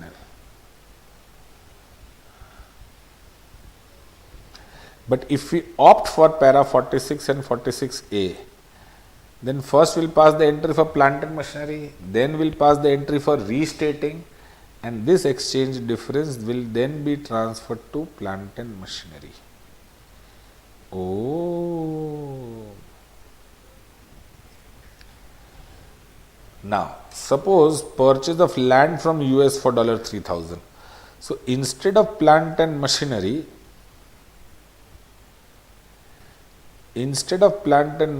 chartered, we will have land. So, land to creditors, then exchange difference 15,000. But land is a non-depreciable asset, so this will be transferred to foreign currency monetary item translation difference. And this foreign currency monetary item translation difference will be transferred to PL over a period of 4 years. Why? Because the loan is of 4 years. So every year 15,000 divided by 4, that is 3750. Every year you will transfer it to PL. Tukush. Slowly. Yes sir, no sir. Yes sir. Now chartered. Foreign operations. What is foreign operation? If you have a business outside your country, that is known as foreign operations, like branch, subsidiary, joint venture, associate. Any business establishment outside your home country is known as foreign operation. That foreign operation can be extended version of your business, or you have invested only. Either you have created your own subsidiary, or there is a company where you have invested. If it is your extension of your business, we call it integral foreign operation. If it is extension of your business, we call it integral foreign operation. That means the complete control is with us. Frequency of cash flows are very high. Whatever they are earning, they are sending. And operating policies are decided by reporting entity which is sitting in India. So control is with the reporting entity sitting in India. There are heavy cash flows, and all operating policies are framed by reporting entity. Majority of the operating policy. Non-integral means complete control is with the foreign operations only. Frequency of cash flows are rare or occasional, and operating policies are also framed by foreign operations. So if it is an extension of your business, we call it integral. If it is just an investment, foreign operations is doing itself everything, then it is called non-integral foreign operation. In such case chartered, we are supposed to convert trial balance. In such case chartered, we are supposed to convert trial balance of integral foreign operations to non-integral foreign, in such cases, we are supposed to convert trial balance of foreign currency into INR. Correct? Translation of trial balance. Why? Because foreign operation means it is in America or in foreign country. So they are doing all transactions in foreign currency. Yes, if they are doing all transactions in foreign currency, that means that trial balance will also be in foreign currency. Yes. But Bapu, we are supposed to prepare financial statements in India. If we are supposed to prepare financial statements in India, then chartered what? We are supposed to convert entire trial balance into INR. Yes sir, no sir? Yes sir. Now chartered. So how to convert trial balance from foreign currency to INR? If it is integral foreign operation, current assets and current liability, they are monetary items, so closing rate. Expenses and income at average rate. Closing stock at closing rate. Why closing stock at closing rate? Because suppose we have purchased during the year 10 times. Most of the purchases we have sold, some purchases is not sold, which is our closing stock. So can I say, following FIFO basis, closing stock is left out of latest purchases? Yes. So latest purchases is closely linked with closing rate. Oh. PPE spot rate on the date of purchases. Difference in trial balance will go to ED and that will be transferred to P&L. Acha. So over here there is one drama. PPE should be at spot rate of the date when we purchased PPE, rather exchange rate of the date when we purchased PPE. Acha. But in case of non-integral foreign operation, such PPE should also be at closing rate. Why? Because it is just an investment for us. This is our business. So spot rate. This is investment. So closing rate. Rest everything is same. नहीं हो रहा अब भी तो शुरू किए now current assets and current liabilities, monetary item, closing rate, expense and income, average rate, closing stock, closing rate, PPE, either spot rate if integral or closing rate if non-integral. Exchange in the trial balance will go to ED and that will be transferred to P&L. Exchange in the trial balance will go to foreign currency translation reserve. Foreign currency translation reserve. And that will appear in balance sheet. Now chartered. RAM purchased plant and machinery for US dollar 3 lakh on 1/2/90, payable after 3 months. That means we are purchasing dollars over here. Dollars are purchased for trade payments or for business activity.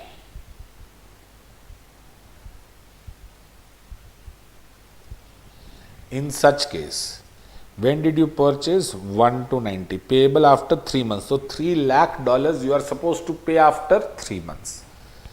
Company entered into forward contract for 3 months at 40.85. Forward contract for 3 months at 40.85. Since I am, listen to me carefully. Since I am supposed to make the payment after 3 months, I require dollar after 3 months. So I entered into contract today that at what price you will give me dollars after 3 months. So bank told Dipesh, I will give you dollars at 40 rupees 85 paisa after 3 months. But today market mein spot rate was how much? 39.25. So should I enter this contract or I should not enter this contract? That depends on my mentality. If I believe that today ka spot rate is 39.25, in future it will increase and it will go to 45, then I think this is a good deal. That I am feeling that dollar rate will reach 45, but bank is offering me at 40.85. It's a good deal. But if I feel no, dollar rate will not cross 40 and bank is offering me at 40.85, then this is bad deal.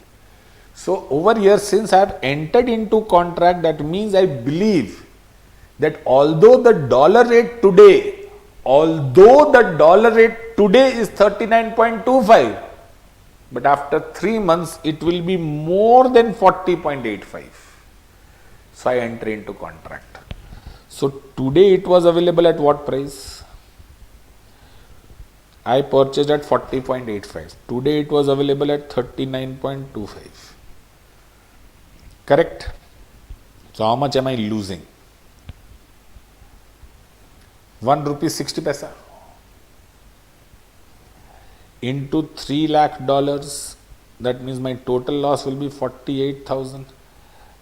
This 48,000 is for a period of 1 to 90 to February, March, April. 30th April 90, 3 months. Correct? 31st March 90. 2 months in current year.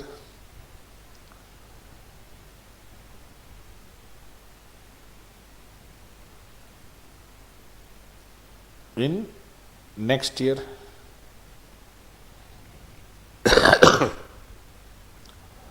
So this 48,000 ka loss is for 3 months. 1 month ka loss is 16,000, out of which 32,000 I will recognize in current year and 16,000 loss I will recognize in next year.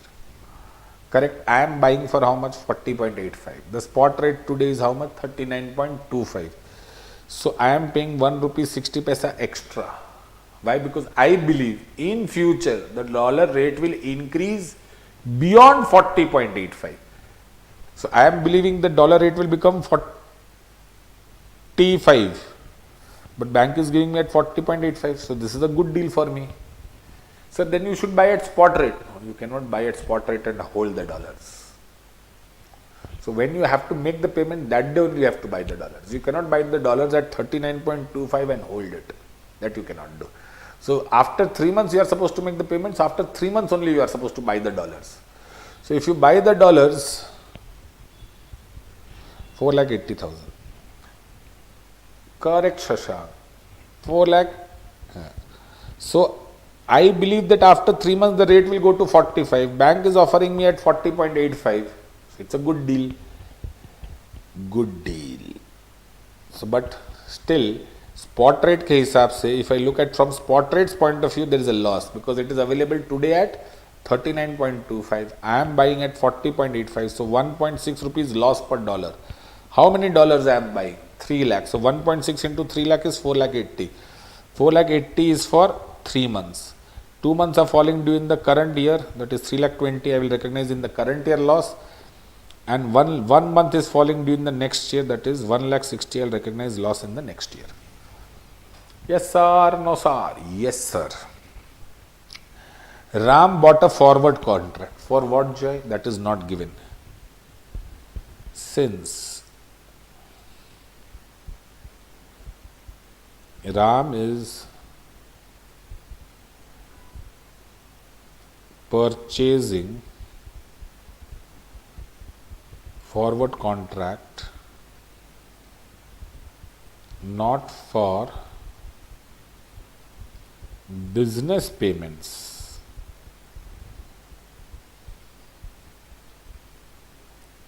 therefore it is for speculation. Speculation means I am buying and selling dollars just to enjoy the price difference.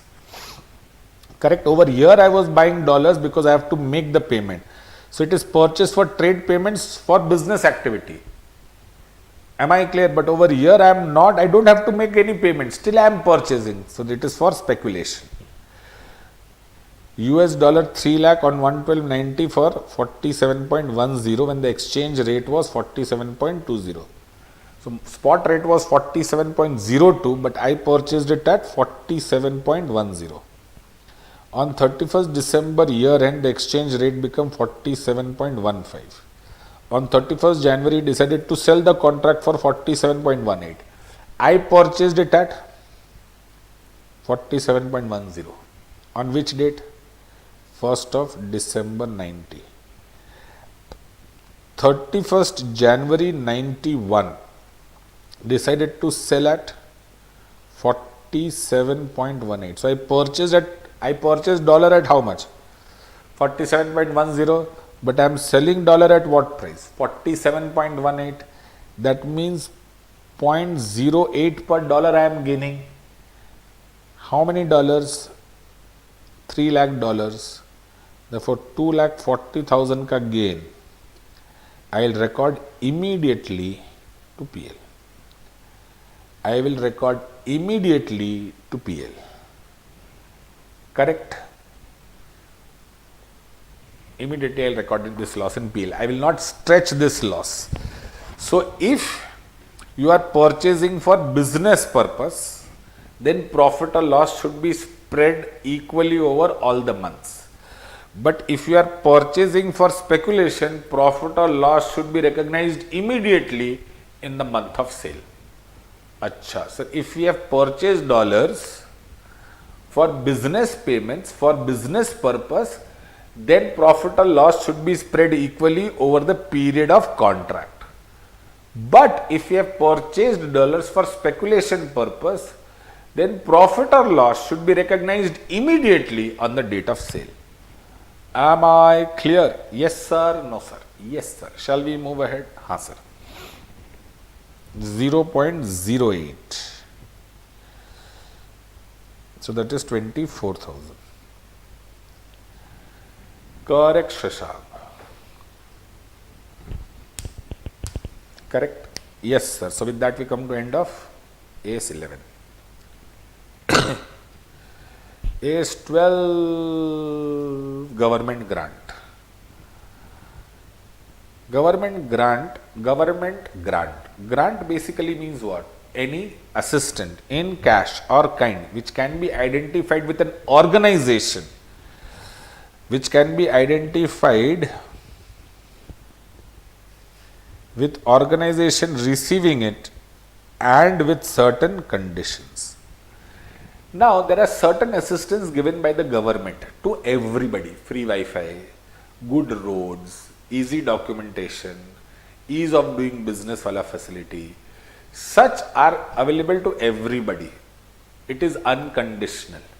So, those are not covered over here. It is cash or assistance given by the government which can be identified with the organization that this organization has got because they fulfilled so and so condition.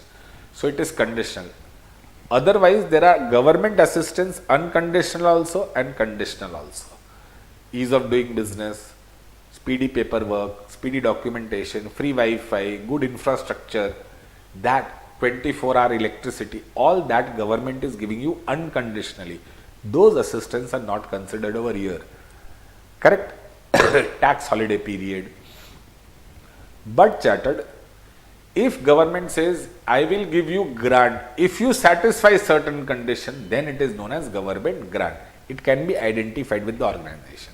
What does government mean? Any local government, state government, national bodies, international bodies, anything. World Health Organization, UNESCO, municipal corporation, state government, central government, everything is included over here. It includes state government, central government, local bodies and international bodies. Any sort of assistance in cash or kind. Applicability. This standard does not include tax holidays, everybody. Government investment as equity in business. That means government becomes owner and withdraws profit from it. Government incentives offered to all industry. Free Wi-Fi, easy documentation to start business, 24/7 electricity. These are all not included over here.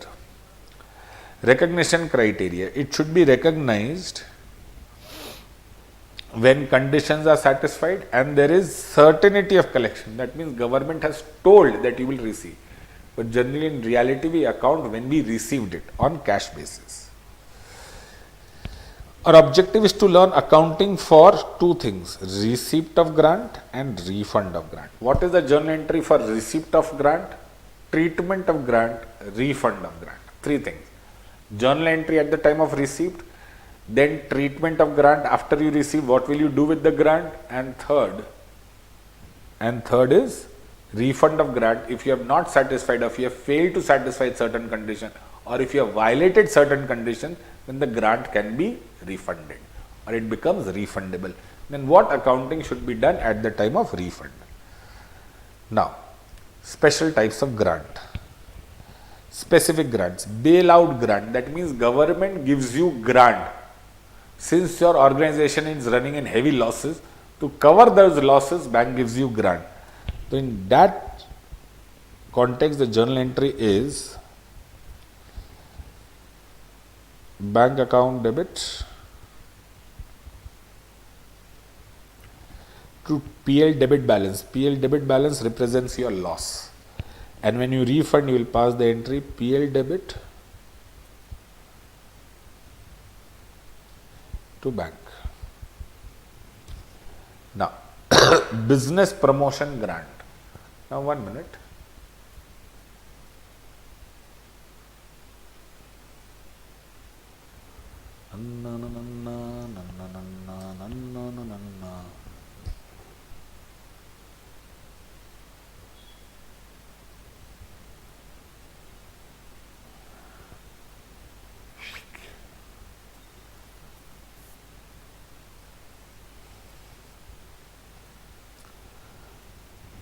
Now, business promotion grant, that means to expand your business, government is giving you grant. Then what you will do? Then you will pass the entry bank to government grant, and then you will transfer government grant to P&L.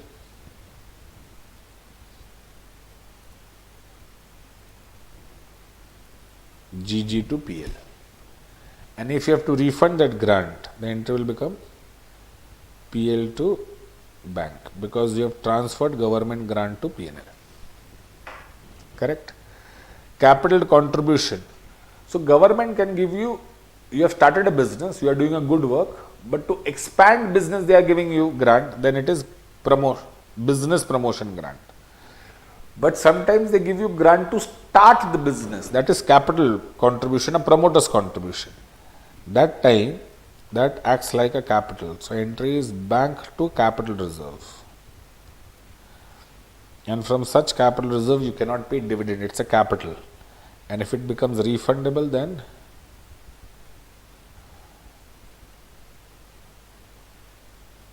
capital reserve to bank. Yes sir, no sir, yes sir. Expenses, government grant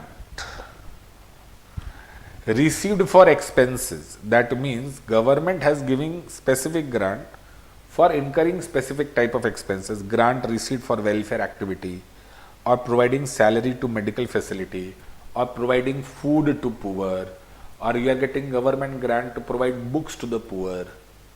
Am I clear? So all revenue expenses you are getting a government grant, so you are doing good work for the society. How do you deal with that? Now, for example, you have received the grant, bank to GG, how much? 100, expenses incurred. expenses incurred chartered. Then the entry is expenses to cash bank, 60 rupees. Then you will transfer PL to expense, 60 rupees. Now this government grant, to the extent of 60 rupees, you will transfer it to PL. So entry will become GG to PL. So as and when you go on incurring expenses, that much money you keep on transferring it to PNL. Correct? After you incur expenses, transfer that much amount of government grant to PL. So now you can understand, PNL में 60 rupees expense will come over here and government grant also 60 rupees. So ultimately it got nullified because you did not have to bear from your pocket. Yes or no? 60 rupees on the debit, 60 rupees on the credit. PNL में no impact because you did not bear anything. Everything was received from government. So out of 100 rupees, 60 rupees you have transferred to PNL. Now you violated the condition. Government says refund. Then we will say no problem. GG में how much is left? 40. PL में how much we had transferred? 60 to bank. This is known as unamortized amount. Unamortized amount. Unamortized amount means chartered. Unamortized amounts means chartered. The amount which you have not transferred to PNL.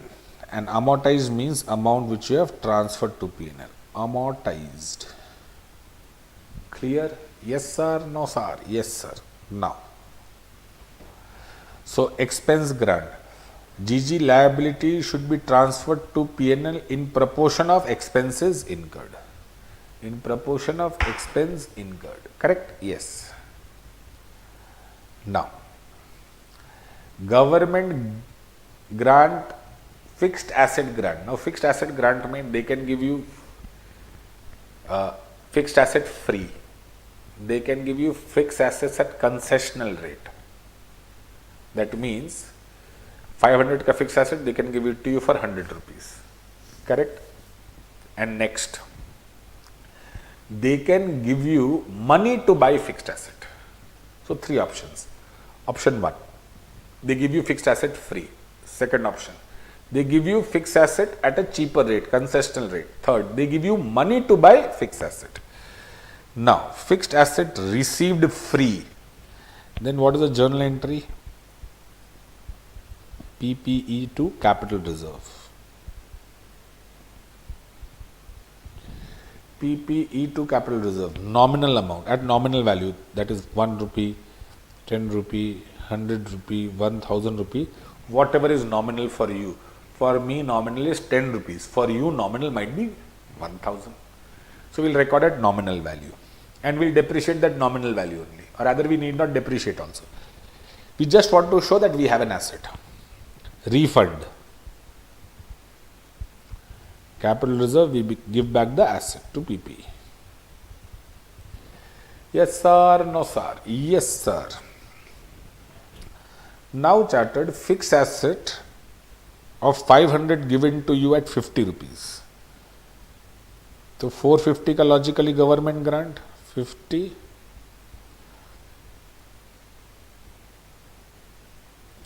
Now they say refundable, that does not mean you will give back the asset. It means balance 450 you have to give it. You got 500 asset for 50, yes. Now you fail to apply the conditions, yes. You have violated the conditions, yes. So grant will be refunded. What was the grant logically? 500 asset they gave you for 50, so 450 was your grant. That 450 you have to give. So what entry you will pass? Fixed asset to cash back, 450. Why? Because asset was 500, earlier you paid 50, 450 was paid by the government. Now it is refundable, so you pay 450. So now for you asset is worth 500 only, you paid full amount. Correcta, incorrecta? Yes sir, no sir, yes sir.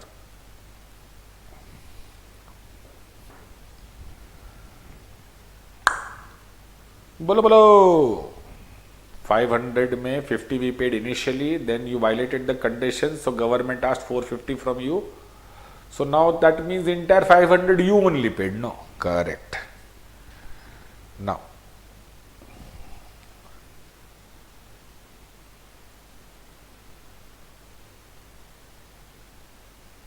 Now, chartered. Suppose, correct, now, receipt of government grant. That means they have given you cash to buy the asset. Suppose you want to buy asset of 100 rupees, PPE of 100, but they are giving you government grant, they are giving you of 80 rupees.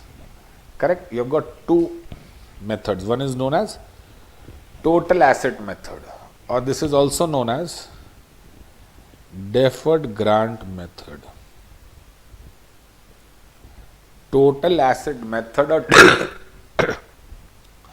deferred grant method. When you receive the money, what entry do you pass?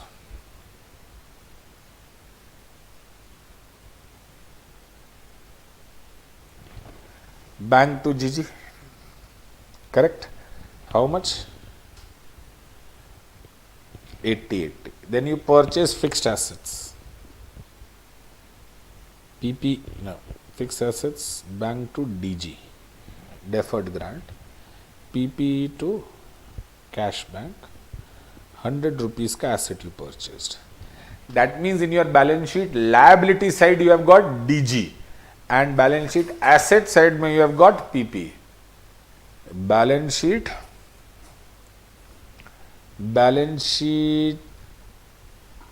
liability mein you have got DG, and balance sheet asset mein you have got PP.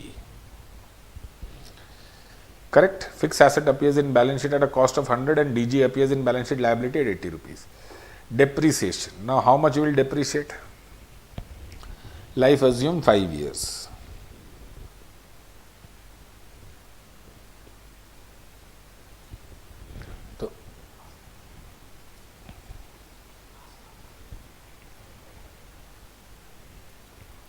कैसे होगा? YouTube है ना.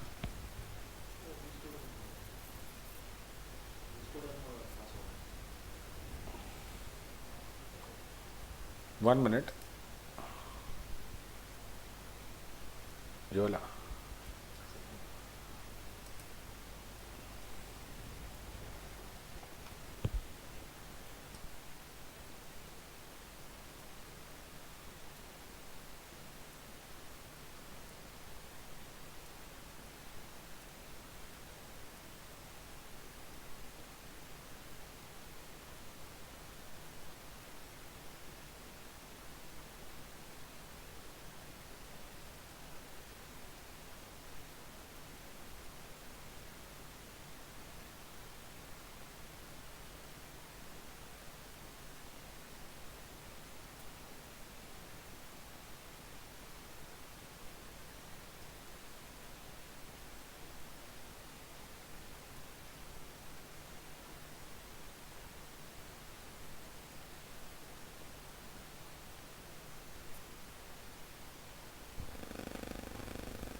Hello. Ready? Yes. Now we are assuming life of the asset is 5 years. So PP you will depreciate. So how you will depreciate?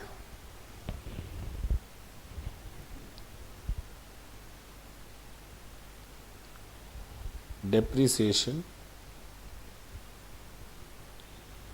to PPE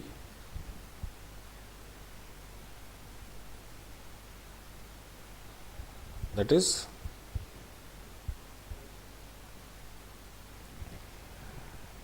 2020. Correct? Incorrect? Correct. Now, amortize DG.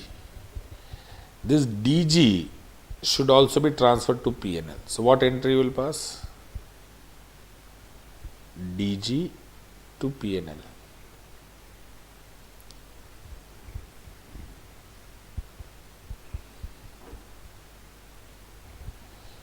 DG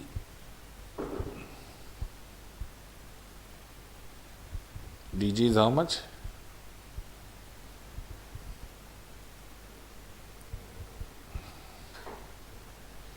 So PNL debit में you transfer depreciation 20, PNL credit में 16, तो net impact is how much? 4 rupees. And logically 100 rupees का asset government paid 80, you paid how much? 20.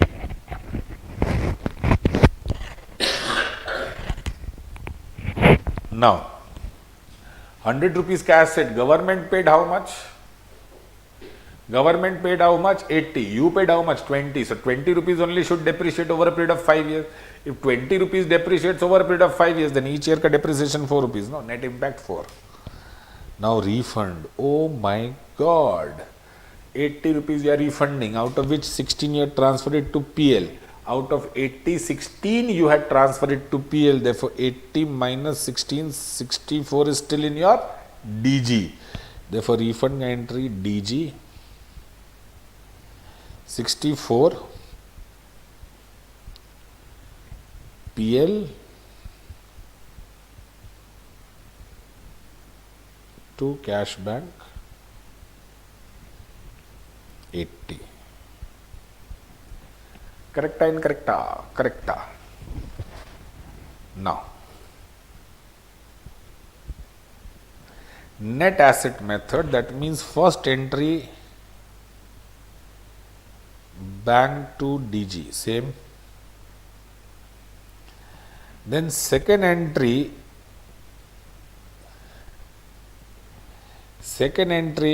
PPE to bank.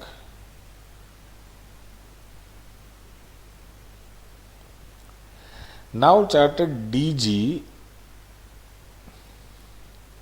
and PPE is 100. So balance sheet में DG is subtracted from PPE, not shown in liability side, but from asset it is subtracted. So we had written PPE 100 less DG 80, outer column 20. So PPE will appear in balance sheet at 20 rupees. Correct?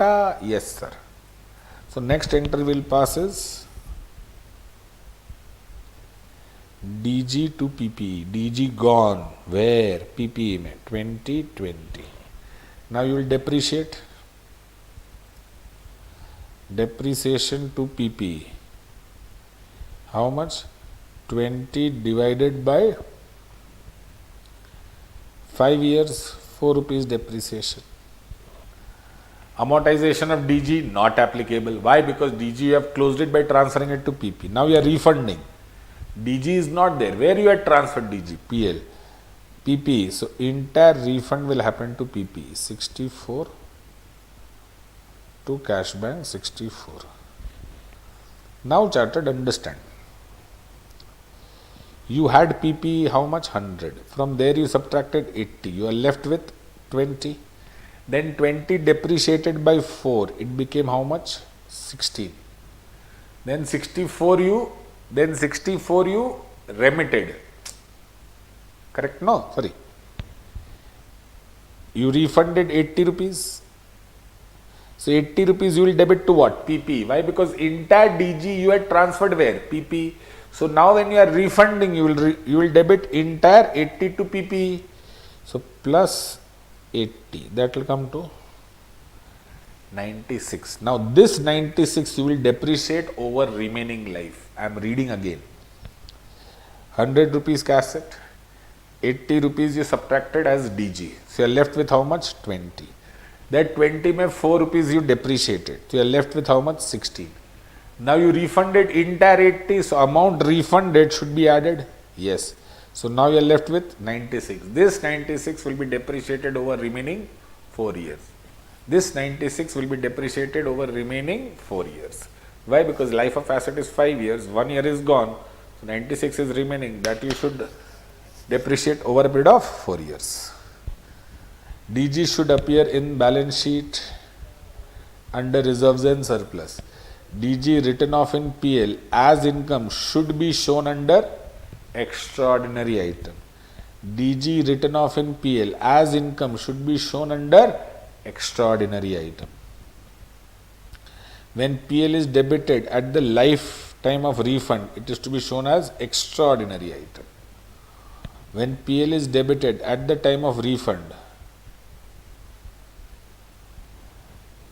correct, net asset method mein depreciation after refund should be charged on revised book value of fixed asset over its remaining useful life. Revised book value is book value of fixed asset as on the date of refund. According to us, it was how much? 20 was depreciated by 4, it was 16 plus amount of refund 80. 16 plus 80, 96. Correct? Yes sir, no sir.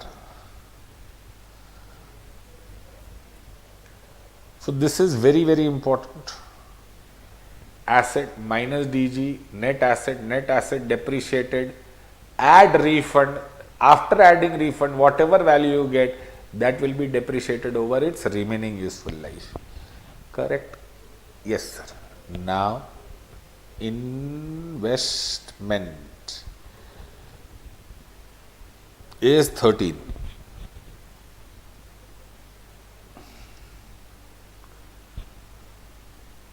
Investment started. Shall we start? Investment is 13. Investments are assets held by an organization for generating income by way of interest, dividend, rentals or capital appreciation. ये like वाइक करते रहना बाबा, थोड़ा incentive I am getting. First time I am doing marathon, full tired. Investments are assets held by an organization. So what is investment? Basically, when you think of investment, you understand that you have got an idle funds. You invest it somewhere. That means you put your idle funds in certain kind of assets which will generate recurring income for you. Correct? Yes or no? Yes. Now chartered. Investments are assets held by an organization for generating income by way of interest, dividend, rental, capital appreciation. Yes sir, no sir, yes sir. Now, classification of investments. Investments are first broadly classified long term, short term. Long term means intention to hold for more than 12 months. Short term means intention to sell or intention to hold for less than 12 months. Long term investment should be valued at cost. Short term investment should be valued at cost or market price, whichever is lower. Long term investment should be valued at cost. Short term investment should be valued at cost or market price, whichever is lower. Intention to hold for more than 12 months. Intention to hold for less than 12 months, that is intention to sell. But chartered, if there is a permanent decrease, in the value of investments, suppose investment you got it at 500. Now value has become 300 and you believe that 200 is a permanent decline. Yes, bank shares, or because of earthquake, the value of property came down. So property got permanently damaged. Bad construction you found out. Vastu was not good. So value of property came down. You believe that this is permanent decline. Then chartered, you can create PL2 provision for investments. How much? 200. Balance sheet mein you will show investments. 200 provision on investments. 500 provision on investment 200, outer column 300. But chartered, in future if the property prices rises, then as much you had decreased, that much you can reverse. Correct? So long term investment should generally be valued at cost.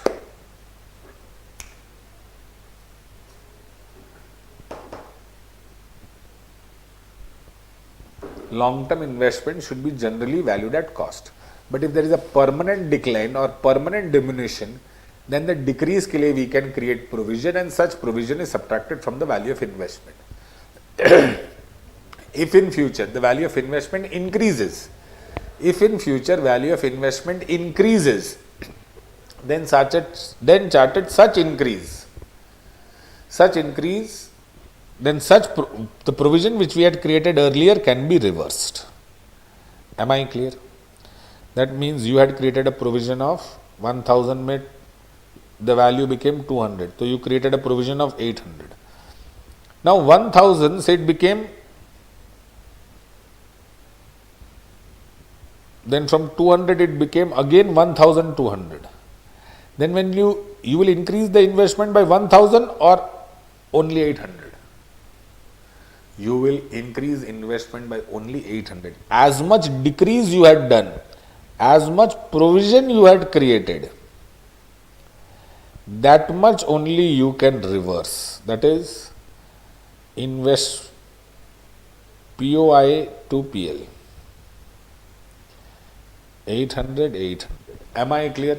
You cannot revalue investment and cross its cost. Understood? Yes, sir. So, if there is a permanent decrease, diminution on market value of investment, then such investment should be carried in the balance sheet at market price, and the amount of decrease, that is cost minus market price, should be written off to PL as provision on investment. Such decrease can be reversed in futures. Decrease only can be reversed if market value increases. Carrying amount of investment can never be greater than cost. So 1000 was it. It can never cross 1000. Am I clear? Now, suppose in one investment there is loss, in one investment there is profit. Can you set off that? No. Profit of one investment and loss of another investment cannot be set off. Correct? Second, investments are held by bank also. But remember, bank investments do not follow AS30.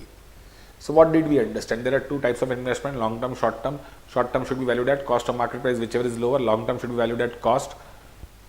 Restart. Long term, short term. Long term means intention to hold for more than 12 months. Short term means intention to hold for less than 12 months or intention to sell. Short term investments are valued at cost of market price, whichever is lower. Long term is valued at cost. But if there is a permanent decrease, then such decrease should be written off in investment and in PL account as provision for investment. In future, if there is an increase in the value of investment, then such decrease can be reversed. No, you cannot revalue, Shashank. The investments cannot be revalued. Such decrease can be reversed. Am I clear? If there is gain on one investment and loss on one investment, that gain or loss cannot be set off. And bank evaluation of investment is done as per Banking Regulation Act. As per RBI guidelines, it is not done as per AS13, because AS13 banks do not follow. Reclassification of investment. That means I was valuing investment long term because my intention was to hold. Then my intention changed. I want to make it short term. Then last time it is long term. You were valuing at long term. Now your intention was to hold. So you considered it long term. Now you want to reclassify it as current investment, short term. So last time it is long term. So it should be valued at lower of cost or book value, that is carrying amount. But if there is short term investment, your intention changed and you now want to make it long term. That means last time it is short term. So you will value at cost or market price, whichever is lower. Yes or no? Yes, sir. Long term to current, lower of cost or carrying amount, current to long term. See, a proportion of current investment, that means short term.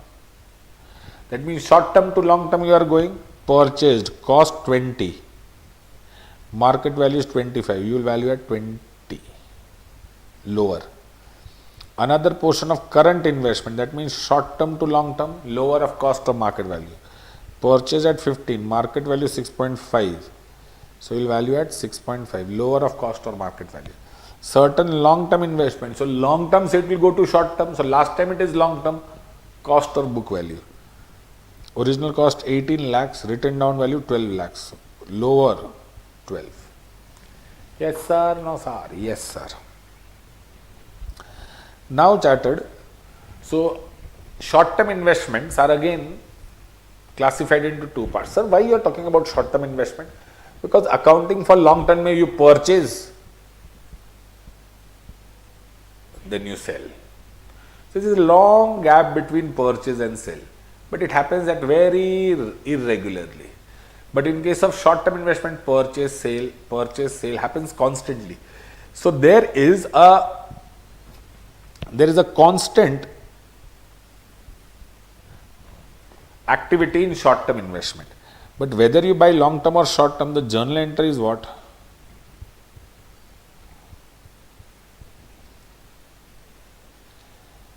Cash investment to, when you purchase, it is investment to cash bank. When you sell, it is cash bank to investment. Difference is PL. When you receive interest or dividend, it is cash bank to interest to dividend. Correct, incorrect, correct. Now chartered. So whether it's long term or short term, this is same. Entry for purchase, entry for sale, entry for interest, dividend is same. Only valuation is different. Long term it is always valued at cost, and short term it is valued at cost of market price, whichever is lower.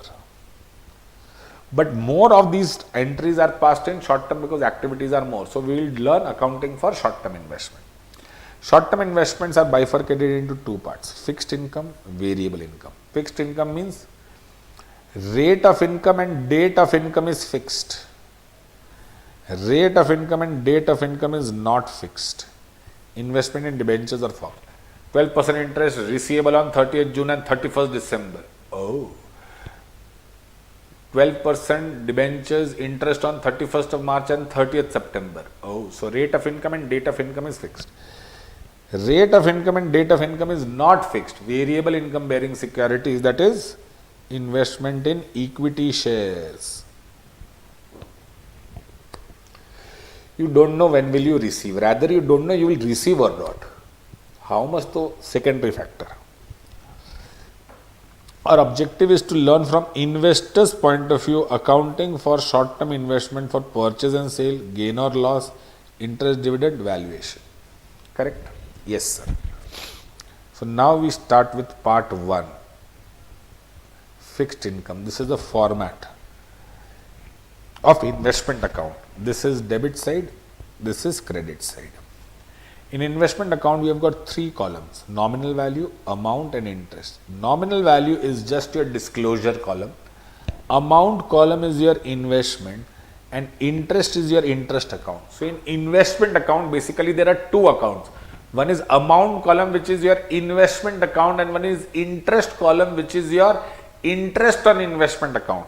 Like in cash book, you have got cash, bank and discount account. No, similarly in investment, you have got 2 accounts: investment account and interest on investment account.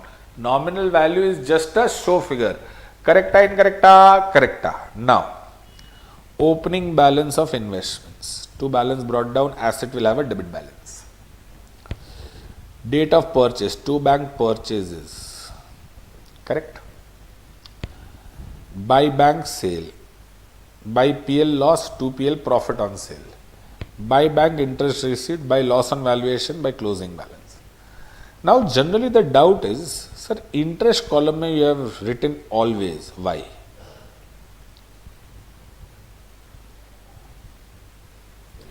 Purchase may interest, sale may interest, closing balance may interest, opening balance may interest. Why? I'll tell you. Now chartered, understand this. This is your closing balance. Nominal value is your balancing figure, disclosure column. Amount column is your investment account. Should be valued at cost or market price, whichever is lower. Suppose cost is 10, market value is 8. So you will value at 8. So 10 rupees ka investment you are valuing at 8. Yes, therefore 2 rupees is loss. Yes, that is known as loss on valuation. If market price is less than cost. Correct? Now chartered cost. Cost can be ascertained in 2 ways. Cost can be ascertained in 2 ways. Weighted average method, FIFO method, nothing is mentioned in the question, weighted average. Question remaining silent, assume weighted average. Question remaining silent, assume weighted average. Correct? Now charted, interest. Suppose date of interest is 30th September, year end is 31st of March.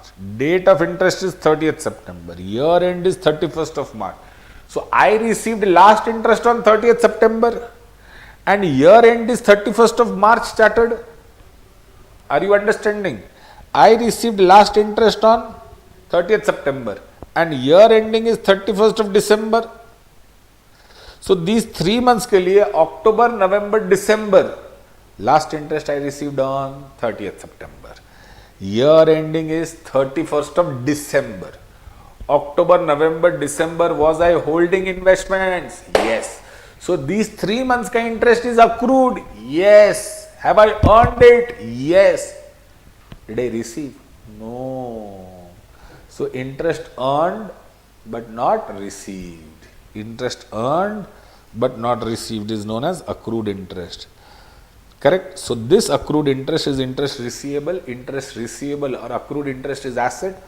Opening balance of asset will come on the debit side. Closing balance of asset will come on the credit side.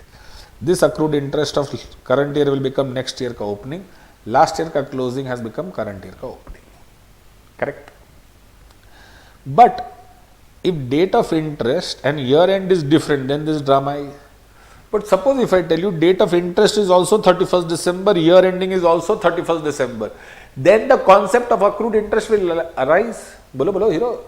If year ending is 31st of December and date of interest is also 31st of December, will accrued interest arise? Na re na, then accrued interest will not arise. Bolo. But the question of accrued interest will arise only if they are unequal. If they are equal, it will not arise. Now chartered, understand. Suppose 31st March ko there is interest. I purchase on 1st of August. 31st March ko Ram was holding. I purchase on 1st of August from him. Now charted April, May, June, July, August. Sorry, April, May, June, July. 4 months Ram was holding investment. Yes. So when I purchase from Ram, don't you think I should pay Ram 4 months ka interest? Yes. So I am not supposed to pay only money for investment. I am supposed to pay him money also for what? I am supposed to pay money to him also for 4 months ka interest. So I will pass the entry investment account debit, interest account debit to cash bank. He will pass the entry cash bank account debit to investment to interest. That means if I am purchasing, I have to pay interest for the previous period. And if I am selling, I will get interest for the previous period. Correct? Yes, sir. Now, the price can become interest price. That means the price which is quoted is including interest. Then I have to bifurcate between interest and cost of investment.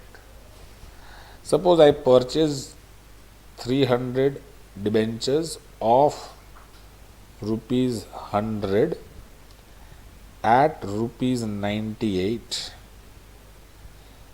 Correct?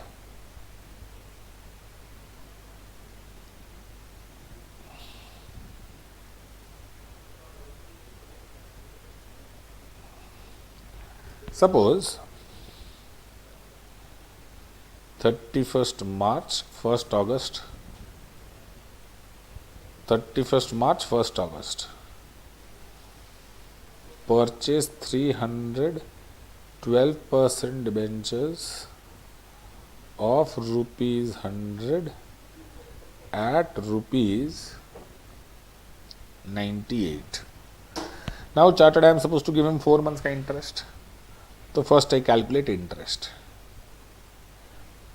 300 into 100, 30,000 into 12%, 3,600 into 4 by 12, 1,200 का interest, correct? Yes. Now chartered, he told me at 98 come interest price. That means 98 is including interest. That means I am supposed to pay him 30,000 into 98%. 38,000 into 98% chartered. So 30,000 into 98% is 29,400 minus 1,200 interest is equal to 28,200. Now, that means chartered, sir, why did you do 30,000 into 98%? 100 rupees ka debenture at 98. That means, can I say this is 98% of nominal value? 100 rupees ka debenture at 98. That means this is 98% of nominal value. Total nominal value is how much? 30,300 into 100. 30,000 into 98. Correct? This is come interest price. That means including interest. How much including interest? 1,200. That means chartered, I am paying for investment how much? 28,200. And how much I am paying for interest? 1,200. So I will pass the entry investment account debit 29,400. Sorry. 28,200 interest account debit 1,200 to cash bank 29,400. Am I clear? But if he would have told me, Dipesh, this is X interest price, then I would have told, yappa, cost is equal to how much? 30,000 into 98% is equal to 29,400. I will not subtract interest because he is saying it is X interest price. That means this money is chartered exclusively towards investment. Means this money chartered is exclusively towards interest. Correct? Yes. Now, then I will pass the entry investment account debit 29,400, interest account debit 1,200 to cash bank 30,600. That means chartered, if it is come interest, I will subtract interest. If it is X interest, I will not subtract interest. Sir, oh sir, if nothing is mentioned in the question whether it is X interest or come interest, what will you do? Then chartered, you will do X interest. If nothing is mentioned in the question whether it is come interest or X interest, you will do X interest. Correct? Now, on the date of interest, you will always receive 6 months ka interest. On the date of interest, you will always receive 6 months ka interest. For example, 31st of March, Ram received interest. 1st of August, you purchased from Ram and you paid him 4 months ka interest. So on 30th September, you will receive full 6 months ka interest. Don't say that you will receive only 2 months ka interest. Na, galat. Because company will not think who was holding for how many months. Who was the last holder, company will give him entire 6 months ka interest. And Ram should get 4 months ka interest that you have already given him. So you will always get 6 months ka interest. You have paid 4 months ka interest. So net interest 2 months ka will get automatically accounted. Automatically. Am I clear? Yes or no? Yes, sir. Understood what? That on the date of interest, you will always receive full 6 months ka interest irrespective of date of purchase or sale. Full 6 months ka interest. Why? Because rest will get automatically adjusted. Irrespective of date of purchase or date of sale, investor will always receive interest for 6 months on the date of interest on total nominal value of investments held. Please remember this, dare you forget. Don't forget. Correct? Now,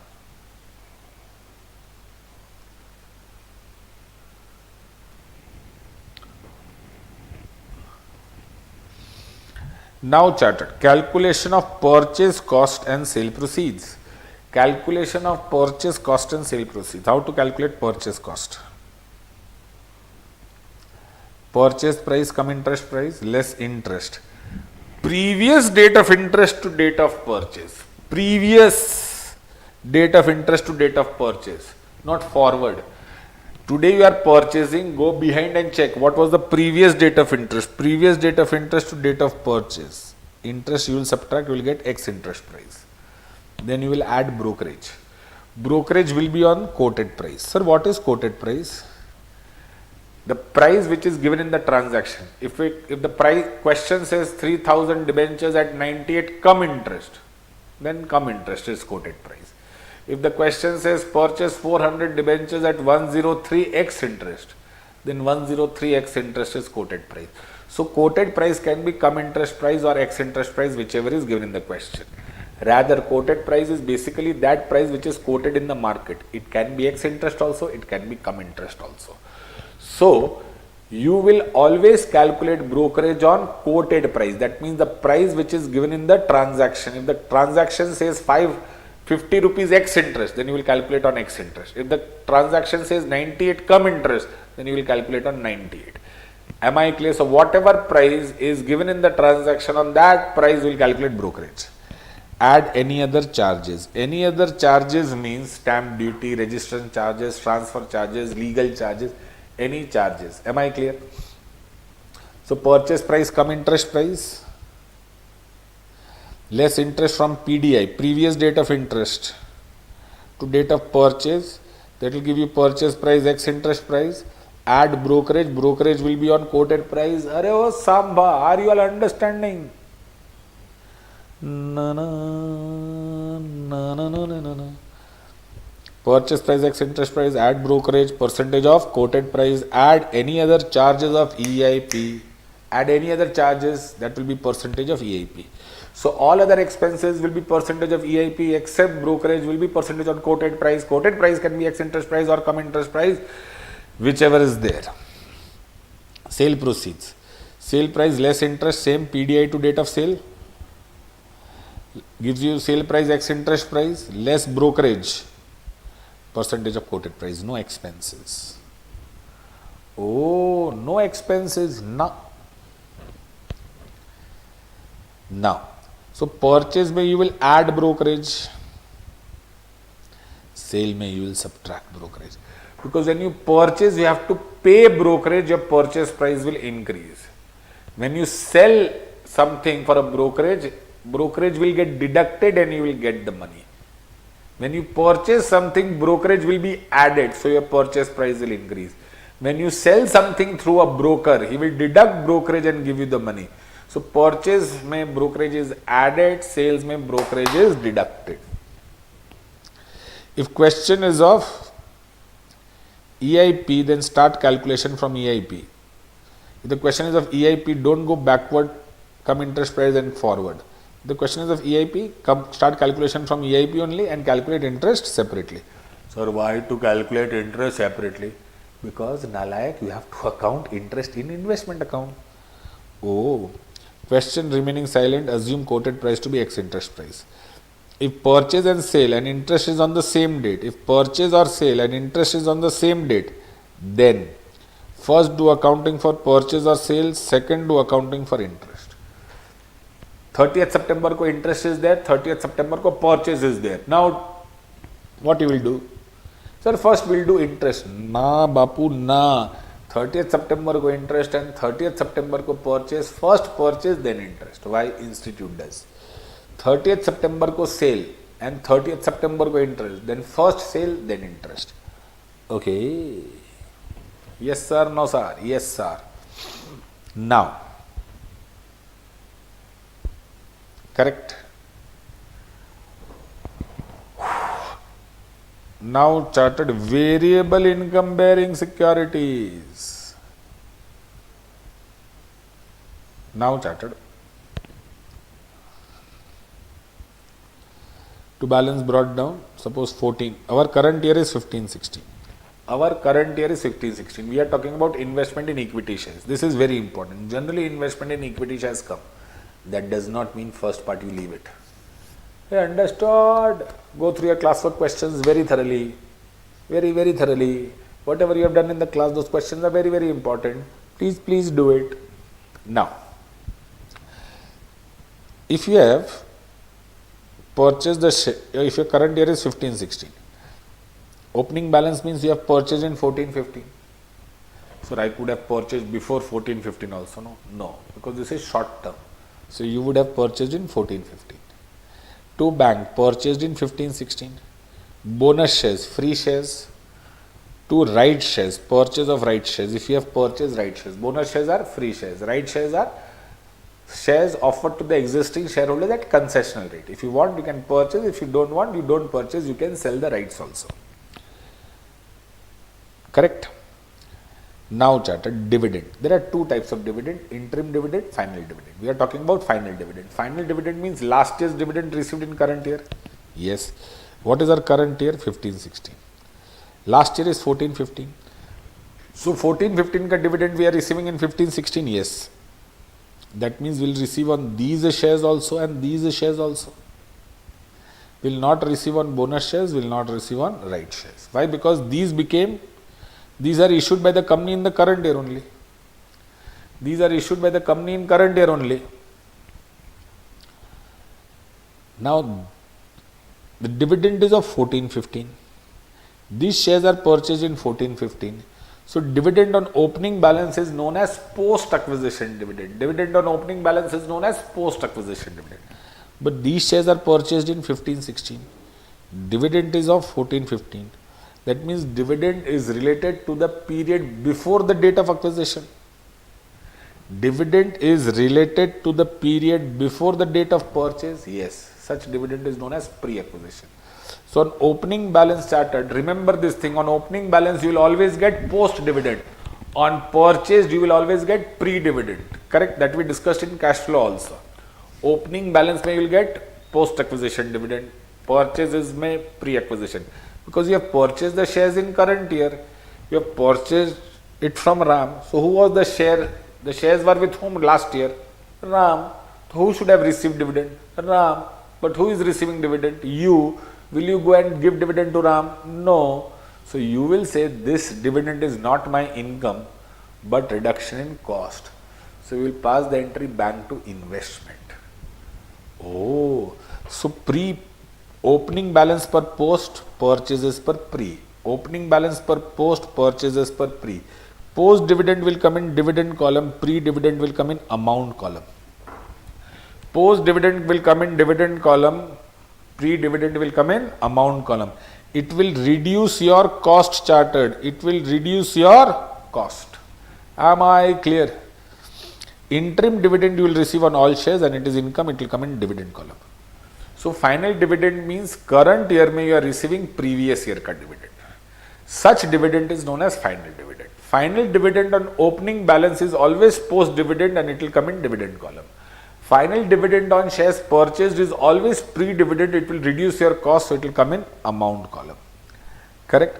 You sell the shares, if there is loss, it will come on the credit side, if there is profit, it will come on the debit side. Loss on valuation, if market value is lower, balance carried down. Correct? Now charted, what is right shares? What is right shares? Right shares are basically free shares. Right shares are basically free shares. No, sorry. Right shares are shares offered at concessional rate to the existing shareholders. Yes.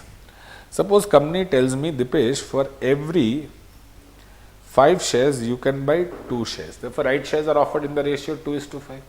How will the company offer me? Telephone. Then SMS. Chitti, letter. I will get a right. So after I get a right, I have got 2 options. Option 1, I can buy the shares. Option 2, I don't buy the shares and I can sell the right to somebody who wants to buy the share, but he does not have the right. Why he does not have the right? Because he is not the original holder. For example, I have got the right, but I don't want to buy the shares. You don't have the right because you are not the original shareholder. So I can sell the rights to you. Yes, As soon as you can get the rights, you can buy the shares from the company. Yes or no? Yes, sir. Now, Chartered, my question is, when you sell the rights, you get the money that is known as sale proceeds of rights. Yes. What to do with the sale proceeds of rights? It should be credited to PL account. It should be credited to PL account. Am I clear? Yes or no? Yes. It should be credited to P&L account. Why? Because entire sale proceeds is your profit. Entire sale proceeds is your profit. But so 99% cases mein you will do this only. But if the question says, because after selling rights, market price of the shares decreased by 4,000. Listen to this very carefully. If the question says, after selling rights, the market price of the shares decreased by 4,000 and you sold the rights for 5,000. You sold the rights for 5,000. After you sold the rights, market price of the shares decreased by how much? 4,000. Then out of this 5,000, 4,000 say you will reduce cost and 1,000 say you will transfer it to PL. So, sale proceeds of rights, question remaining silent, bank to PL, market price reduces, then bank account debit to investment up to decrease in market price to PL balancing figure. Suppose you sale proceeds of right is 5,000. Then you will transfer, nothing is mentioned, you will transfer full 5,000 to PL, it will not come in investment account only. But if the question says market price decreased by 4,000, so bank account debit 5, investment 4 to PL 1. That means 4,000 say you will decrease your cost of PL also, because market price has decreased, so you have to decrease the cost of PL also, cost of investment also. Acha, this point is new, sir. Mast hai na? Correct. With that we come to end of AS 13. We take a break of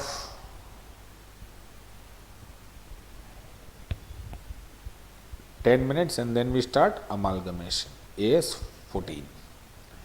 Yes sir, no sir, yes sir.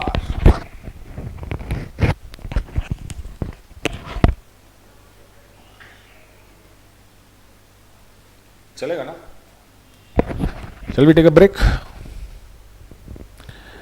Then we'll start fresh amalgamation.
AS14, amalgamation.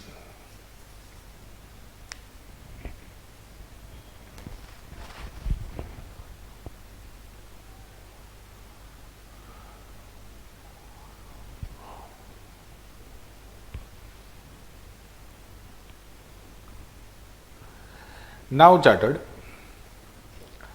AS14, amalgamation of companies. Let's do it. Amalgamation of companies, introduction, it is merging of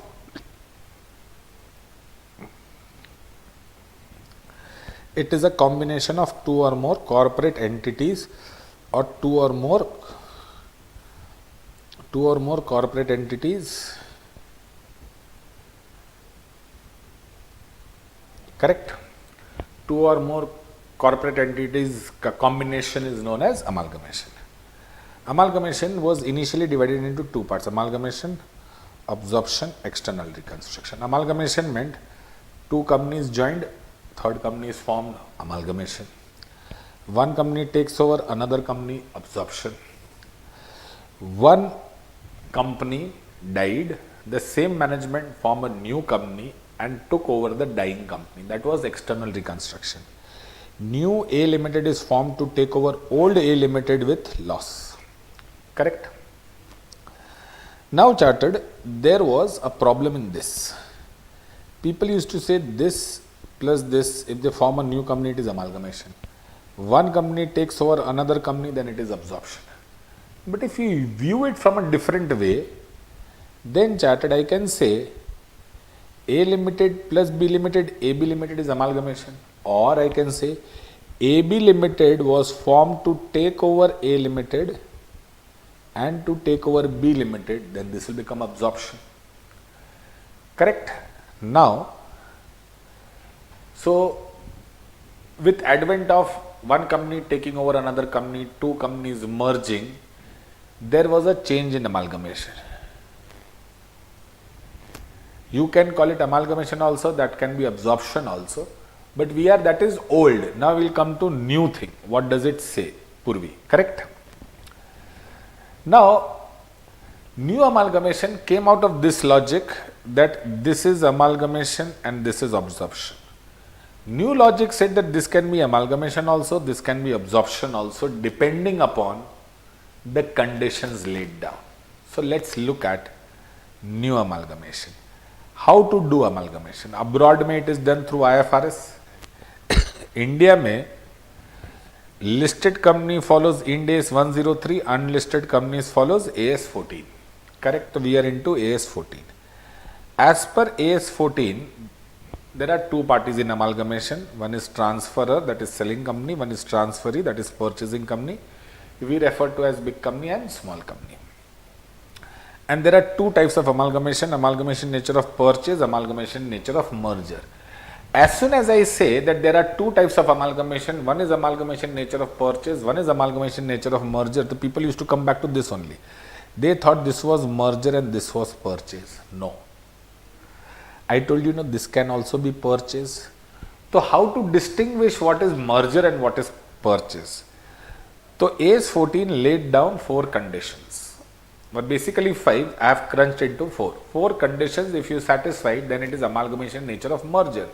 If any one of the 4 conditions you did not satisfy, then it is amalgamation nature of purchase. Again I repeat, if you satisfied all the 4 conditions, then it is amalgamation nature of merger. If you did not satisfy any condition, then it is any one condition, then it is amalgamation nature of purchase. Big company should continue the business of small company. Big company should take over all assets and liabilities of small company, including reserves and surplus at book value. So big company should continue the business. That they were into teaching business, so we are into teaching business. They are into restaurant business, we are also into restaurant business. That means the business should continue. Am I clear? Somebody takes JK classes overall and the classroom they convert into dance classes. Na baba na, business is not continued. So business should continue. Second, big company takes over. This is very important. Big company takes over all assets and liabilities, including reserves and surplus of small company at book value. Book value means value of asset and liability appearing in the balance sheet. Correct? Now, when one company is taking over another company, the big company has to pay a price to take over the company. The price which is taken to take over the company is known as purchase consideration. Purchase consideration can be discharged by shares, by debentures, and by cash. Purchase consideration is given by big company to the shareholders of small company. So condition number 3 states not less than 90% the shareholders of small company become shareholders of big company. Suppose you are small company, I am big company. Correct? So your shareholders I am supposed to pay PC. How am I paying PC? By equity shares. To whom? To equity shares of your company. So your equity shares will then become my company ka equity shareholders. Yes or no? Again I repeat, big company takes over small company. So big company has to pay price to take over the small company. The price is known as purchase consideration. That price is paid by big company to shareholders of small company. That price can be in the form of shares, debentures, cash. The price has to be in the form of shares. That means I will give my company ka shares to your company ke shareholders. Then your company ke shareholders will become my company ke shareholders. Not less than 90% the shareholders of your company should continue to be the shareholders of my company. Oh, condition 3. Not less than 90% of equity shares of small company should agree to continue as equity shares of big company. Not less than 90% of equity shares of small company should continue to be the shares of big company. Correct? Yes. And PC to equity shareholders, that is purchase consideration, should be paid in the form of equity shares only, except cash for fractional shares. What is cash for fractional shares? I will explain in 1 minute. But before that, let's recap the 4 conditions. First condition, big company should continue the business of small company. Condition number 2, big company should take over all assets and liabilities of small company, including reserves and surplus at book value, that is balance sheet value. Condition number 3, not less than 90% of equity shares of small company should continue to be the shares of big company. And condition number 4, PC by big company should be discharged only in the form of shares except cash for fractional shares. What does it mean? Suppose I tell you, for every 3 shares, I will give you 1 share. For every 3 shares in your company, I will give you 1 share of mine company. Your company has how many shares? 3 shares. Then you will get in my company how many shares? 1 share. Suppose in your company you have got 100 shares. Then in my company you will get 1 by 3 into 100. That is 33.33 shares. So 33 shares so I can give. 0.33 shares I cannot give. So for 0.33 shares I will give cash. Correct? PC should be discharged in terms of equity shares only, except cash for fractional shares.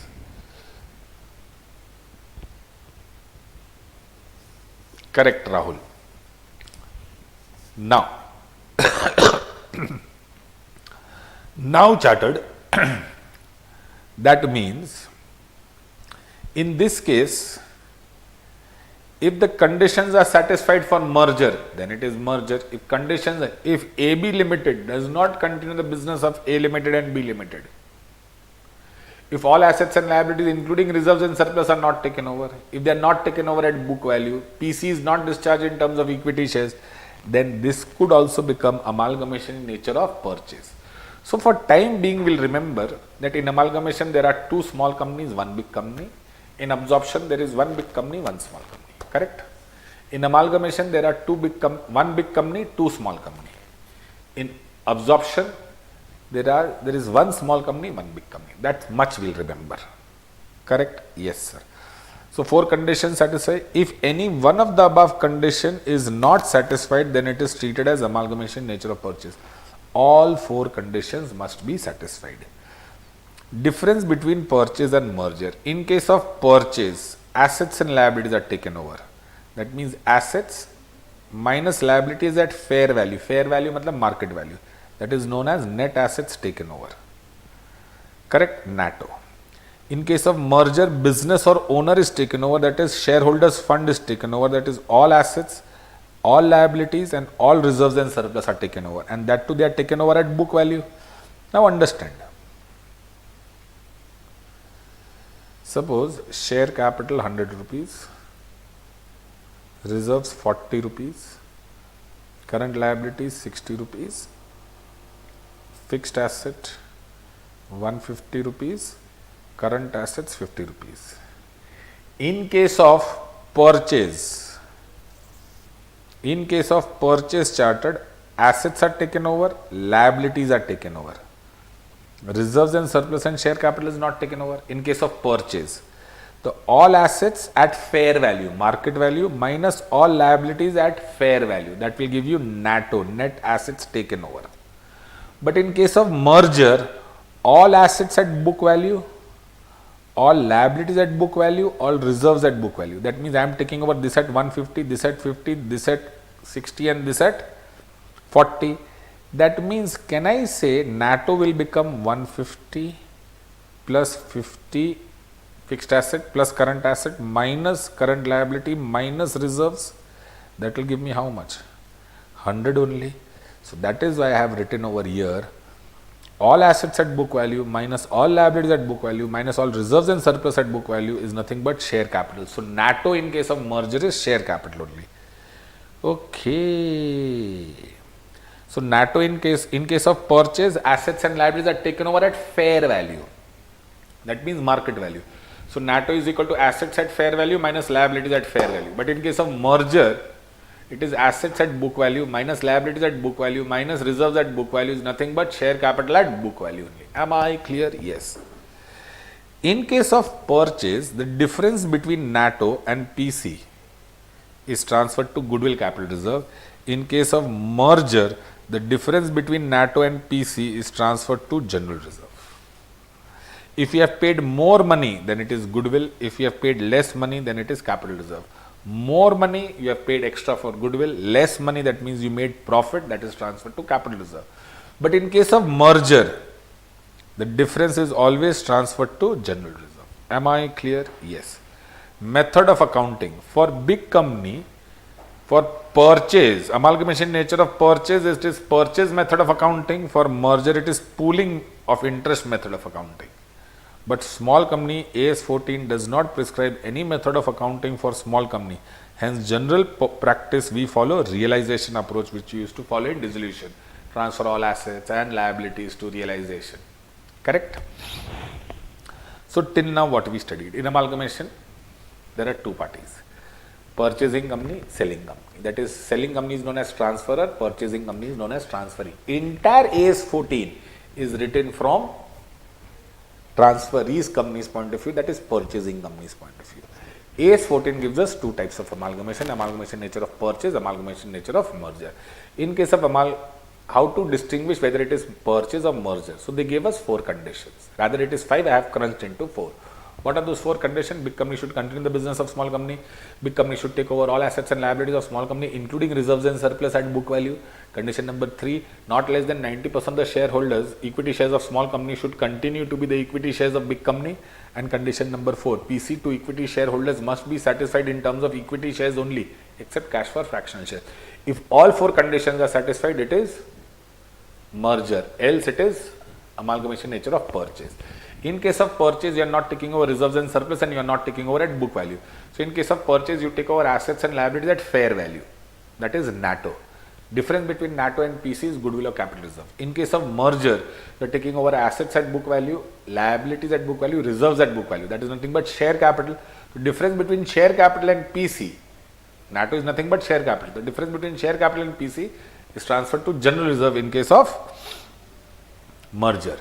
Methods of accounting. For big company, since I told India AS 14 is written from the perspective of big company, that means for big company accounting, for purchase we follow purchase method of accounting, for merger we follow pooling of interest method of accounting. But for small company, AS 14 does not prescribe any method, we follow realization approach. That means transfer of all assets to realization, transfer of all liabilities to realization, the way we did in dissolution. Correct? Our objective is to learn 3-4 things. Calculation of PC, calculation and treatment of profit or loss on amalgamation. That can be difference between NATO and PC. In case of purchase, it is goodwill or capital reserve. In case of merger, it is general reserve. Then accounting in the books of small company, accounting in the books of big company for both purchase and merger. We will start with, so we have divided this chapter into two parts: amalgamation nature of purchase, amalgamation nature of merger. Now this is very one. All questions are of amalgamation nature of purchase only. Until and unless question says it is amalgamation nature of merger, then only it is merger. You don't have to take a decision whether it's merger or purchase, because first condition, big company should continue the business of small company, you will never come to know in the question, because it's a printed question. You don't know the realities of life. Correct? So all question will always assume it is amalgamation nature of purchase until and unless the question states it is amalgamation nature of merger. So majority of the question, 90% of the questions are on purchase, 10% of the questions are on merger, where it was specifically mentioned it is amalgamation nature of merger. Correct? Yes, sir. Now, amalgamation nature of purchase. Steps to solve the question. Step 1, notes and assumption. Step 2, calculation of NATO. 1 minute.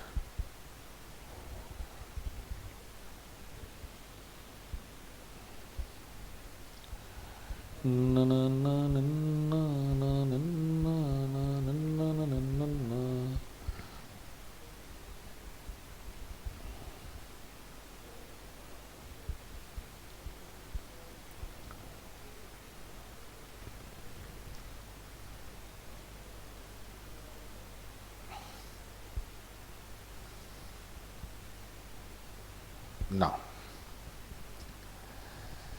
notes and assumptions, calculation of NATO, calculation of PC. There are three methods to calculate. PC, that is payment basis, net asset basis and intrinsic value. Just remember, payment basis, net asset basis and intrinsic value basis. Then calculation of goodwill or capital reserve. Then accounting in the books of small company, 9 journals. Accounting in the books of big company, 9 journals plus 1 sweet balance sheet. Correct? Yes, sir. Now, we will start with calculation of NATO. NATO means assets and liabilities at fair value. Assets taken over at fair value minus liabilities taken over at fair value. Only those assets and liabilities which are taken over, it should be considered at fair value. If fair value is not given, consider book value. Correct? So let's concentrate on the asset side. Only assets taken over should be considered. Nothing is mentioned. We assume all assets are taken over. How do we come to know which asset is not taken over? Suppose question says investment was sold, debtors realized. That means investment are sold by small company. Debtors are realized by small company. So if any asset is sold or realized by small company, it means that asset is not taken over by big company. Correct? If any asset is sold or realized by small company, it implies it is not taken over. If fair value of asset taken over is not given, assume it is taken over at book value. Asset taken over does not include fictitious asset. Why? Because that is a loss that would be borne by big company. So only assets taken over should be considered. It should be considered at fair value. If fair value is not given, consider at book value. Question remaining silent. You assume all assets and liabilities are taken over. Fictitious asset is not taken over. How do we come to know that which asset is not taken over? If any asset is sold or realized by small company, it means that that asset is not taken over. Cash and bank. This is important. All points are important, but all these points are very important. Cash and amount of cash and bank in NATO. Cash bank in balance sheet of small company. Cash bank in balance sheet of small company. Minus amount of realization expenses paid by small company. So I have got 50,000 cash bank balance. I am supposed to pay 5,000 realization expense. If I give you entire 50,000, from where will I pay? So I will deduct that realization expense. If I am paying any dividend before amalgamation, then that also I will deduct. So amount of realization expenses paid by small company, amount of dividend paid by small company. This I will deduct. Then the remaining cash bank balance is taken over by big company. Book value of goodwill will not come in NATO if PC is on payment basis. Remember this. PC can be calculated in 3 bases: payment basis, net asset and intrinsic value. So what is payment basis, net asset basis, intrinsic value basis? Wait. Remember this point now. that if you are calculating PC on payment basis, then book value of goodwill will not come in NATO. But if you are calculating PC on any other basis, book value of goodwill will come in NATO. Acha. So I repeat.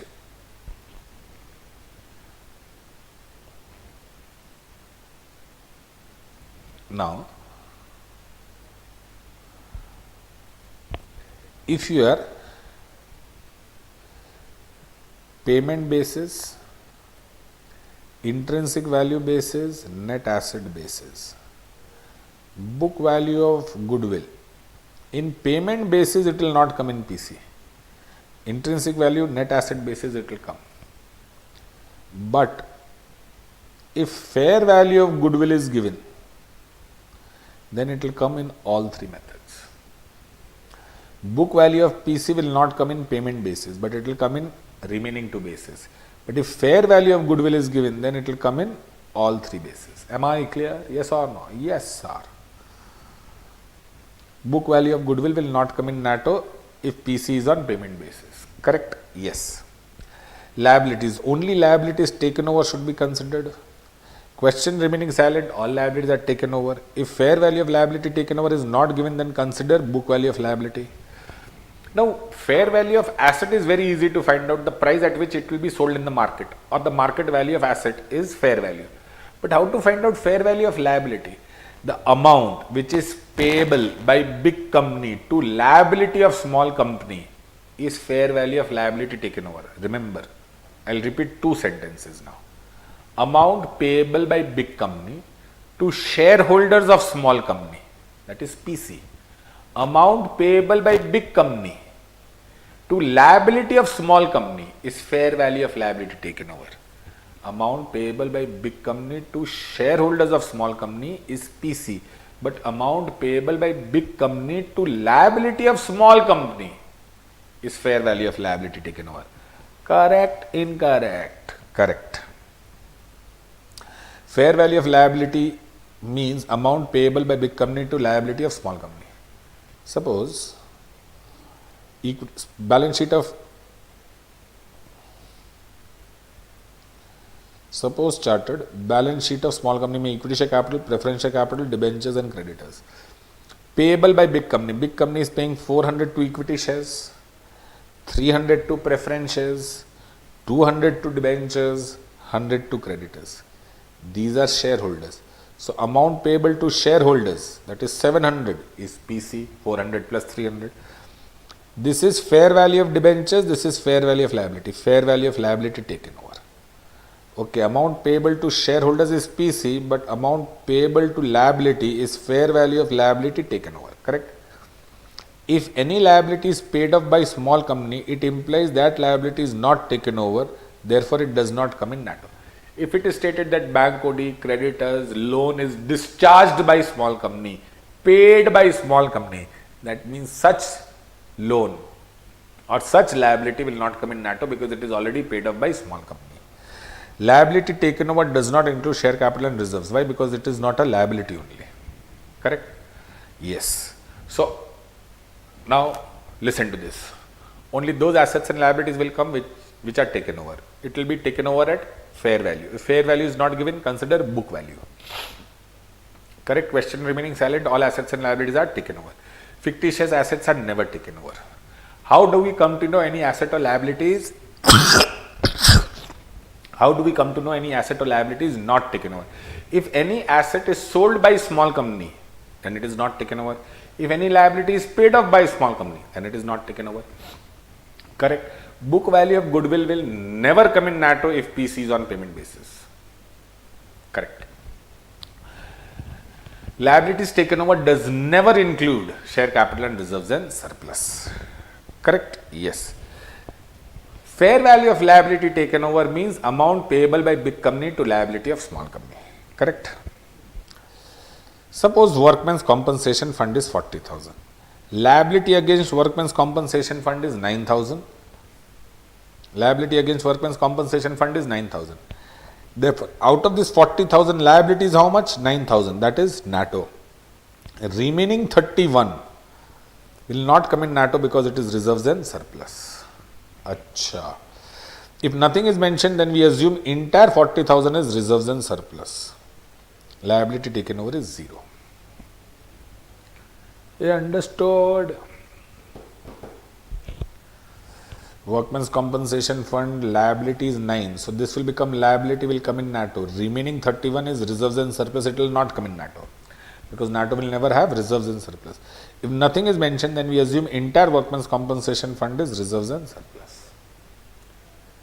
Correcta, incorrecta? Correcta. Now, note on reserves and surplus. Reserves and surplus are divisible profits, general reserve, reserve fund, revenue reserve, retained earnings, dividend equalization fund, PL credit, capital reserve. These are all divisible profits. Capital reserve, profit prior to incorporation, revaluation reserve, security premium, capital redemption reserve, debenture redemption reserve, workman's compensation reserve, investment fluctuating fund, sinking fund. All these are, it will not come in NATO. It will be transferred to equity shareholders. Correct? Reserves from A to G, black wala, are free reserves. H to O are not free reserves. Correct? Yes? No? Yes, sir. Now, so these reserves are reserves and surplus, which will not come in NATO. They will be transferred to equity shareholders. These are free reserves, that is divisible profits. These are not free reserves. Not free reserves means from here you cannot pay dividend. From free reserves you can pay dividend. Pension fund, provident fund, gratuity fund, retirement fund, workmen's profit sharing fund, staff welfare fund, insurance policy fund are all liability in nature. These are in nature of payables, therefore liability, it will come in NATO. Statutory reserves, investment alliance reserve, development rebate reserve, foreign project reserve, export profit reserves, right? These are all reserves which were created because of Income Tax Act. Suppose these reserves are to be created for 5 years, are to be maintained for 5 years by small company. Correct? Statutory reserves are to be maintained by small companies. Say in the question says it is to be maintained for 5 years.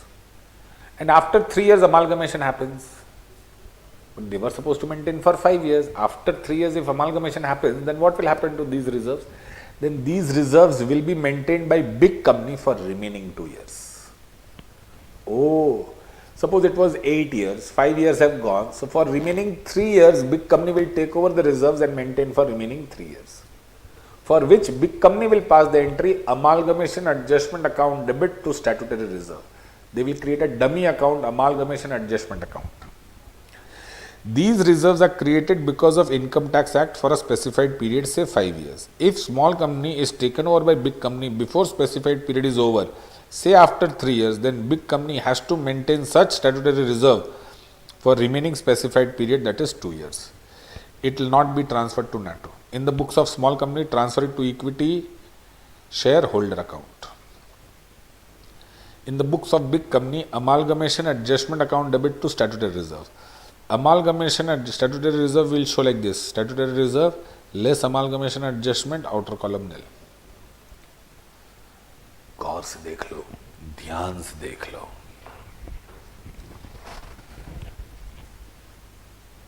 Correct? Yes. Now charted, very important note, how to find out fair value of debentures. How to find out fair value of debentures. It means amount payable by big company to debenture holders of small company. ठीक है. Question remaining silent. Face value or nominal value of debenture is always rupees 100. Capsule 1. Suppose this is balance sheet of small company. 15% debentures 50,000. 15% debentures 50,000. Case 1. Big company agrees to redeem 15% debentures of small company at 20% premium by issue of 12% debentures of big company at 96. Big company agrees to redeem, that is repay, 15% debentures of small company at 20% premium. That means they will repay 50,000 at 20% premium, 60,000. How they will repay? By issue of 12% debentures at 96. By issue of 12% debentures at 96. That means this 60,000 will be settled by 12% debentures of 96. So how many debentures will be issued? 60,000 divided by 96, 625 debentures. In the books of big company, the journal entry will be 15% debentures, 625 into 96. Discount 625 into 4. To new 12% debentures, 625 into face value 100, 62,500. Yes sir, no sir. Amalgamation.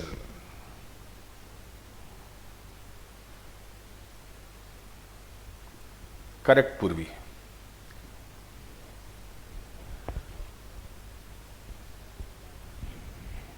I understood. Now, big company agrees to redeem 15% debentures of small company at 10% discount. So 50,000 minus 10% discount, 45. By issue of 12% debentures of big company at 25% premium. This 45,000 will be settled by 12% debentures at 125, 25% premium. Nominal value is always 100, 25% premium will become 125. Therefore, number of debentures issued will be 45,000 by 125, 360 debenture. So, old debenture 360 into 125, this is fair value. This will come in NATO. Fair value which will come in NATO. Journal entries in the books of big company, 15% debentures 360 into 125, security premium 360 to debentures 360 into 100. Yes sir, no sir, yes sir. Big company agrees to discharge 15% debentures of small company by issue of 10% debentures of big company so as to yield same amount of interest. That means we should get, or debenture holders should get, the same amount of interest. That means 15% debentures of old should be equal to 10% new debentures, same amount of interest. That means 15% of old debentures is how much? 50,000. Therefore, 15% of 50,000 is how much? 7,500. So I should get 7,500 as interest. 10% of new debenture. Therefore, new debenture should be 75,000. Because over here the rate is 15%, over here the rate is 10%. So 15% of 50,000 should be equal to 10% of new debenture. 15% of 50,000 is 7,500 is equal to 10% of new debenture. Therefore, new debenture is equal to 7,500 divided by 10% is equal to 75,000. Journal entry in the books of big company, 15% debentures to 10% debentures.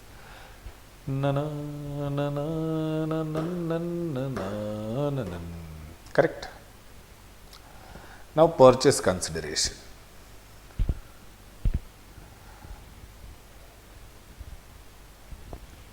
Now chartered.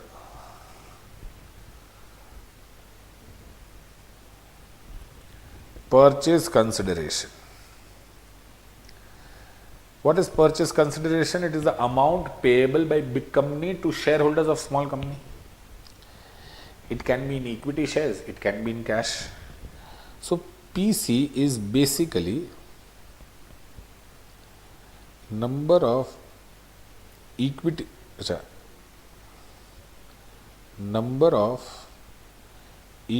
shares by big company into issue price of big company plus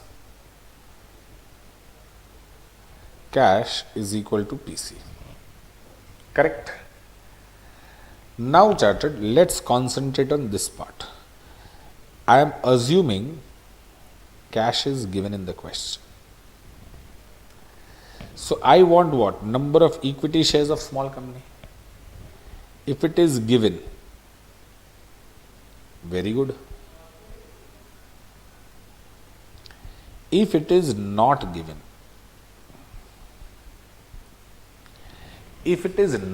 chartered, then I want swap ratio. Swap ratio means, suppose swap ratio is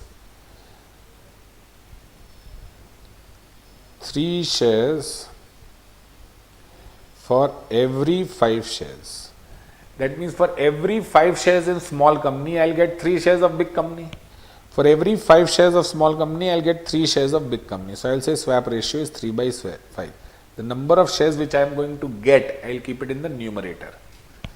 Number of shares which I am going to get, I will keep it in the numerator. How many shares I will get? 3 shares I will get for every 5 shares into number of shares of small company.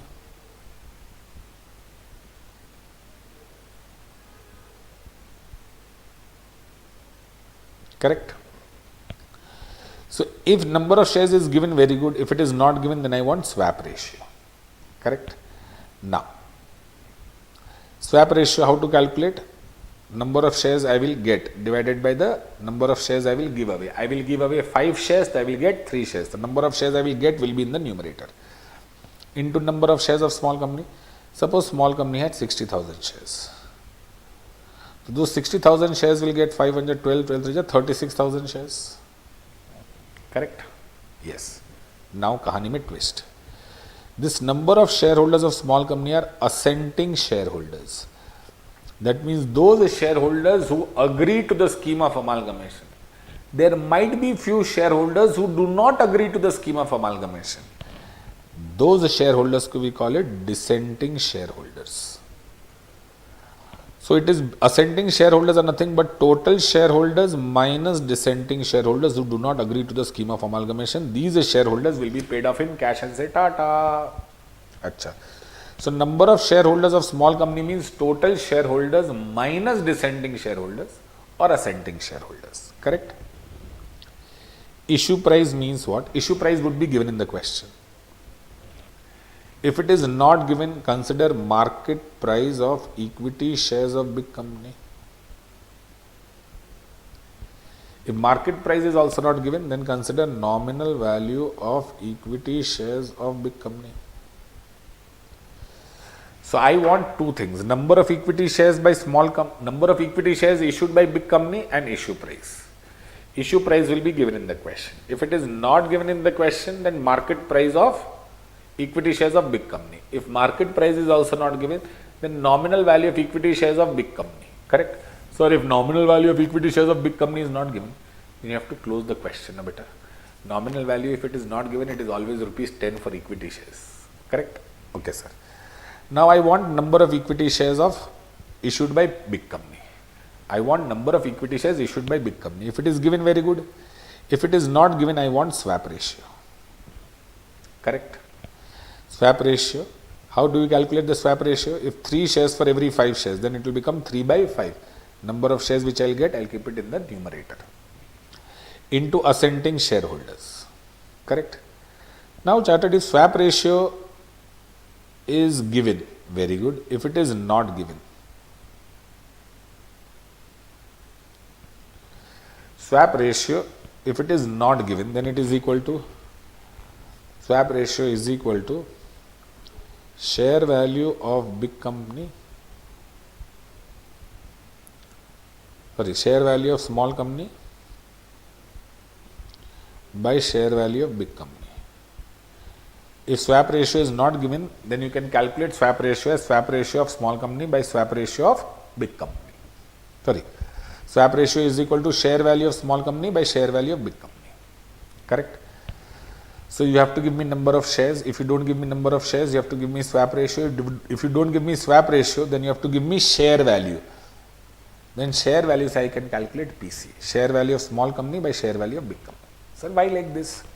Suppose if I tell you share value of small company is 6 rupees and share value of big company is 18 rupees. That means, can I say for every 3 shares in your company, you should get 1 share of big company? For every 3 shares in small company, they should get 1 share in big company? Yes. Then what will be the swap ratio? Sir, 1 by 3. Why 1 by 3? Sir, number of shares you are going to get, that will come in numerator. Correct? So 1 by 3? Yes. Now 1 by 3 is nothing but 6 by 18. And 6 by 18 is nothing but share value of small company divided by share value of big company. Correct? Yes.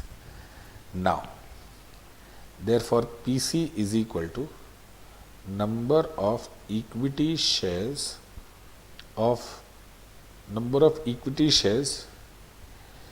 issued by big company into issue price plus cash is equal to PC, or swap ratio into number of equity shares of small company into issue price plus cash, or share value of small company by share value of big company into entire drama same.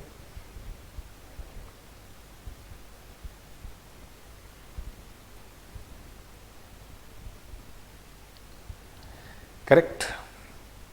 Now, issue price, if it is given, very good, not given, market, given or market price or nominal value of big company.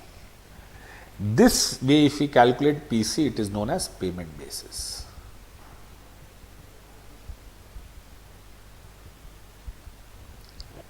Correct? Yes, sir. Now chartered. But suppose if question says cash is given but amount of cash is not given in the question. They are saying that PC may as much cash as is required or sufficient cash. That means they are saying we are paying cash but amount we will not tell you, or they will not give you number of shares, or they will not give you swap ratio also, and they will not give you share value of small company also. Then what you will do?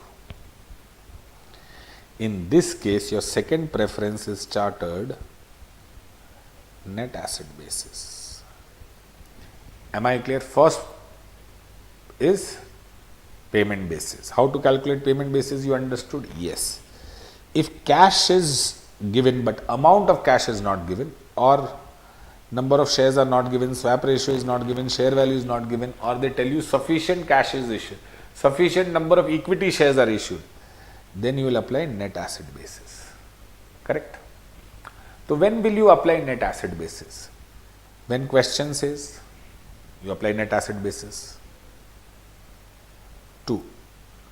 When cash balance is missing, then you will apply. Equity shares are missing,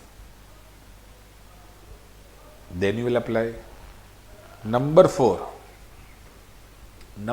chartered, entire question mein nothing is mentioned about PC. Nothing, entire question mein there is 0 line about PC. Then also you will say NATO is equal to PC.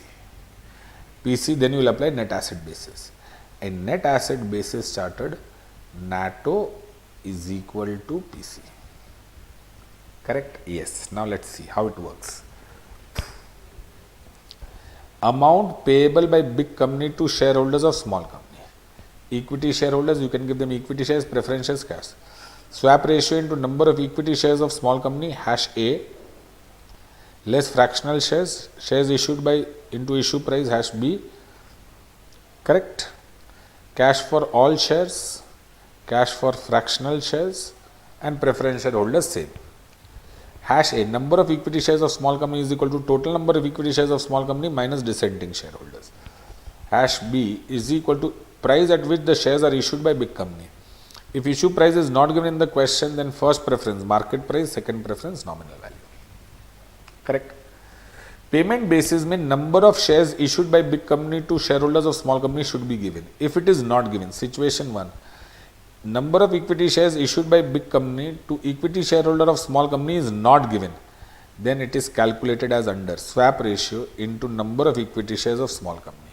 How to calculate swap ratio? Equity shares I will get by equity shares I will give. Number of shares I will get, that will be in the numerator.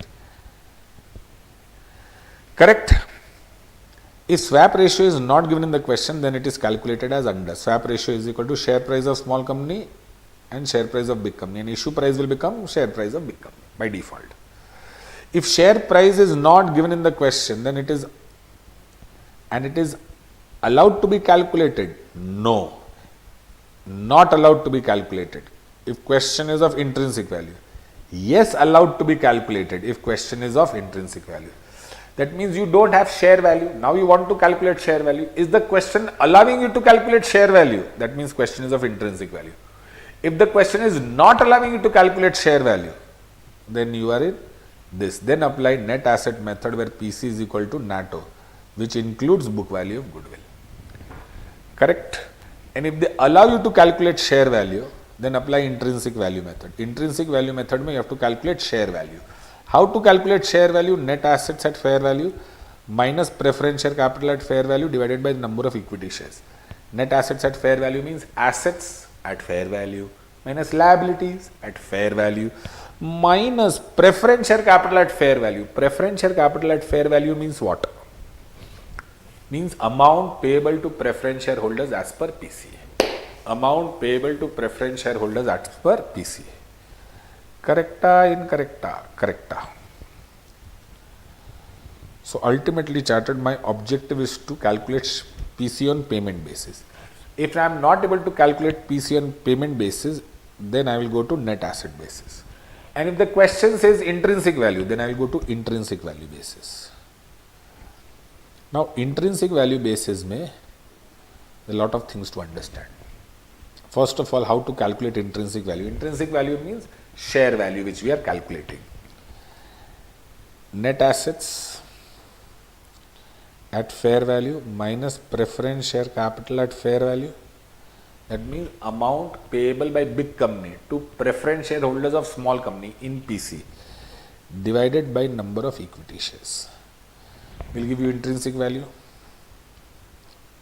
Then swap ratio is equal to intrinsic value of small company by intrinsic value of big company, and issue price will become intrinsic value of big company.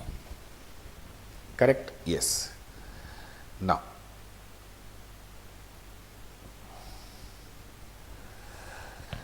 chartered. Net asset includes book value of goodwill. PSC at fair value means amount payable by big company to preference shareholders of.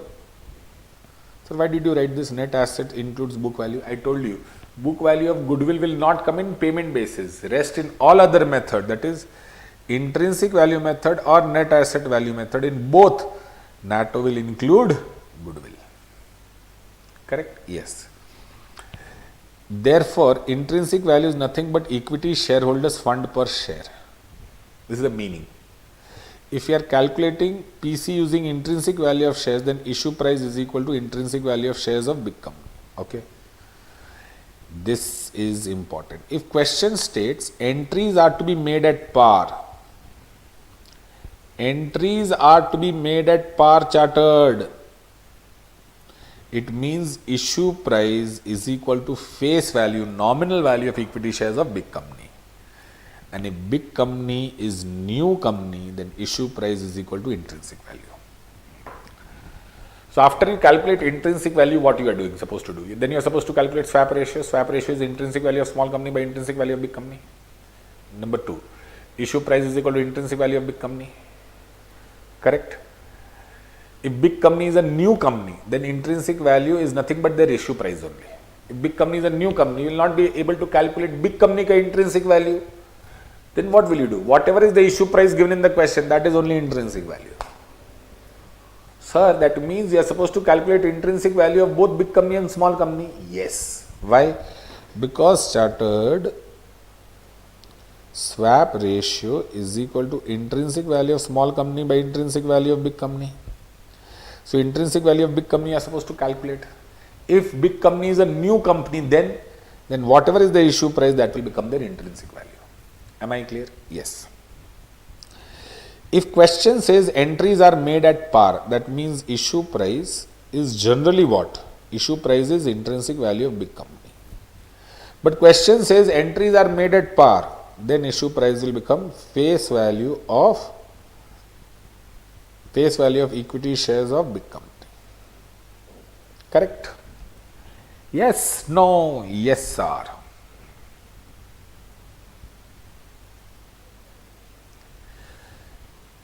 Now,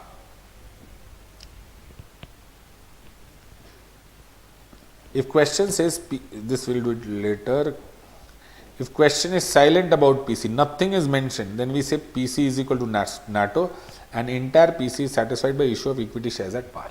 Entire question mein nothing is mentioned about PC, then PC is equal to NATO. If question says PC is settled by issue of equity shares and cash, but amount of cash given by big company to equity shareholder of small company is not given, then also PC is equal to NATO. So when to apply net asset basis started, this is very, very important table.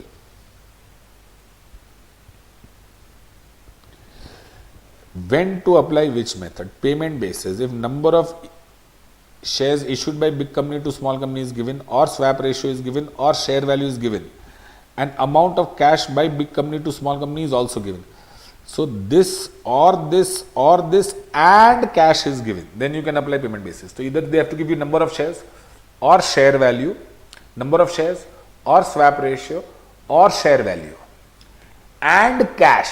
If they give you, you can calculate payment basis. When number of shares issued by big company or swap ratio or share value is not given, then you will apply net asset. This is not given.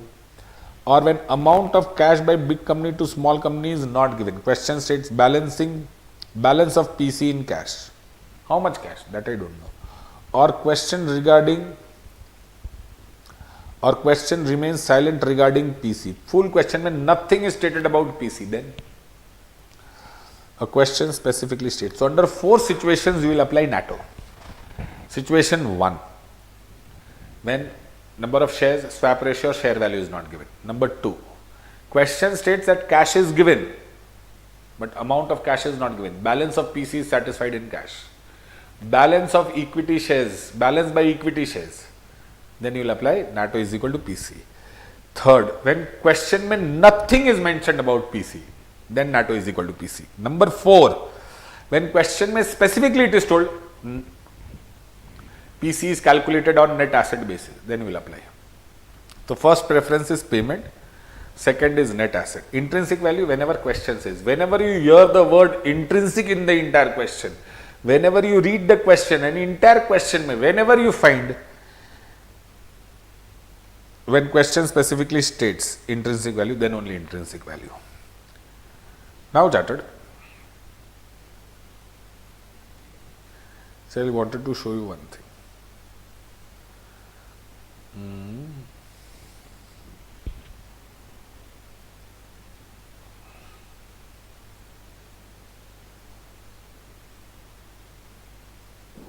See, issue 3 equity shares of rupees 10 each for every 2 equity shares held. Issue how many equity shares? 3 equity shares for every 2 equity shares in B company. That means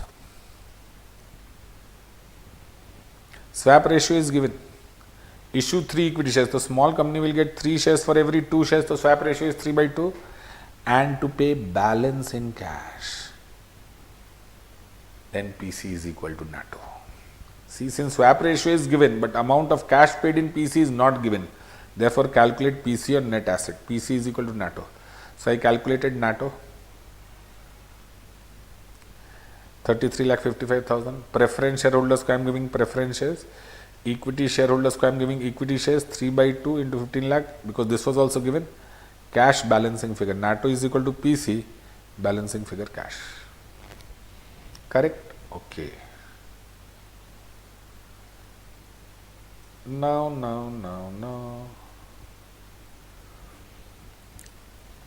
This is on NATO of small company 9 lakhs, NATO of big company 8 lakhs.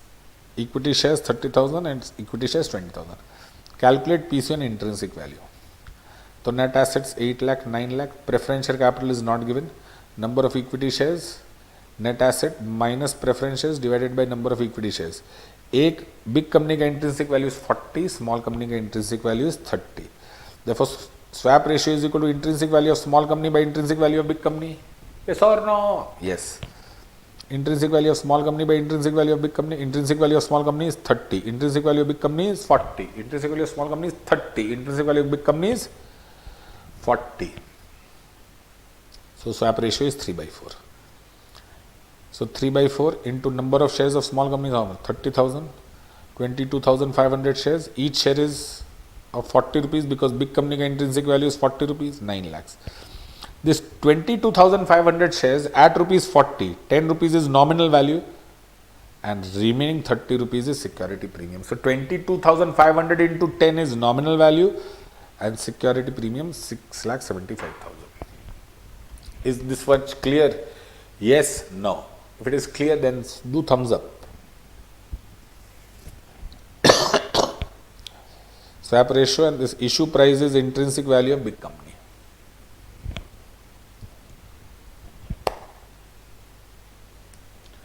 बोलो बोलो चटाड. Now,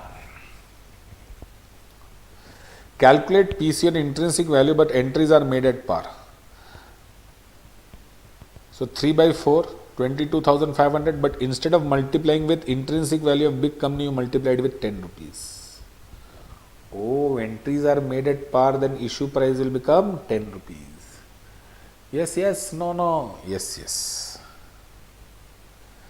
Now, this is very important case. Case 2 was also very important. Big company would issue 1 equity share for every 2 equity shares held and as much cash as is necessary to adjust the right of the shareholders in accordance with intrinsic value. Issue 1 equity share for every 2, therefore swap ratio is 1 by 2. And there is cash. How much cash, that we don't know. So give 2 equity, intrinsic value we calculated how much? 30, 40. So logically this should have been the swap ratio. But chartered, they are saying for every 2 shares in small company, they will get 1 share. But 2 shares of small company of 30 each will become 60 rupees. And they will get 1 share of big company which is worth 40 rupees. So I am giving you 30 rupees cut 2 share and you are giving me 1 share of 40 rupees only. That means on 2 shares I am running a loss of 20 rupees. That means per share I am running a loss of 10 rupees. That 10 rupees you are supposed to give me in cash. Oh yes, I am giving you 2 equity shares of 30 rupees. You are giving me 1 equity shares of 40 rupees.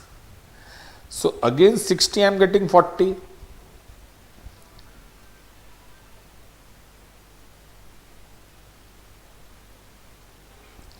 Correct. So on 2 equity shares, deficiency is 20. Therefore, 1 equity shares deficiency is 10 rupees. And this should be paid in cash. Correct? Yes, no. Yes, sir. So, we have done till NATO we have done, PC we have done. Now, chartered, after NATO PC,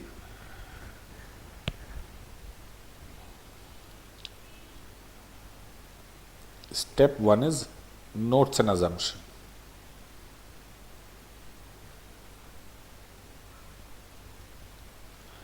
Notes and assumption mein what will you write?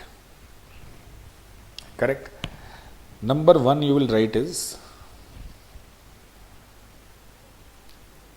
transferee, company ka name, transferor company ka name. So you will come to know which is big company, which is small company. If the name is big, then you can write the short form. Suppose Ajanta Limited, then you can write A Limited. Ram Lakshman Limited, so you can write RK Limited, and then use that short form throughout the question. Number 2, you will write which method of PC.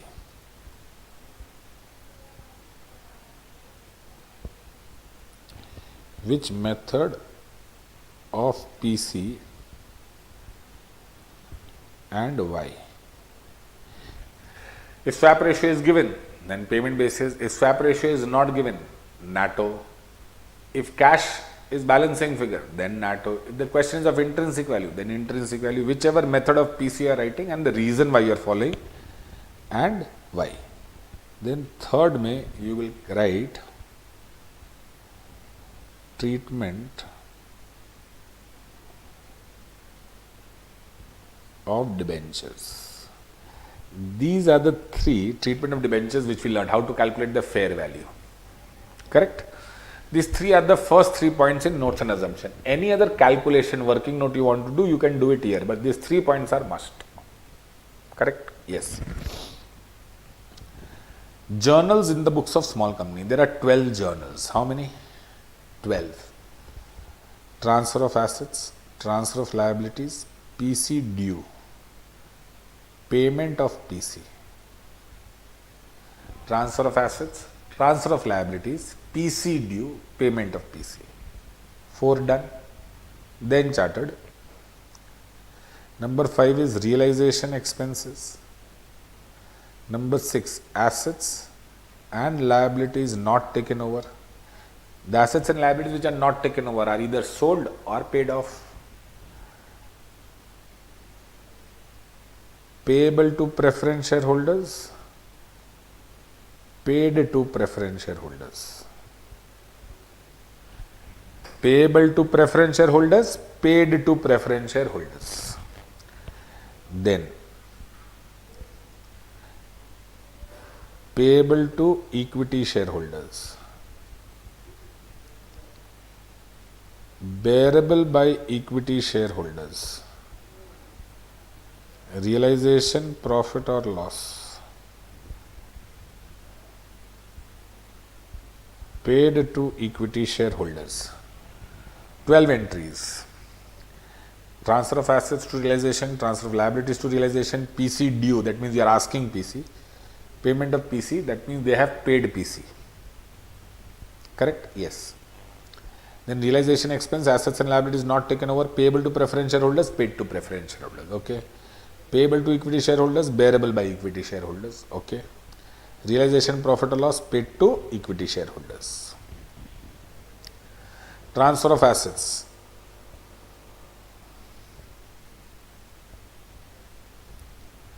Realization to assets.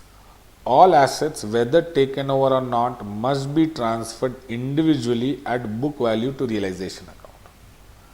All assets, whether taken over or not, must be transferred individually at book value to realization account except cash bank and fictitious asset. Correct? Fictitious asset will never be transferred to realization. All assets will be transferred including goodwill. When I say all means all except these two only. We will transfer at which value? Book value. Don't transfer it at fair value which is given in adjustment. Na baba na. Fictitious asset will never be transferred to realization. Cash and bank, if it is taken over by big company, then it is transferred to realization. Okay. If it is not taken over, then it is not transferred to realization. Prepare a separate account. Cash and bank, if taken over, transfer. If not taken over, do not transfer. If nothing is mentioned in the question, we assume cash and bank is taken over. How much cash and bank is transferred to realization? Same. Cash and bank in balance sheet minus amount of realization expenses paid by small company minus amount of dividend paid by small company. Liabilities may same. All liabilities, whether taken over or not, must be transferred individually at book value except equity share capital, preference share capital and reserves and surplus. These are not transferred. Why? Because they are not liabilities only. All assets except cash and bank, fictitious asset, they should be transferred at book value. Cash and bank, if it is taken over, it is transferred. If it is not taken over, it is not transferred. We prepare a separate account. Cash and bank, if it is taken over, then at what value it is taken over? Cash and bank as per balance sheet, minus realization expenses if paid by small company, minus dividend if paid by small company. Yes sir, no sir, yes sir.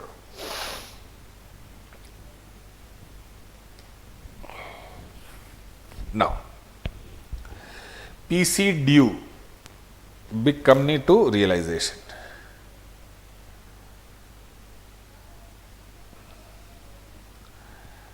Big company to realization. Correct? PC due.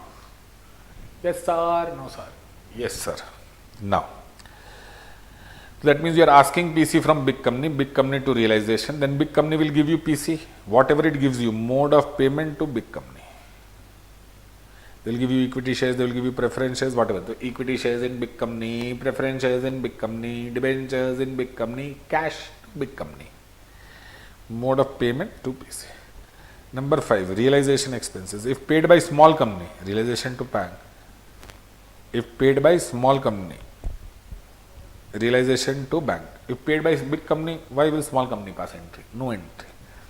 Assets and liabilities not taken over by big company. Assets are sold, bank to realization, liabilities are paid off, realization to bank. Sir, bank to asset, no.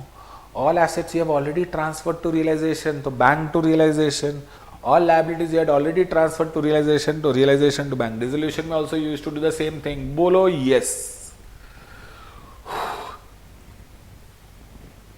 Correct? Payable to preference shareholder balance sheet वाला figure to preference shareholder PC वाला figure.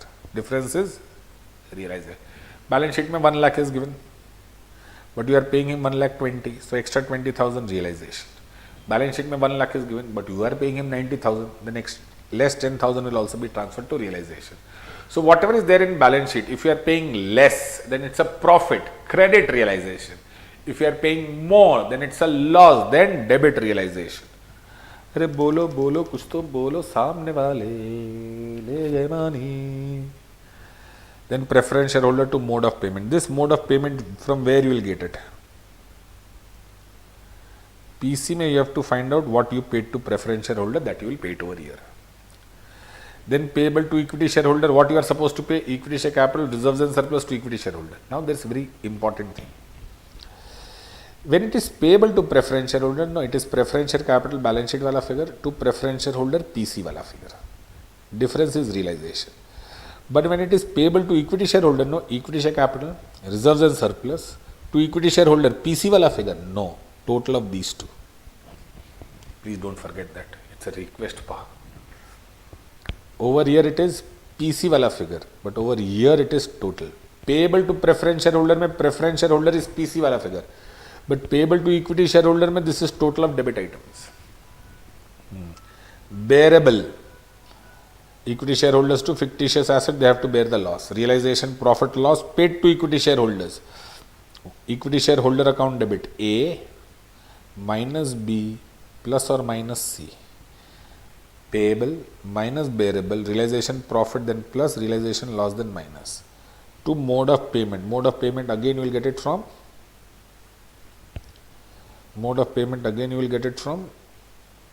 PC. Correct? To cash bank, balancing figure. If this entry does not tally.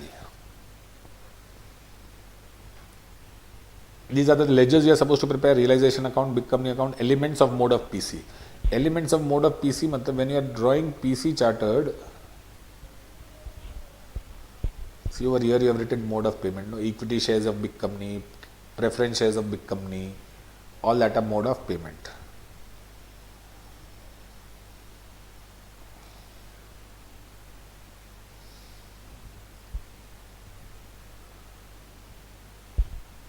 Now, accounting in the books of, then cash bank, equity shareholder, preference. These are the ledger you are supposed to prepare. Realization account, big company account, elements of mode of payment, that is equity shares in big company, preference shares in big company. Cash bank, if you have not transferred, preference shareholder, equity shareholder account. All accounts will tally. Accounting in the books of big company, 9 entries. Correct? Yes. Are you ready, chartered? Yes or no?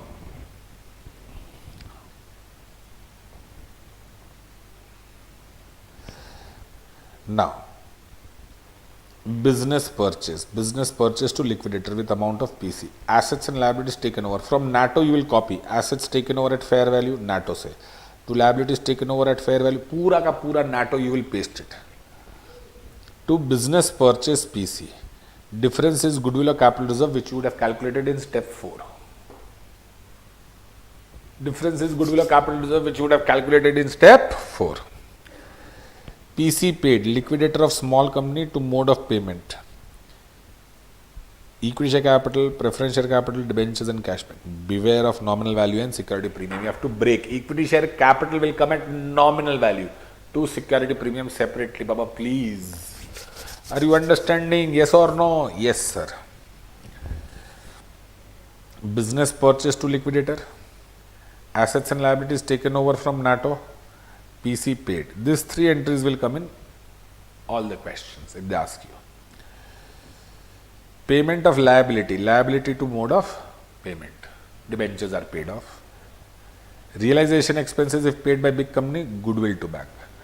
Unrealized profit on stock taken over from small company. Unrealized profit on stock taken over from small company. That means big company has sold stock to small company and small company ke books mein it is there. I sold this calculator to you. 100 rupees ka calculator, I sold it to you for 12 rupees. So in your balance sheet it is appearing at 12. But when I take this over, can I show it at 12? No, I have to show it at 10. So I have to reduce this by 2. If I reduce this by 2, I will credit. So stock is credited. If I reduce this by 2, that means I am reducing your asset. If your asset reduces, your NATO reduces. If your NATO reduces, goodwill will be debited. It was sold by big company to small company at profit. Yes, no. Mutual owings, contra item or intercompany debt. That means big company, there is a amount due between big company and small company. Debtors and creditors between big company and small company. Amount due between big company and small company. Creditors to debtors, bills payable to bills receivable, loan from loan to. Acha, payment of liability, liability to mode of payment, realization expenses if paid by big company, goodwill to bank, unrealized profit on stock taken over from small company, it was sold by big company to small company at profit, goodwill to stock. This is profit of big company in the stock of small company. This is profit of big company in the profit of big company in the stock of small company. Profit of big company in the stock of small company.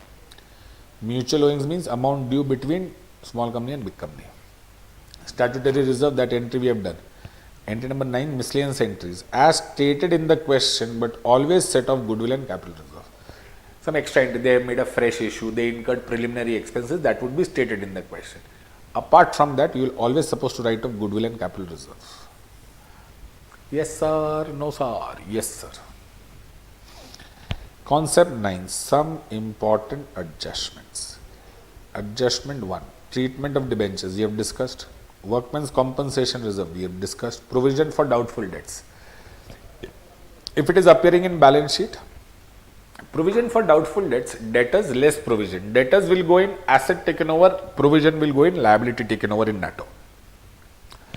So less in NATO as liability taken over and transfer it to realization also. But if it is given in adjustment, less in NATO as liability taken over, do not transfer it to realization account. Why? Because it does not have a book value. So provision will always go in NATO, but if it is there in balance sheet, it will go to realization. If it is not there in balance sheet, it will not go to realization. Why? Because it does not have a book value. Now, this is also very, very important, chartered. PDD, debtors of small company minus mutual owings. That mutual owings only if decreases debtors of small company. Mutual owing can be of two types. It can be debtors of small, creditors of big, or it can be debtors of big and creditors of small. So when we are passing mutual owing entries, this is reducing debtors. It is reducing debtors of which company? It can be any company. If it is debtors of big and creditors of small, then creditors of small company are decreasing, debtors of big company are decreasing. Then life is beautiful. But if it is debtors of small and creditors of big, for example, big to pay small, big to pay small, big company is supposed to pay small, then small company ke debtors, big company ke creditors. But if small to pay big, then it is small company ke creditors and big company ke debtors. Yes or no? Yes. Now chartered, my question is, if it is decreasing debtors of small company, then PDD is equal to debtors of small company minus mutual owings only if debtors of small company are decreasing. That means whatever journal entry mein this amount is there,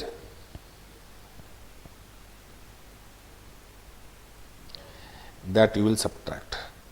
So you will create PDD on debtors of small company minus mutual owings, that mutual owings which is decreasing debtors of small company. That means it should be payable by big company to small company. Am I clear? Goodwill that we have discussed, realization expenses. 2000 is paid by small company, realization to cash bank, big company will not pass the entry. 2000 paid by big company. Big company, small company will not pass the entry, big company goodwill to cash bank. Of 2000, 1200 is borne by big company. So 800 small company, 1200 big company. Of 2000 paid by small company, 1200 is reimbursed by big company. Ultimately big company is reimbursing, that means 800 is borne by small, 1200 is borne by big. Now chartered, if nothing is mentioned in the question, who is paying realization expenses? Then you have to assume.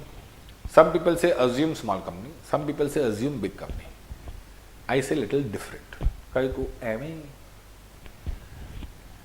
I say that if realization expenses, if cash and bank is taken over, then realization expenses will be paid by big company. If cash and bank is not taken over, then realization expenses will be paid by small company. Question remaining silent. If cash bank is taken over by big company, then realization expenses paid by big company. If cash bank is not taken over by big company, then realization expenses paid by small company. Correct? Incorrect? Correct. Unrealized profit that we have already discussed. Revaluation of fixed asset of big company. If big company ka fixed assets are increasing, fixed assets to revaluation reserve. If big company ka fixed assets are decreasing, PL to fixed asset. Now, suppose chartered revaluation of fixed asset of big company is given and the question is of intrinsic value. Then in intrinsic value calculation, you will take fair value, that is revalued amount. Sir, once again, in the question it is given, suppose plant and machinery of 10,000 is revalued at 12,000. So this 12,000 you will take in net assets for calculation of intrinsic value. This is plant and machinery of big company. Correct? Then this entry, fixed asset to revaluation reserve, you should pass, you should not pass. If nothing is mentioned, you should pass. But if the question states that it has been decided to show book values of assets and liabilities in new balance sheet, then you will not pass these journal entries, and in new balance sheet you will show 10,000 only, not 12,000. Oh, again I repeat. If revaluation of fixed asset of big company is given, then that revalued figure, fair value, you will take while calculating intrinsic value. But fair value will you show in balance sheet? You will not show in balance sheet. Depends. If nothing is mentioned in the question, you will show the fair value and you will show revaluation reserve also.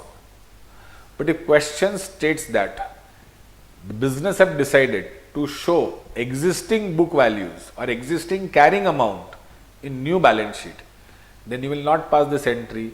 You will continue to show asset at the old value.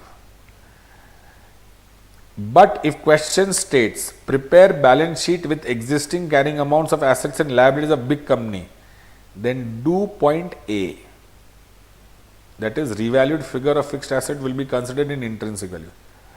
But point B, do point A, but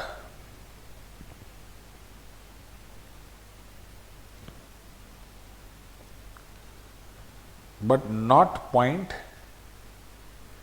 B, that is show old book value of assets and liabilities in new balance sheet.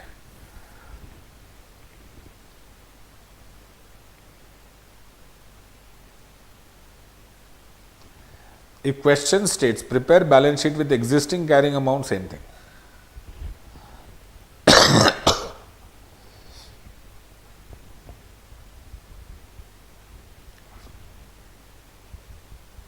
But not point A. Correct? Yes, no. Yes, sir. Dividend paid before amalgamation. That is amount of dividend is equal to dividend percentage into equity share capital, journal entry PL to bank. Is PL to dividend, dividend to bank. Less from profit, less from bank before amalgamation. This entry is supposed to be entry number 0. Okay. This entry is supposed to be entry number 0 chartered. Am I clear? Yes or no? Yes, sir. Issue of bonus shares. Reduce from reserve, add to share capital and calculate PC on the increased share capital. And calculate PC on increased share capital. Valuation of goodwill ka formula that everybody knows. Now, goodwill is equal to average profit into years of purchase. Super profit goodwill is equal to super profit into years of purchase. Capitalization method, average by rate of return minus capital employed. Super profit is equal to average profit minus normal profit. Average profit is equal to total profit minus interest income. Remember, if there is abnormal gain or loss, please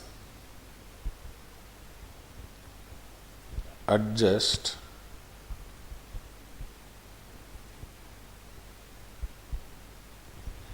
abnormal loss if there in the question. Correct, I'll show you abnormal loss wala question.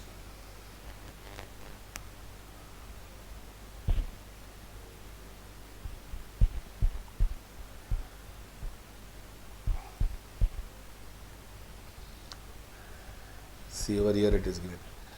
Goodwill of Y Limited absorbed should be computed 2 times the average profit of preceding 3 financial years. 78, 72, included credit of insurance 25. Fire occurred in 01, loss by fire 30,000 was booked in profit and loss account of that year. There was an embezzlement of cash by an employee. So profit 72 minus 25,000 insurance claim, we will remove it. 78,000 plus 10,000, that is cash lost, non-operating. So adjust abnormal gain or loss. Correct? This and see previous year's question. Profit of 90, 78 and 72. Profit of 0203, it is 72. Credited with insurance claim, so remove the insurance claim. Fire occurred in 0102, 0102 and loss by fire 30,000 was booked in the profit and loss account of that year. 0102 I am not taking, so ignored it. In 2003-04 there is an embezzlement of cash by an employee, so there is a cash loss of 10,000. This is abnormal loss, so you remove it, non-operating expense, so you add it back. Add back cash lost, add back insurance. If there was 0102 ka profit, I would have added back this 30,000 also. Correct? Now,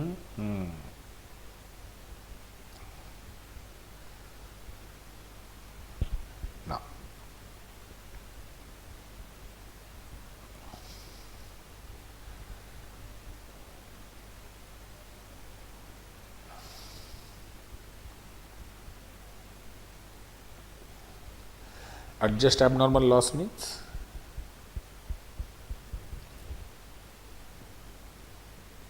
add back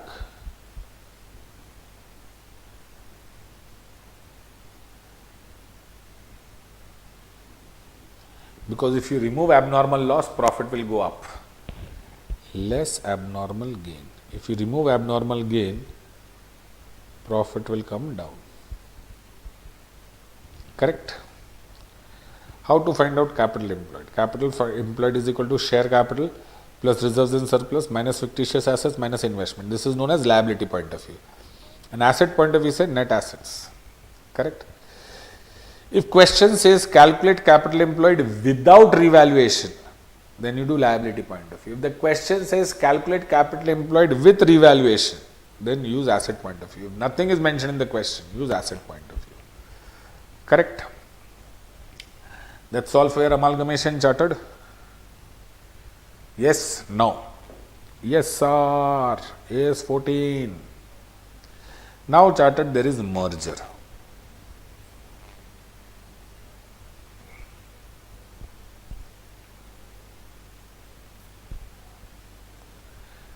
Correct? Is adjustment enough? I can guarantee nothing. There is no next adjustment in this entire MTP, RTP past examination anywhere. Whatever adjustment we have discussed in the class, wahi adi hai, wahi ant. That's starting, that's the end. Please go through whatever you have done in the class and you will be champion. Amalgamation nature of merger. Big company should take over all assets and liabilities of small company including reserves and surplus at book value. Not less than 90% of shareholders of small company beyond. PC must be satisfied. Same condition. Until and unless questions specify amalgamation nature of merger, assume amalgamation nature of purchase. Suppose question says A took over B in amalgamation nature of merger, then it is amalgamation nature of, then it is merger. A limited merged with B limited. Is it written amalgamation nature of merger? No, it is purchase only. No accounting in the books of small company and apply pooling of interest method for big company. Steps to solve. Step 1, transferee, transferor. Share capital of small company. Statement of PC same. Share capital and PC का difference is goodwill or capital reserve. नहीं, general reserve. This is NATO. This is PC. Difference between NATO and PC will go to general reserve because over here NATO is nothing but assets at book value minus liabilities at book value minus reserves and surplus at book value. Business purchase same as AOP, assets and liabilities taken over, all assets at book value, all liabilities at book value, all reserves and surplus at book value. Business purchase differences. Payment of PC same, payment of liability same. Realization expense instead of goodwill we will write PL. Unrealized profit instead of goodwill we will write PL. Contra item same. Miscellaneous entry preliminary expenses. Correct? So general reserve of big company, general reserve of small company, general reserve of step 4, this profit or loss wala, that will adjust here. If then the figure is positive, we'll take it to balance sheet. If general reserve ka figure is negative, we'll transfer it to statement of PL. Then we have to prepare statement of PL. PL of big, PL of small, negative GR from step A. Realization expenses, URP, incorporation expenses, fictitious asset. When I say all assets, means all asset including fictitious asset you will take over. Then you will subtract it from realization, fictitious asset of both the company. This PL balance will go in balance sheet. So you have to prepare statement of GR and statement of PL. Statement of GR of big company plus GR of small company plus GR on merger as per step 4. B is statement of PL. PL of big company, PL of small company. Negative GR of previous step. Then from there we will subtract realization expense, unrealized profit, preliminary expenses and fictitious assets. So logically, PL of big company, PL of small company. Then 5 adjustment. Negative GR, unrealized profit, realization expenses if paid by big company, then fictitious asset of both the company and preliminary expenses incurred or formation expenses, whatever. Am I clear? Then you prepare balance sheet. When you are preparing balance sheet charted, how to prepare balance sheet? Balance sheet is balance sheet of big company which is given in the question plus journal entries of small company. Correct? Now charted, the most important thing apart from what I discussed was these adjustments.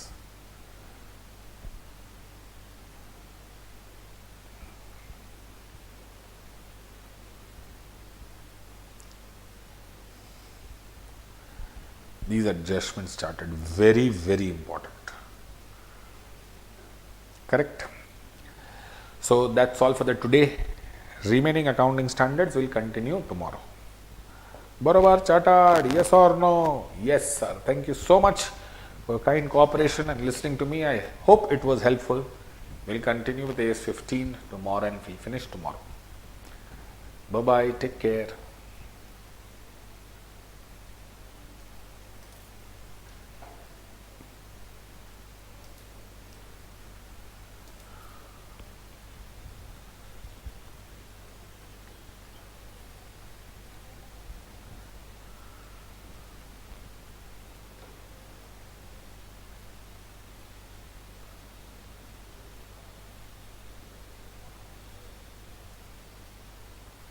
Thank you, Rahul.